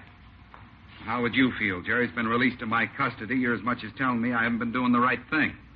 Well, if you're sure of that in your own mind, you don't have anything to worry about, do you? Well, I've done what I can, but I can't watch him all the time. What's he supposed to have done this time? We're not sure he's done anything. He wouldn't be nosing around if he didn't have some reason. Just something we got to check. All right. But if he got off on the wrong foot again, don't try to pin any tails on me. I've been doing the right thing. But I don't mind telling you, I've never been too sure he would straighten out. Is that right? Yeah. But I'm doing what I can for him. Yeah? I feed him, I put clothes on his back, I put a roof over his head. What more can I give him? You own a gun, Mr. Beckel? What? I said you own a gun. Yeah, why? What kind? .22 pistol.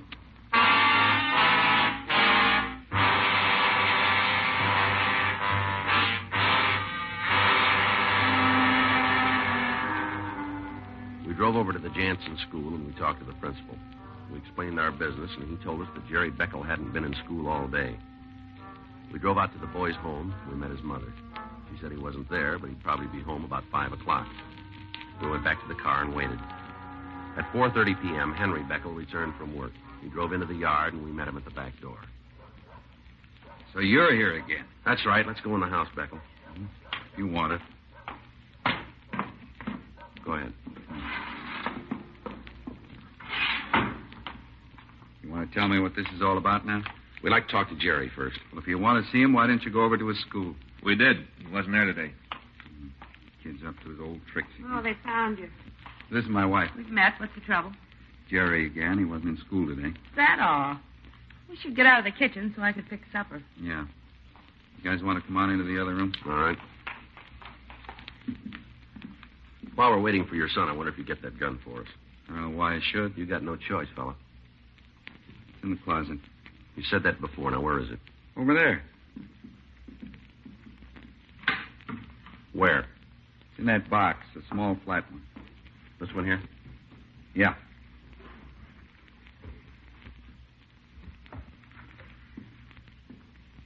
When's the last time you fired this? I don't know. It's been quite a while. What do you think? It smells like it was fired recently. What time does Jerry usually get home, Beckel? We eat at 5:30. He'll be here by then. Uh-huh.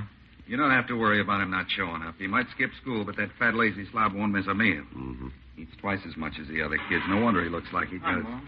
Let's go. Right. Hi, son. Hi. What do you want? Fred, we're going to have to take you with us. Can he eat first? It won't hurt him any to miss a meal. Look at him. Looks like a fat toad. Well, why don't you say All something? right. Doesn't make any difference. You'd like to be rid of me anyway. Take it easy, son. You all want to hear it? Okay, I'll tell you. I shot her.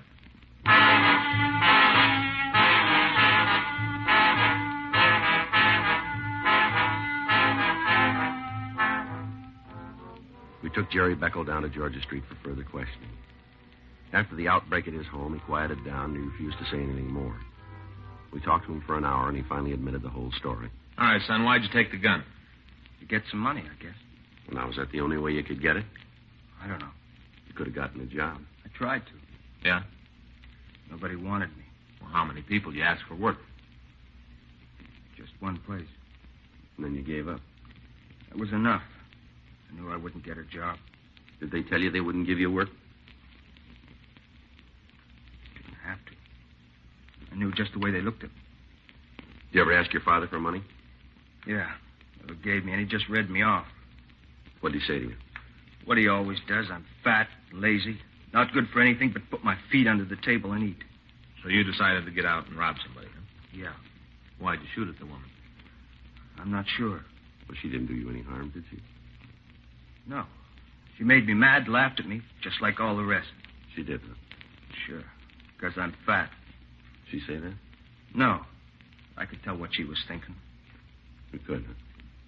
People shouldn't laugh at somebody just because they're fat. Yeah. They got no right to do that. Maybe. But how much did you have? Huh? When you shot her?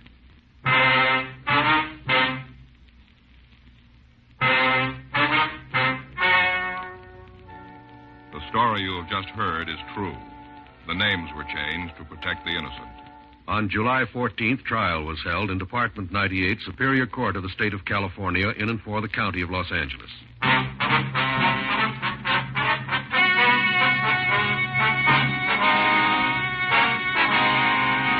Jerome Howard Beckel was remanded to the juvenile authorities and placed in the foster home, where he was assured of 24-hour supervision. One of the conditions of his probation was that he receive psychiatric aid by a doctor appointed by the court. Dragnet. The story of your police force in action is a presentation of the United States Armed Forces Radio Service.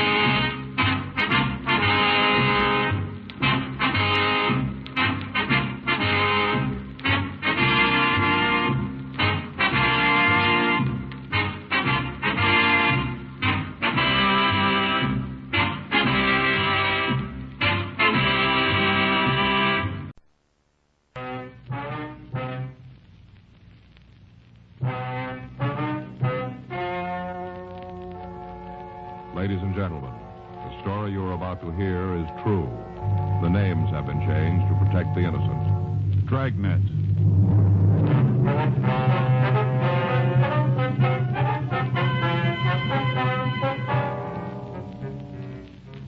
You're a detective sergeant. You're assigned a robbery detail. For the past 10 days, a gunman has been terrorizing the downtown area of your city. You know he's armed and dangerous. Your job? Stop him.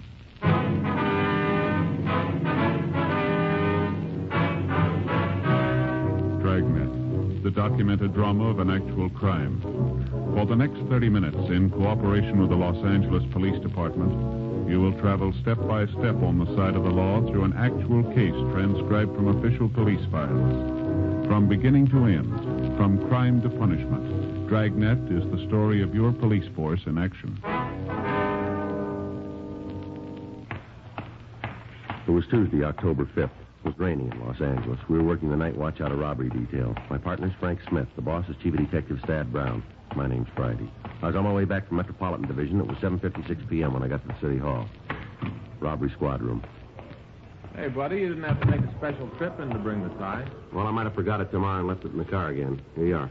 Oh, thanks. Hey, the card's still in the box. You want it? No.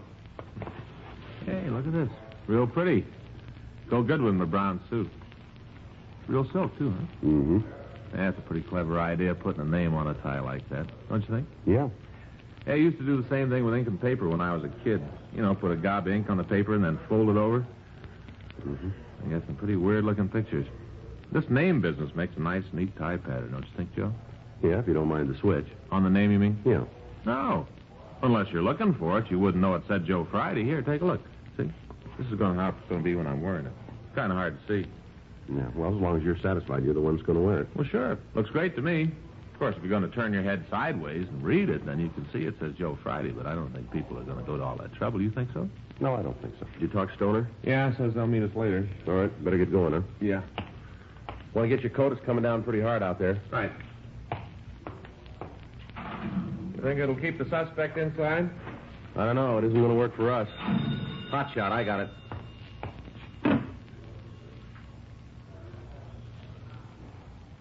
Let's go. 211 at Flower and 14th.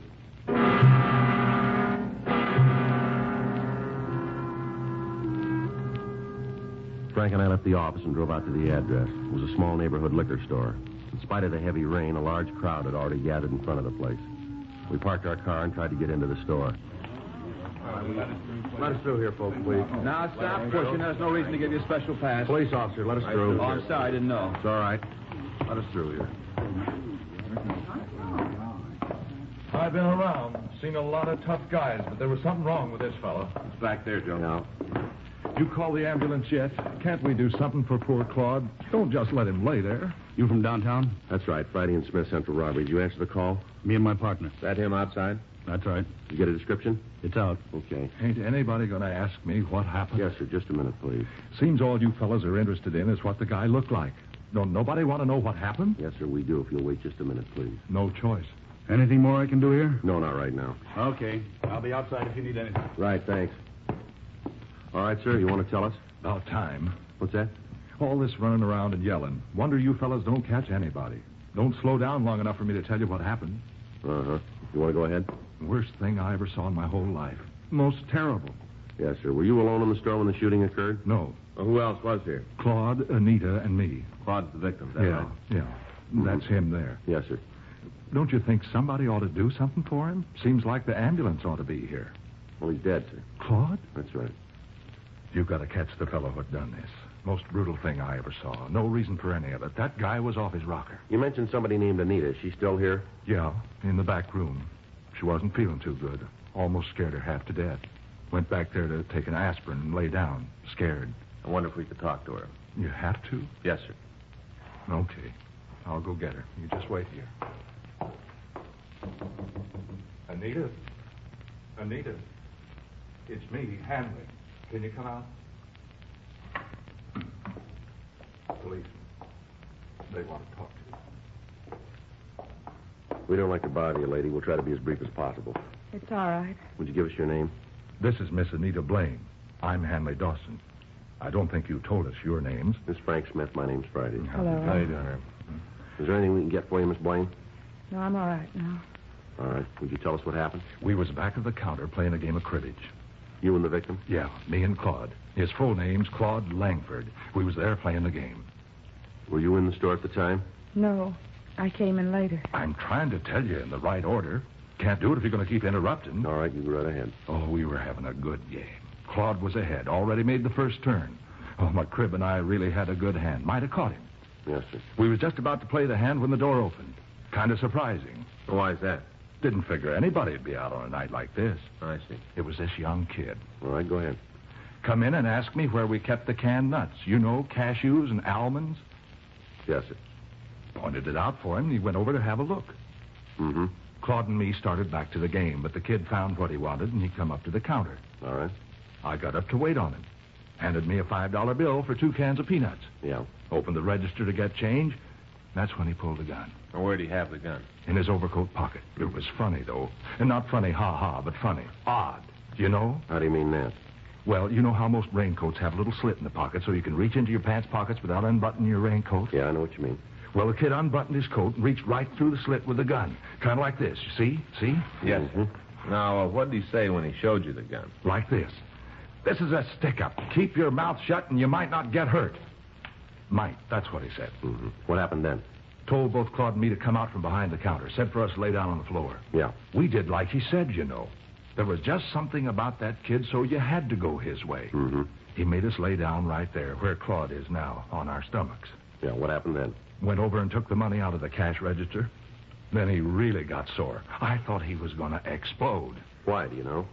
Wasn't much for him to take, only about $25. Guess he expected more. I see. He come over to where me and Claude were on the floor. Told us to take the money out of our pocket.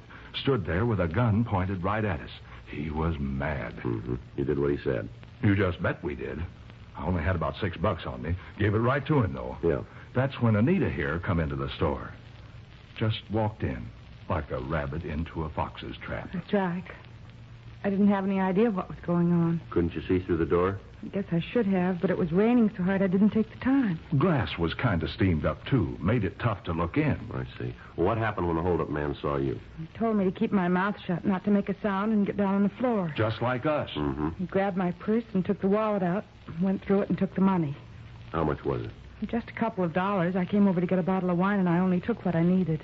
All right, you want to go on? He started on Claude. Told him to empty his pockets. Yeah. Claude didn't take too kindly to the way this fellow was acting. If he'd just come in and taken the money, it might have been different. But Claude don't like to be shoved around. Yeah. He did like the kid told him, though. Emptied his pockets right out. I see, sir. Well, you'd just figure the man was real sore when he saw how much money he was going to get. Yeah. You see, Claude don't work. He's got some kind of pension. All alone in the world, he usually don't have much money. Main reason he comes over to play cards. He ain't got nothing else to do. And it's free. Mm-hmm. How much do you have on him tonight? 37 cents. Kid saw that.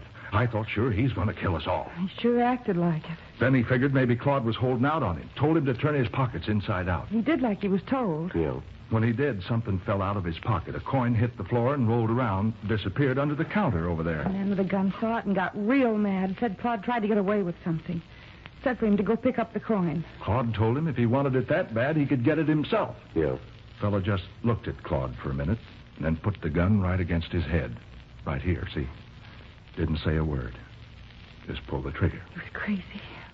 No reason for it. Claude must have been dead when he hit the floor. Just brutal. What did he do then? Ran outside. Did you try and follow him? No, sir. Me and Anita were trying to see if there was anything we could do for Claude. Did the man get into a car, do you know? I didn't see. Might have, but I didn't see it. Did you hear a car? No. Uh-huh. Have you ever seen the man around here before? Not that I remember. A lot of people go by the door. Hard to pick one, make it stand out. You'd know him again if you saw him, though, would you? I think so. I would. Ma'am? I'll never forget the way he looked at me. Like some kind of animal. I see. Something about his eyes. He looked crazy, real wild. Well, how do you mean that? Well, he wasn't looking right at us. Like there was somebody standing behind me. He was looking at them. He couldn't focus, you know. I know what you mean. Say, did you see the coin that Langford dropped? No, just heard it hit the floor. Uh-huh. Find it? I think so. Look, sure doesn't make much sense. Take a look at it. Well, what is it? streetcar token.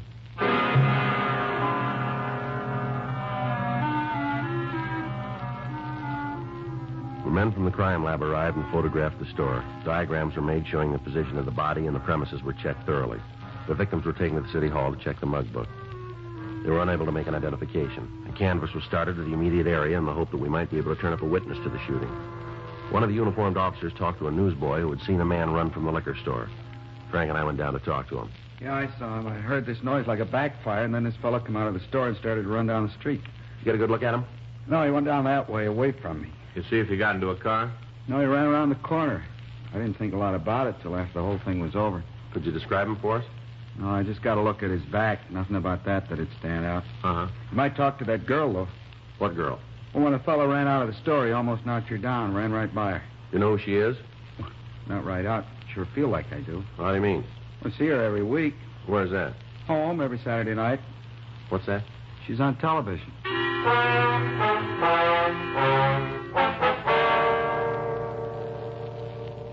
From the witness, we got the time of day of the television show. We contacted the network and obtained the information that the girl's name was Betty Martin. They went on to tell us that she was working in a nightclub in Beverly Hills. Frank and I drove out to see her. She was sitting at a table talking to some people, and we asked the waiter to tell her we'd like to see her. Hello, you want to see me? Yes, ma'am. Would you sit down, please? Thank you. Here, I'll get that chair for you. What can I do for you? We're police officers, Miss Martin. This is Frank Smith. My name's Friday. How do you do? Hello. We understand that you're in the area of 14th and Flower tonight. Is that right? That's right. Why? Well, there was a hold-up and shooting down there. It's possible that you might have seen the man who did it. Well, I don't think so. My manager and I went down there to listen to a group that's playing, but as far as I know, I didn't see anybody else. Oh, excuse me. I'll be right back. If you wait until I'm finished, I'll tell you what I can. Well, it's rather important, Miss Martin. We'll wait. Well, so's my job. I'll do one song, and then I'll be back. Right. Thank you. Excuse me.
That's sure a pretty song.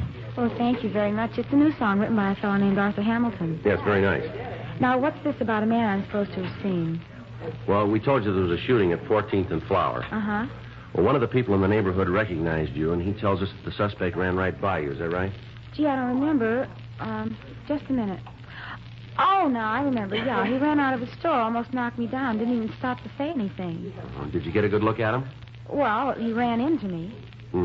Can you tell us anything about him? Well, I'm afraid not. I didn't pay any attention. It's something that happens and you don't think about it, you know. Yes, ma'am. Would you know the man if you saw him again? I don't think so. The whole thing happened so fast.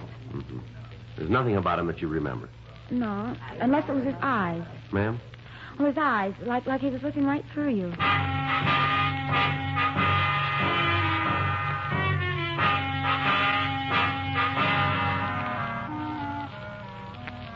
11:46 p.m. Frank and I went back downtown. The search for the killer had spread throughout the city. Additional units from all divisions were called in to help.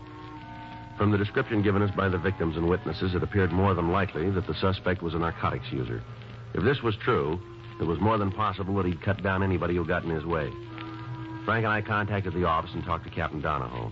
He'd taken over the search for the gunman.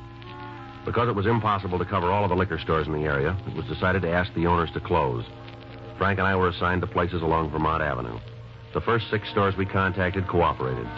By the time we got to the 7th, the rain had stopped. We parked the car in front of the place and walked in. At first, there was no one in sight, but then in the storeroom, we found the owner. He was lying on the floor, his head buried in his arms. You go away. Leave me alone. You all right? I am now. I want to stay that way. Now, you get out of here. Look, we're police officers. What's the matter with you? Now, don't try that with me. I know who you are. You got all the money. There's no more to take. Come on, this is no joke, fella. Now, listen. I remember what you said. I ain't going to get up from here for another 2 minutes. I can see my watch. Still got 2 minutes.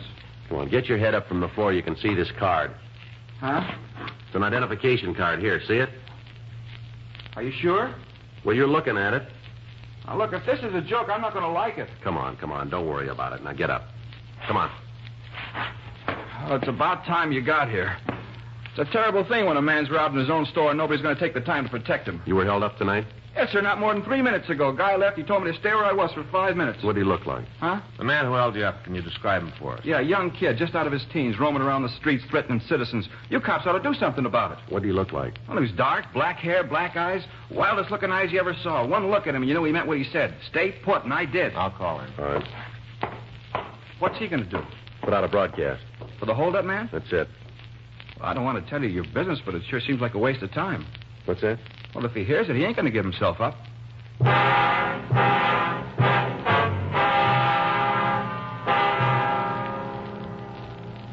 broadcast was put out to all units. From the description given by the victim, we were sure it was the suspect.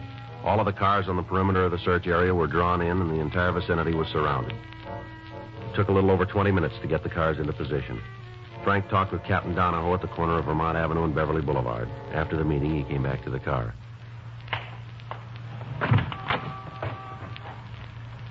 Well, that does it. Yeah? Area's secure.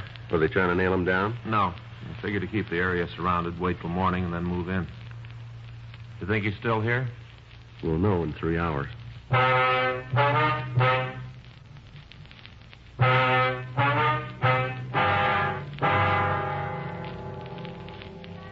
The preliminary search of the neighborhood netted nothing, and the area was secured for the night. The rain kept up. All officers involved in the operation were kept on duty. At 6:20 a.m., the circle began to tighten. House by house, the space where the killer could be hiding was eliminated. All cars into and out of the area were stopped and searched. 7:15 a.m., the perimeter began to narrow. At 8:46 a.m., a call went out to all units. All units on special detail in the vicinity of Vermont Avenue and Beverly Boulevard. Regarding the suspect wanted for murder, possible suspect believed to be in the vicinity of Vermont and Catalina Street. Attention all units. Special detail. Regarding the suspect wanted for murder, possible suspect believed to be in the vicinity of Catalina Street and Vermont Avenue. That's us. Yeah. Be a break if it's him. Right. All units on special detail in the vicinity of Vermont Avenue and Beverly Boulevard. Regarding the suspect wanted for murder, possible suspect believed to be in the vicinity of Vermont and Catalina Street. Attention all units. Special detail.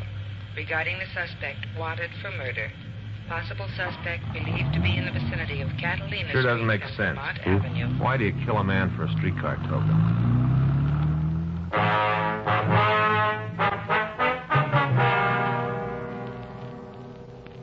According to the report received by the complaint board, a woman in the vicinity had seen someone run through her backyard. When she shouted at the person, he continued running and disappeared into the alley. All cars in the area converged, and a complete search was started. As time went on, the possible hiding places narrowed, and finally the suspect was left with less than a block in which to conceal himself. Frank and I joined the officers on foot. After 20 minutes, we found ourselves in the backyard of one of the houses on the street. Looks like a chicken house back there. Better check it, huh? Yeah. All right. You got it covered? Yeah. Joe, through. All right, come on out. Keep your hands where we can see him. Don't shoot, huh? Please don't shoot. I give up. Stand still. Right where you are. I'm doing like you say. Don't shoot. All right, get up against that wall. Come on. Put your hands up there. On the wall. 38 revolver. I'd have given it to you. I don't want any trouble. Always works out that way, doesn't it? What do you mean? Well, you guys are big as long as you're holding the gun. As soon as somebody else has got it, you fall apart, don't you? I don't want no lectures, cop. Just take me in. That's all you got to do. Take me in and make a booking. We'll do that. We'll end up on a limb anyway. You got nothing to hold me on. Is that so? Yeah, I've been around cops a long time. I learned it the hard way. Don't tell them nothing. That's the way to make it. Don't tell them nothing. Well, you missed one of the big points. Huh? This gun you were carrying. Yeah. Maybe that'll tell us.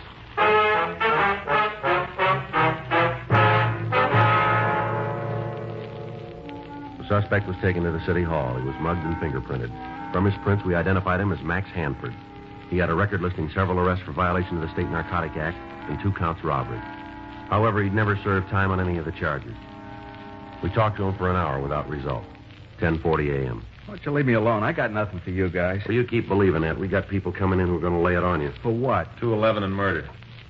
You're out of your mind. We got you made on all counts, any way you slice it. You're on the needle, cop. Is that so? Yeah, you got one beef on me. Most you can tag me for is stealing chickens. You sit down and try to think what a judge is going to say when you read that off in court. All right, Hanford, you keep that smile on your face. You go right on believing that we can't press a charge that'll stick. Now, we got a half a dozen people on the way in here. They'll point you out in a crowd. And as soon as they do, we'll drop you in a cell and hold you ISO. Won't be long till that yen gets so big you'll be yelling for us to turn you loose. You got it all figured, haven't you? That's right down the line. You're a hype. You're hooked, and you're hooked bad. Everything's working for us. You go through the cure, and you'll tell us what we want to know, and you'll be glad you got the chance to talk. We don't need your help. We're home free without you. You keep up the way you're acting, see how far it gets you. You really figure you can box me in? Without a door. When'd you call the people? What's that? To point me out. A little while ago. Well, can you get them before they leave home? Why? No reason for them to make a trip. I'll give it to you. You want a stenographer? Might as well. I got nothing to lose. I'll give you the story. I'll get it. Okay. Lousy deal. Is that right? Yeah, I didn't want to kill that fella, you know. Well, why'd you do it? I was high. I just had a pop. I felt like I owned the world. Maybe pretty sore to think the guy was holding out on me. I guess you think that's a pretty bad reason. That's right. People don't understand. You get a bad habit working on you, you'd do anything to feed it. Is that right? Sure, you let me talk to anybody. Let me tell them what it means to have a supply shut off. I'll tell them what it's like. I don't care who it is. You put me in front of a jury, I'll tell them. Yeah, well, you'll get the chance. I'll tell them it wasn't my fault I got hooked on this stuff. That's why I did it. I'll tell them. Well, while you're at it, you can tell them something else. What? Why you started taking narcotics.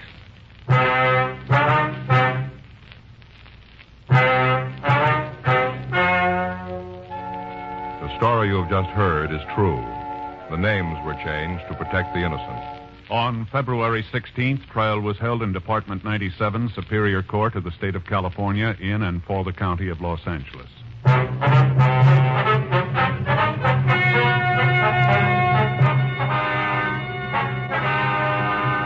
Max Gifford Hanford was tried and convicted of murder in the first degree and received sentence as prescribed by law. Because the jury failed to return a recommendation for clemency, he received the maximum sentence and was put to death in the lethal gas chamber at the State Penitentiary, San Quentin, California.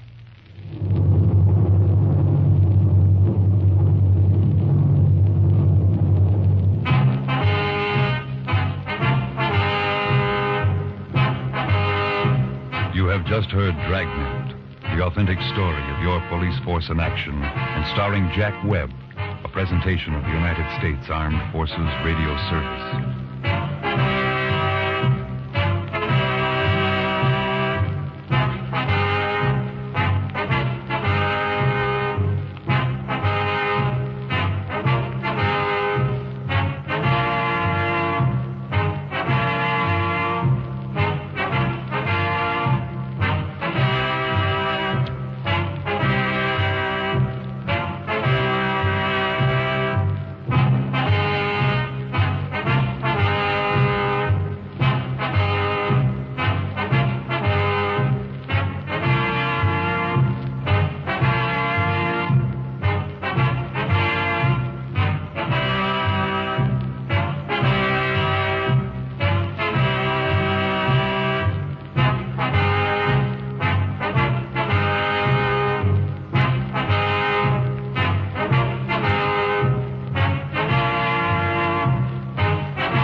Ladies and gentlemen, the story you are about to hear is true. The names have been changed to protect the innocent. Dragnet.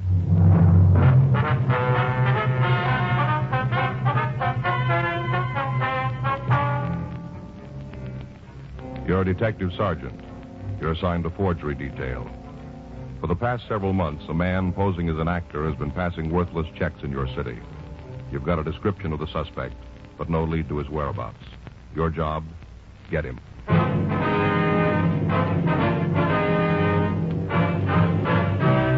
Dragnet, the documented drama of an actual crime. For the next 30 minutes, in cooperation with the Los Angeles Police Department, you will travel step by step on the side of the law through an actual case transcribed from official police files. From beginning to end, from crime to punishment, Dragnet is the story of your police force in action. It was Tuesday, January 10th. It was foggy in Los Angeles. We were working the day watch out of Forgery Division. My partner's Frank Smith. The boss is Captain Welsh. My name's Friday. I was on my way back to the office from a cup of coffee. It was 4:12 p.m. when I got to Forgery. The squad I told room. her to report it herself. Told her it was her duty as a citizen. It is her duty, isn't it? Yes, ma'am. Hi, Joe. Hi. Mrs. Neskett, this is my partner, Sergeant Friday. Ms. Neskett? No, Sergeant. Seems Mrs. Neskett's mother got stuck with a bum check, Joe. Mm-hmm. She's a landlady out on Western. Well, not a landlady exactly. Only rents a couple of rooms. More for company than anything. Dad left her plenty to get by on. Yes, ma'am. And we'd help her out if it was necessary. Dick and me. Dick's my husband. We'd help her out. Mm-hmm. So far, she's managed pretty well by herself. But if she pulls any more fool stunts like this... Phony as a $3 bill. See right there? No such account. Big as life, stamped all over it. Mm-hmm. I just don't understand her. I just don't understand her at all. Well, anybody can take a bad check, Ms. Neskett, no matter how careful they are. Even with good identification, you can be fooled. When they do, they report it, don't they? Well, yes, ma'am, usually. Look at the date. Way last December, over a month ago. Yeah. Over a month ago, and she hasn't done a thing about it. Didn't intend to either. Didn't even want me to know. Good thing I started early this year. Early, ma'am? On her income tax. That's how I found out about the check. Oh. I used to work in a tax office, so I always make out Mother's return. If I didn't do it, I don't know who could. Doesn't keep any records. Just stubs and a few bills.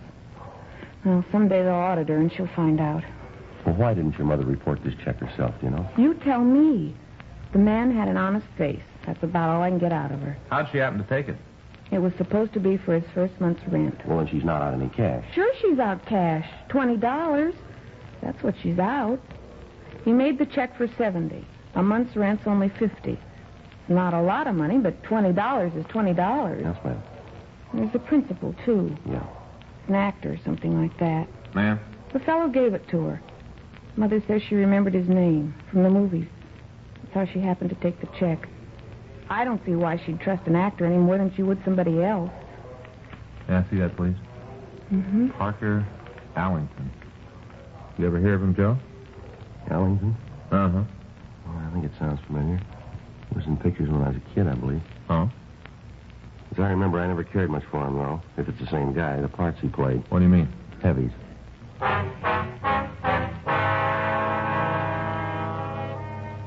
We ran the name Parker Allington through R&I, and we turned up one package listing a drunk arrest in 1935. We called the Screen Actors Guild to see if they could help locate him. They said they'd check, and they asked us to call back in an hour.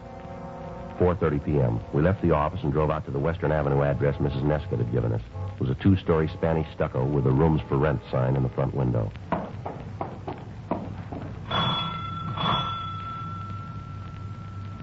Somebody's coming. Mm-hmm. Yes. Miss Grimp? Yes. We're police officers. This is Frank Smith. My name's Friday. Police officers? That's right, ma'am. Anita. Beg pardon? My daughter, Anita. She sent you. Yes, ma'am. I told her not to. She never does anything I tell her. Never has.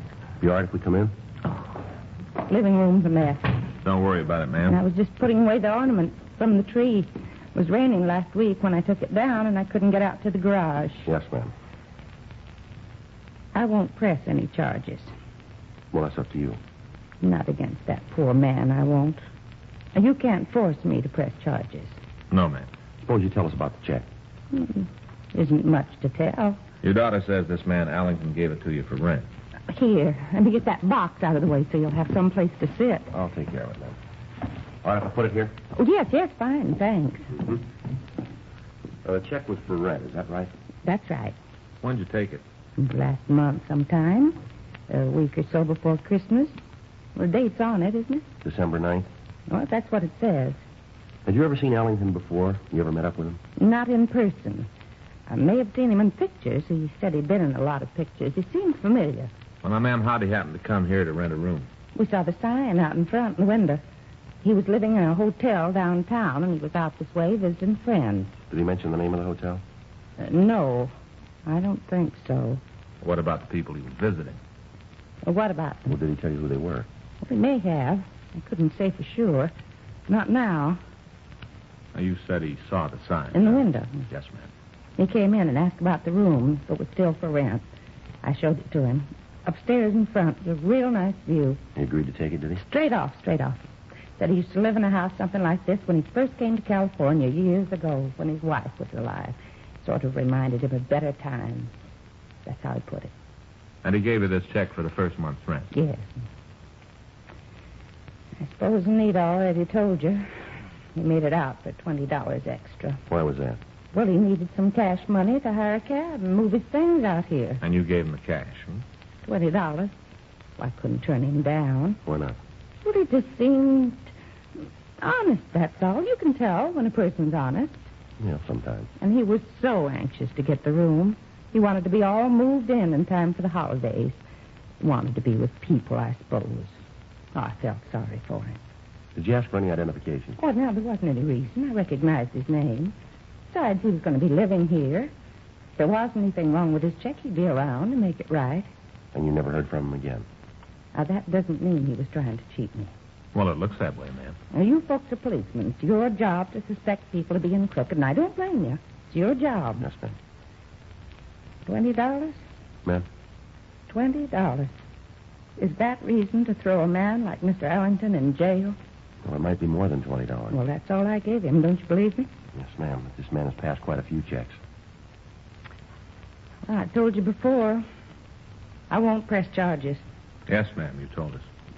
You don't understand. He didn't mean any harm. You sure about that, Miss Crimp? I'm a pretty good judge of human nature. I ought to be by now. Yes, ma'am. He's had lots of troubles, Mr. Ellington. Mm-hmm. Lots of troubles. An actor like him probably pulled down a fancy salary and never had any worries. Now it's all gone. All his money, his wife, everything. Well, if he'd never been rich, it wouldn't be so hard. You don't miss something you've never had. Yeah. If you're finished with me, I'd like to get on with my housework. Mind if we use your phone? It's in the hall. I'll show you. That's all right. I'll find it. Thank you. You know, I didn't mean any offense, Mrs. Brent. Oh, I suppose it's just your job. There's some cookies there while you wait. I'd like to, but no. They're homemade. Not very good, but We'll go on. Miss Breckhart, please. I'll wait if you don't mind. Thank you. Hello, Miss Breckhart. This is Sergeant Friday. I spoke to you a little while ago about Parker Allington. Yeah, that's right. You asked me to call back. Uh-huh. When was that? Oh, I see. Yes, it certainly does. You bet. Thank you very much. Right. Goodbye. I remember this kind when I was a kid. My mom used to make them for Christmas. Oh, well, maybe you'd like to take a few home with you. I've got plenty extra. Well, thanks anyway. They wouldn't let me inside the front door if I showed up with an armload of cookies. You ready, Joe? Yeah. We'd like you to come with us, Miss Crimp. Me? Well, what on earth for? I want to see if you can identify the man who gave you that check. You mean you've already arrested him? No, ma'am. Well, I don't understand. Well, we want to show you some mug shots, some photographs. You want me to pick out Mr. Ellington's picture? If you can. Now, that's silly. You don't need me for that. The studios must have pictures of him. The newspapers, why, that's downright silly. It wasn't Allington, ma'am. What? The fellow who passed that check. What'd you find out? Allington died 3 years ago.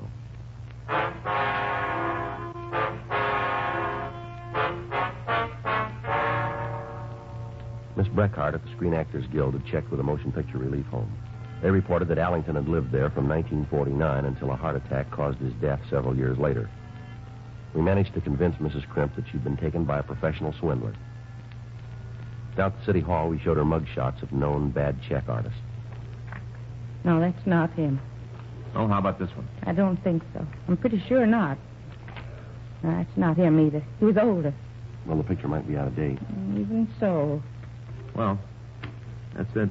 Well, Miss Crimp. Yes? Could you describe him for us?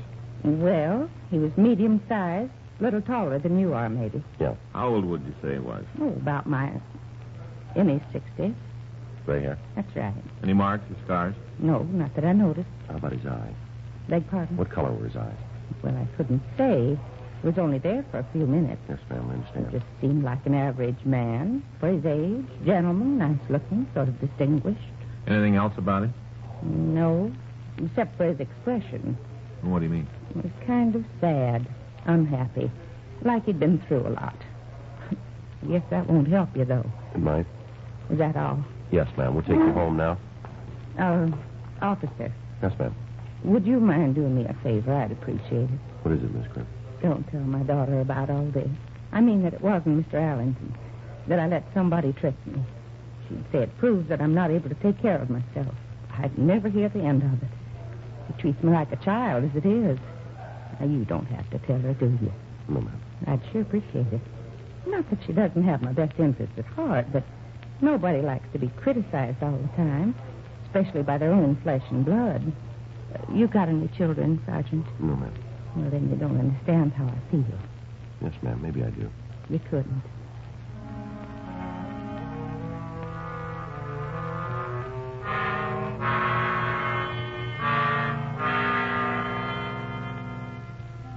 We drove Ms. Crimp to her home, and then we checked out for the night. By the end of the week, 2 more landladies in the Western Avenue area had reported receiving bad checks from a man who claimed to be Parker Allington. Their stories tallied almost word for word with what Ms. Crimp had told us. January 13th, 4:45 p.m. Frank and I checked back into the office after an interview with one of the victims. You'd think that guy would wise up. Can't go on using a dead actor's name forever. Somebody's going to catch on. Well, they haven't so far. No, sooner or later. Thought you were on a diet. Huh? I thought you were on a diet. Well, Joe, I got to keep up my strength. Yeah. Person needs a certain amount of sugar, you know. Mm-hmm. It's not so high on calories. Read an article the other day. Teaspoonful of sugar, only 35 calories. You lost any weight yet? No, I'm holding my own. You haven't lost any, Earl. No, I don't want to get thin, Joe. Just sort of watching it, that's all. Mm-hmm. Forgery, Friday. Yes, ma'am, this is the right extent. Could you speak up a little, please? I can't hear you. Now, just a minute. All right, go ahead, please. It's 2238? Yes, ma'am, I have it. Yes, ma'am, right away. Well, looks like you had it figured. How come? Somebody did catch on. Woman over near Los Feliz Boulevard. Yeah? Fellow's trying to give her a phony check. Trying? Yeah, he's still there.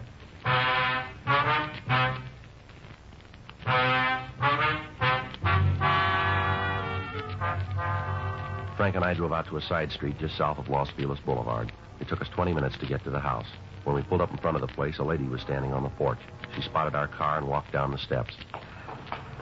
You the policeman? Yes, ma'am. My name's Friday. This is Frank Smith. Hello, how are How you? you doing, ma'am? You certainly didn't hurry. Well, the traffic's kind of heavy this time of day. Well, why didn't you use your siren? We didn't want to scare him off. Well, it's too late for that. He left about 10-15 minutes ago. Oh, I'm Daisy Williker. Suppose you need that name for your records. Yes, Mrs. Wilkers. Not Mrs. Oh. You see which way he went? Took a bus on the corner, probably in Hollywood by now. Well, why did he leave in such a rush, do you know? Got suspicious. Might have heard my phone call. Had to talk so loud to make you understand me. I tried to keep him here as long as I could. I did my best. You can't ask more than that. No, ma'am, thanks. Well, you might as well come inside. Suppose you want a full report. That's the regular procedure, isn't it? Are you familiar with police procedure, are you? Watched on television, go to the movies. They got it all down pat. Yes, ma'am. Well, he came up to my door. Oh, must have been an hour ago by now. At least an hour. Yes, ma'am. Asked if I had a room for rent. I told him that's what the sign said. He just laughed, like he thought I'd been making a joke. Didn't know I was serious. You show him the room? Well, I tried to. He hardly even glanced at it. Then he said this was exactly what he'd been looking for. That's when I first began wondering about him. What else did he say? That he used to live in a house like this when he was a little boy back east, and that it reminded him of home. I figured he was softening me up to get me to lower the rent. Well, two can play at that game. Yes, ma'am. What did you do? Well, I upped it $10. Room's not worth a cent over 45. I asked 55. Mm-hmm. That way I'd be able to come down when he started playing on my sympathies. Wouldn't be out anything either. Yeah. Didn't bat an eye when I told him it was 55. Said he'd take it, just like that. I knew right away something was wrong. What happened then? Well, we came downstairs into the living room here. Go ahead. Well, I said I wanted the first month's rent in advance. A lot of them try to pay you by the week. Before you can turn around, they're behind. Takes forever to get rid of them once they're moved in. I always insist on a full month. Yes, ma'am. Well, didn't bat an eye at that either. Brought out a checkbook. Now, did he ask if he could make it for a little extra? How'd you know? Well, he's been around before. 25 extra. That's what he wanted. If he'd been around so long, why haven't you picked him up? Well, we're trying, ma'am. A few minutes earlier this afternoon, you'd solved the whole case. Well, we're just as anxious to solve it as you are, Miss Wilkers. Did you say why he needed the extra cash, ma'am? Something about cab fare to get his things out here. That's a lot of cab fare. That's my own words, right to his face, exactly what I said. He said he'd have to clear up his hotel bill, too. Claimed they wouldn't take a check if he was moving. And that's when you called up. Of course not. Didn't call you until I was sure the check was no good. Not that I would have cashed it, but there's no point in running to the police until you got the facts to back you up. Mm-hmm. What made you so sure it was phony? Well, the way he signed it. What do you mean? Parker Allington. You knew he wasn't Allington. Well, how could he be? Allington's dead. You didn't know he was dead? Yes, ma'am, we knew it. Well, then. Miss Wilkers, are you connected with show business? I follow it, that's all. Oh, I don't spend all my time reading movie magazines or anything like that. But I keep up with what's going on in the field. Do you know Allington was on television last night? What's that? The Late Show. Picture must have been at least 20 years old. He played the villain. Did a good job considering it was 20 years ago. Gives you a funny feeling, though, watching somebody who isn't here anymore. Yes, ma'am. Now, as soon as you saw the name Allington on the check, you realized the guy was a phony and called us. Is that right? Well, approximately. Approximately. Well, I told him I didn't know if I had the cash in the house. Said I'd have to go upstairs and make sure. I got an extension phone up there. I see. Then I telephoned you. Uh-huh. One more thing, Miss Walters. Well? We've got a description, but it's rather vague. Description? Yes, of this guy who's been passing himself off as Allington. Oh. All we know is he's medium-sized, gray hair, and fairly well-dressed. Well, that's about right. But it's not very specific. Can you add anything? You mean you want to know who he is? That's right. Wilbur French. Who's that? Used to play bit parts in pictures. Yeah. I recognized him the minute he came through the door. Miss Wilkers insisted her identification of the check forger was correct. We drove back to the office, checked the name Wilbur French through R&I. We had nothing on him. I telephoned Miss Breckhart at the SAG. She reported that French was a member in bad standing, 2 years delinquent in his dues. She had no address listed for him, but she was able to tell us that the last company he had worked for was a small TV outfit on Santa Monica Boulevard. She also told us that his file showed that he was last represented by a Paul Pilcher, an agent with offices on Sunset. January 14th, 9:35 a.m. I dropped Frank off at the Santa Monica TV company, and I drove on out to interview Pilcher.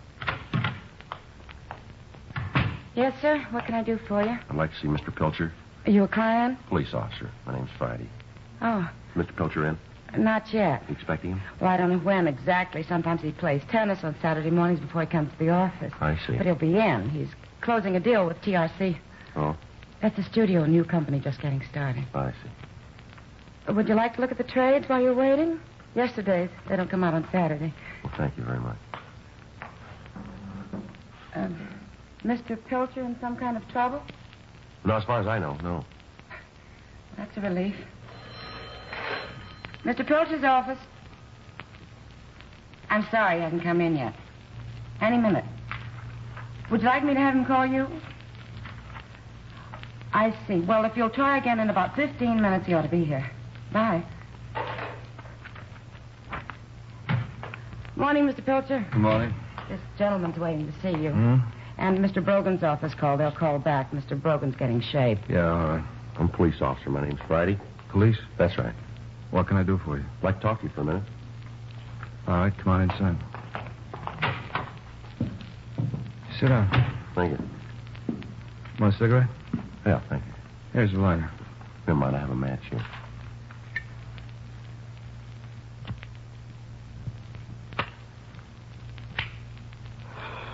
Well? You handle an actor named Wilbur French, Mr. Pilcher. French? That's right. No, I don't handle him. You used to be his agent, didn't you? Oh, a couple of years ago, not anymore. Oh? What's he done? Could you tell me where I could find him? I wouldn't have any idea. Don't think he's had much work lately. At least I haven't heard about him working. What was his last address? Now, you come to the wrong man. Well, the last address that you have for him. But I don't keep addresses of actors after they leave me. Oh, well, why did he leave you? Usual reason, no work. Pretty bad as an actor. Excuse me, huh? Yes? Oh, put him on. Hello, George. How are you? Glad to hear it. And Mabel? Oh, that's a shame. Seems to be a lot of it going around this time of year. Well, what about Harvey? You make up your mind? Uh-huh. I sure don't agree with you there, George. He didn't look too old in the test. So he's been in the business a few years. You can't hold that against him. What do you mean a new face? You'll bring out somebody from New York who's been on television 100 times. There won't be anything new about his face. Look, I'm not trying to tell you your business. I'm just trying to set a good actor in the right part. I'll be through soon, Mr. Friday. Yeah. That's more like it, George. Now, how many weeks' work? No, George, I've read the script. Davis can't shoot that many scenes in 2 weeks. $1,200 a week, 4-week guarantee. Fletcher paid him $1,200 last fall. Go ahead and check. Look, George, if I was a Beverly Hills agent, you know what Harvey cost you? Well, I'm not going to argue about it. You call Fletcher. He'll tell you what he paid Harvey.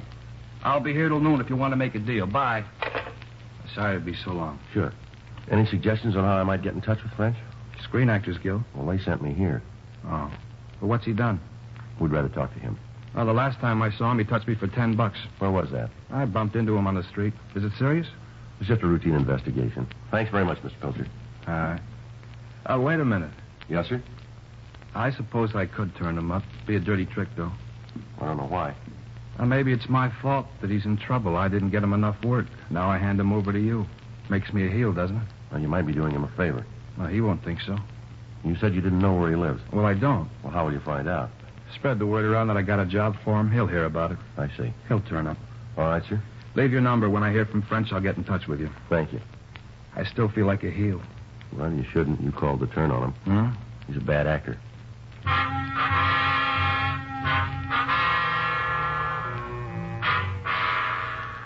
I left Pilcher's office and picked up Frank. The TV company had given him a still photo from the last production in which French had appeared.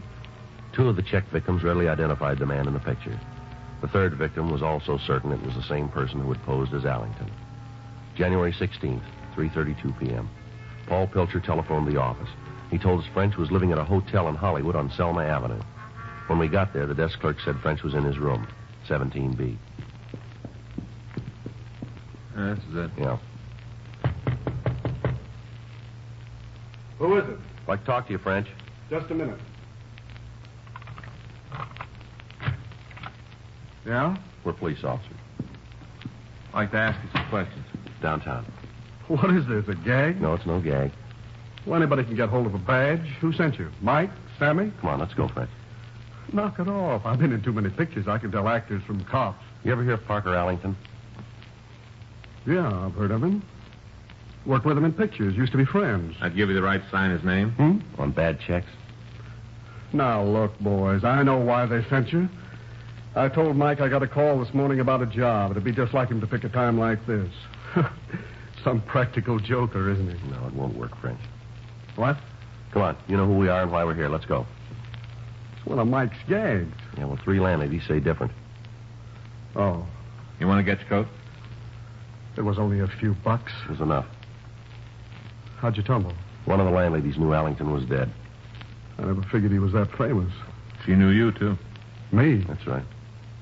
Couldn't have known I was living here. Who told you? Come on, let's go. Pilcher. That's why I wanted to get in touch with me. I should have figured it wasn't about a job. Pilcher, wasn't it? Come on. Some agent. Couldn't land a job if your life depended on it. 5 years. Over 5 years I was signed with him. Never had a decent booking. Nothing that lasted. A couple of days here and there. Nothing that lasted. Well, don't you worry about it. Huh? This one will. Cerebral Cinema hopes you have enjoyed this movie of the mind.